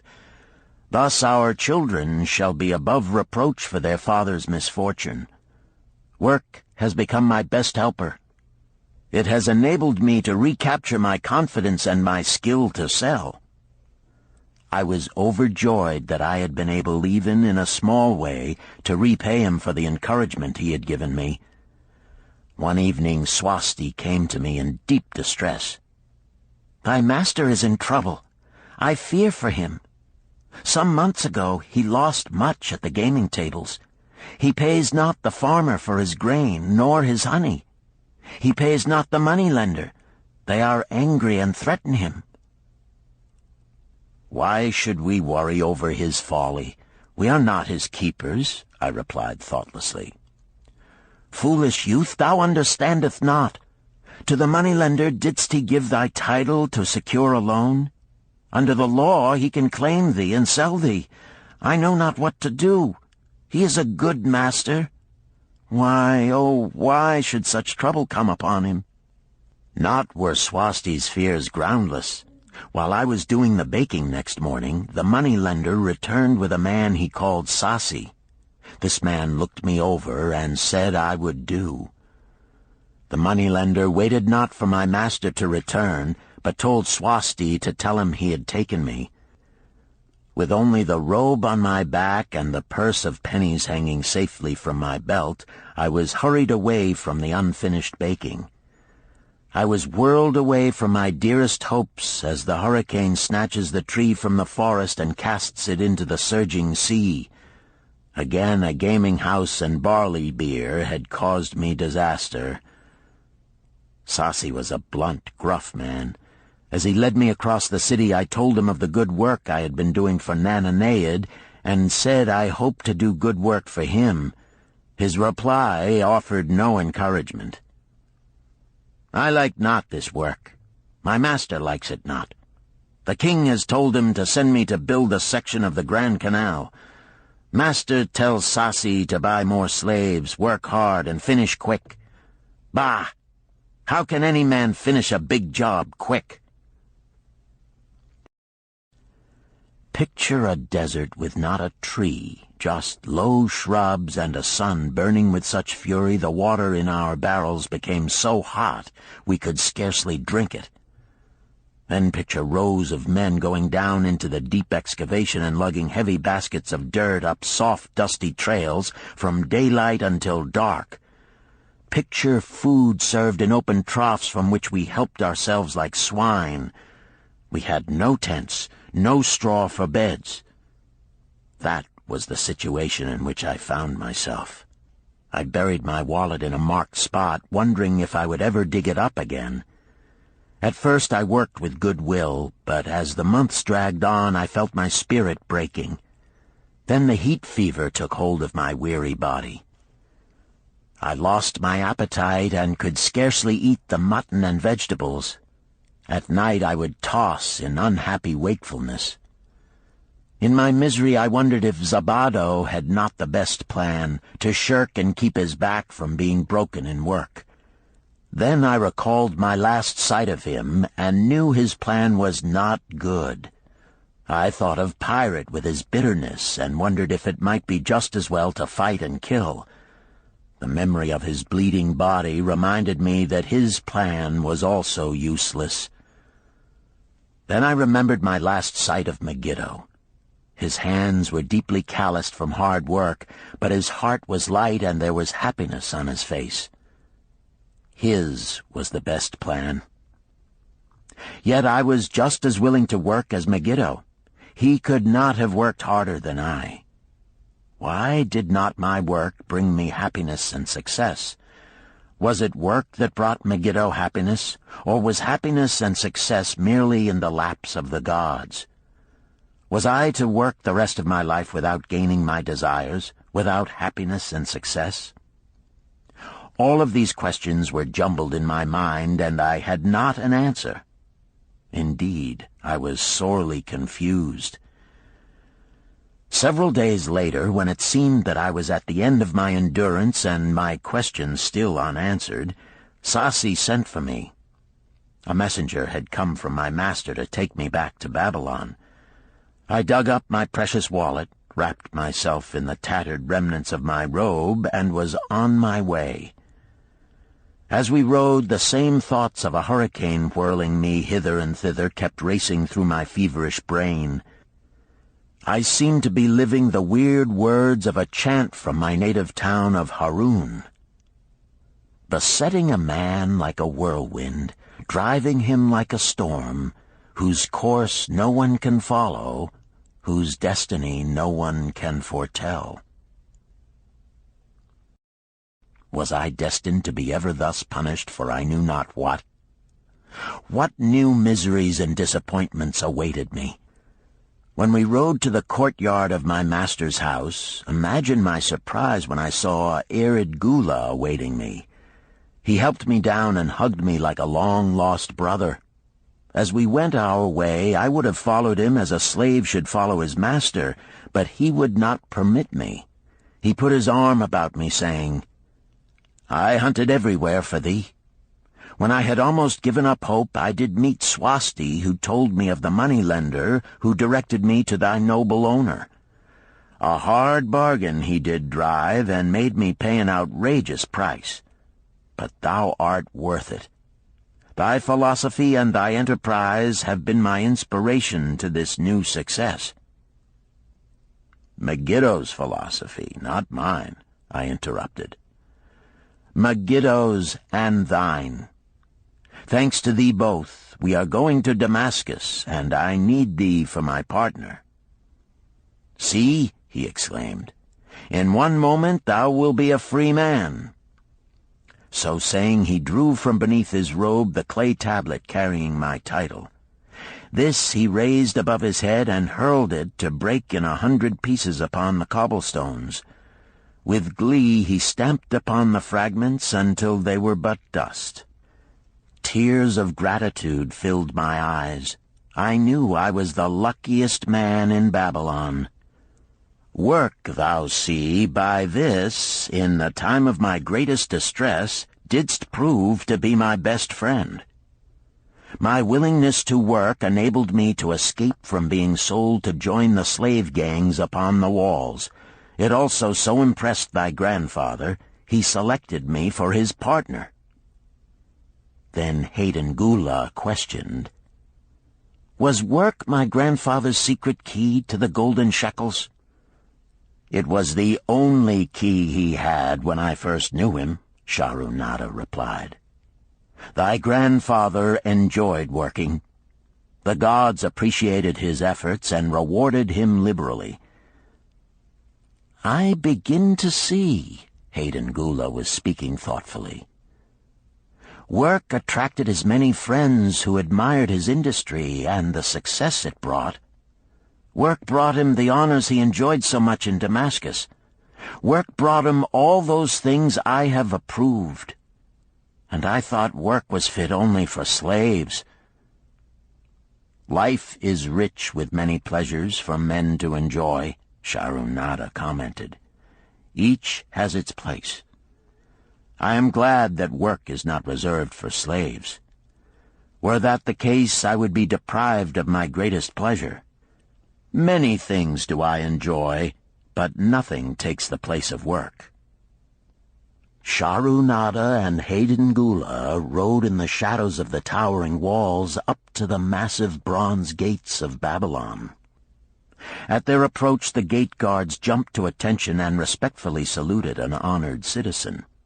With head held high, Shahrunada led the long caravan through the gates and up the streets of the city.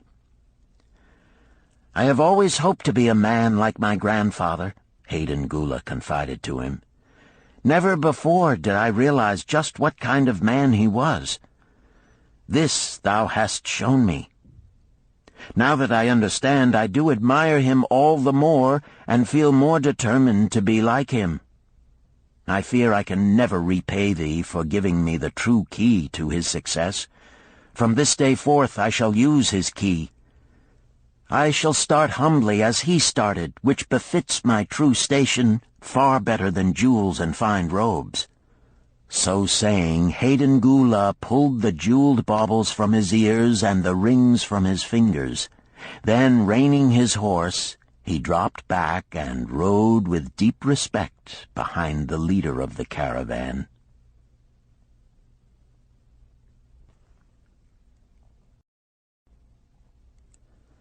Chapter 11.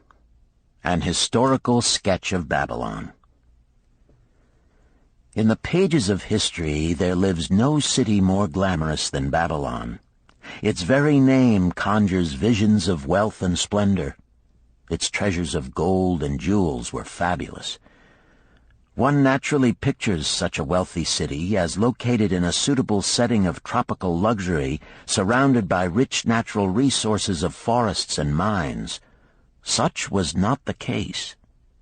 It was located beside the Euphrates River in a flat, arid valley. It had no forests, no mines, not even stone for building. It was not even located upon a natural trade route. The rainfall was insufficient to raise crops. Babylon is an outstanding example of man's ability to achieve great objectives using whatever means are at his disposal. All of the resources supporting this large city were man-developed. All of its riches were man-made. Babylon possessed just two natural resources: a fertile soil, and water in the river. With one of the greatest engineering accomplishments of this or any other day, Babylonian engineers diverted the waters from the river by means of dams and immense irrigation canals. Far out across that arid valley went these canals to pour the life-giving waters over the fertile soil. This ranks among the first engineering feats known to history. Such abundant crops as were the reward of this irrigation system the world had never seen before. Fortunately, during its long existence, Babylon was ruled by successive lines of kings to whom conquest and plunder were but incidental. While it engaged in many wars, most of these were local or defensive against ambitious conquerors from other countries who coveted the fabulous treasures of Babylon. The outstanding rulers of Babylon live in history because of their wisdom, enterprise, and justice. Babylon produced no strutting monarchs who sought to conquer the known world that all nations might pay homage to their egotism. As a city, Babylon exists no more. When those energizing human forces that built and maintained the city for thousands of years were withdrawn, it soon became a deserted ruin. The site of the city is in Asia, about 600 miles east of the Suez Canal, just north of the Persian Gulf. The latitude is about 30 degrees above the equator, practically the same as that of Yuma, Arizona. It possessed a climate similar to that of this American city, hot and dry. Today, this valley of the Euphrates, once a populous irrigated farming district, is again a windswept arid waste. Scant grass and desert shrubs strive for existence against the wind-blown sands. Gone are the fertile fields, the mammoth cities, and the long caravans of rich merchandise. Nomadic bands of Arabs, securing a scant living by tending small herds, are the only inhabitants. Such it has been since about the beginning of the Christian era. Dotting this valley are earthen hills. For centuries they were considered by travelers to be nothing else. The attention of archaeologists were finally attracted to them because of broken pieces of pottery and brick washed down by the occasional rainstorms. Expeditions, financed by European and American museums, were sent here to excavate and see what could be found. Picks and shovels soon proved these hills to be ancient cities. City graves, they might well be called. Babylon was one of these. Over it for something like 20 centuries, the winds had scattered the desert dust. Built originally of brick, all exposed walls had disintegrated and gone back to earth once more. Such is Babylon, the wealthy city, today. A heap of dirt, so long abandoned that no living person even knew its name until it was discovered by carefully removing the refuse of centuries from the streets and the fallen wreckage of its noble temples and palaces. Many scientists considered the civilization of Babylon and other cities in this valley to be the oldest of which there is a definite record. Positive dates have been proved reaching back 8,000 years. An interesting fact in this connection is the means used to determine these dates. Uncovered in the ruins of Babylon were descriptions of an eclipse of the sun. Modern astronomers readily computed the time when such an eclipse, visible in Babylon, occurred, and thus established a known relationship between their calendar and our own. In this way we have proved that 8,000 years ago the Sumerites, who inhabited Babylonia, were living in walled cities. One can only conjecture for how many centuries previous such cities had existed. Their inhabitants were not mere barbarians living within protecting walls. They were an educated and enlightened people. So far as written history goes, they were the first engineers, the first astronomers, the first mathematicians, the first financiers, and the first people to have a written language. Mention has already been made of the irrigation systems which transformed the arid valley into an agricultural paradise. The remains of these canals can still be traced, although they are mostly filled with accumulated sand. Some of them were of such size that, when empty of water, a dozen horses could be ridden abreast along their bottoms. In size they compare favorably with the largest canals in Colorado and Utah. In addition to irrigating the valley lands, Babylonian engineers completed another project of similar magnitude. By means of an elaborate drainage system, they reclaimed an immense area of swampland at the mouths of the Euphrates and Tigris rivers and put this also under cultivation. Herodotus, the Greek traveler and historian, visited Babylon while it was in its prime and has given us the only known description by an outsider. His writings give a graphic description of the city and some of the unusual customs of its people. He mentions the remarkable fertility of the soil and the bountiful harvest of wheat and barley which they produced. The glory of Babylon has faded, but its wisdom has been preserved for us. For this we are indebted to their form of records. In that distant day, the use of paper had not been invented. Instead, they laboriously engraved their writing upon tablets of moist clay. When completed, these were baked and became hard tile. In size, they were about 6 by 8 inches and an inch in thickness. These clay tablets, as they are commonly called, were used much as we use modern forms of writing. Upon them were engraved legends, poetry, history, transcriptions of royal decrees, the laws of the land, titles to property, promissory notes, and even letters which were dispatched by messengers to distant cities. From these clay tablets we are permitted an insight into the intimate personal affairs of the people. For example, one tablet, evidently from the records of a country storekeeper, relates that upon the given date a certain named customer brought in a cow and exchanged it for 7 sacks of wheat, 3 being delivered at the time, and the other 4 to await the customer's pleasure. Safely buried in the wrecked cities, archaeologists have recovered entire libraries of these tablets, hundreds of thousands of them. One of the outstanding wonders of Babylon was the immense walls surrounding the city. The ancients ranked them with the Great Pyramid of Egypt as belonging to the 7 wonders of the world. Queen Semiramis is credited with having erected the first walls during the early history of the city. Modern excavators have been unable to find any trace of the original walls, nor is their exact height known.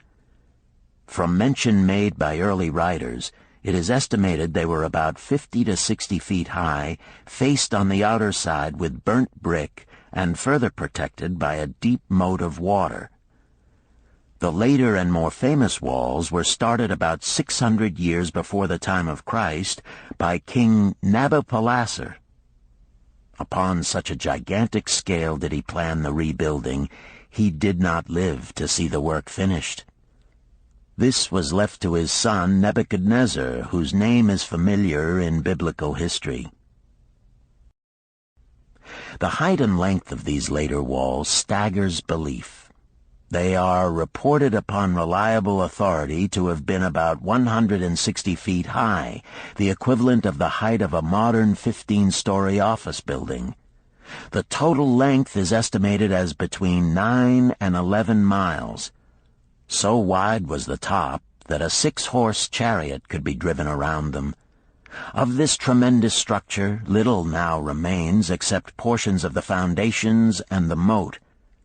In addition to the ravages of the elements, the Arabs completed the destruction by quarrying the brick for building purposes elsewhere. Against the walls of Babylon marched, in turn, the victorious armies of almost every conqueror of that age of wars of conquest. A host of kings laid siege to Babylon, but always in vain. Invading armies of that day were not to be considered lightly. Historians speak of such units as 10,000 horsemen, 25,000 chariots, 1,200 regiments of foot soldiers with 1,000 men to the regiment. Often 2 or 3 years of preparation would be required to assemble war materials and depots of food along the proposed line of march. The city of Babylon was organized much like a modern city. There were streets and shops. Peddlers offered their wares through residential districts. Priests officiated in magnificent temples. Within the city was an inner enclosure for the royal palaces. The walls about this were said to have been higher than those about the city. The Babylonians were skilled in the arts. These included sculpture, painting, weaving, gold working, and the manufacture of metal weapons and agricultural implements.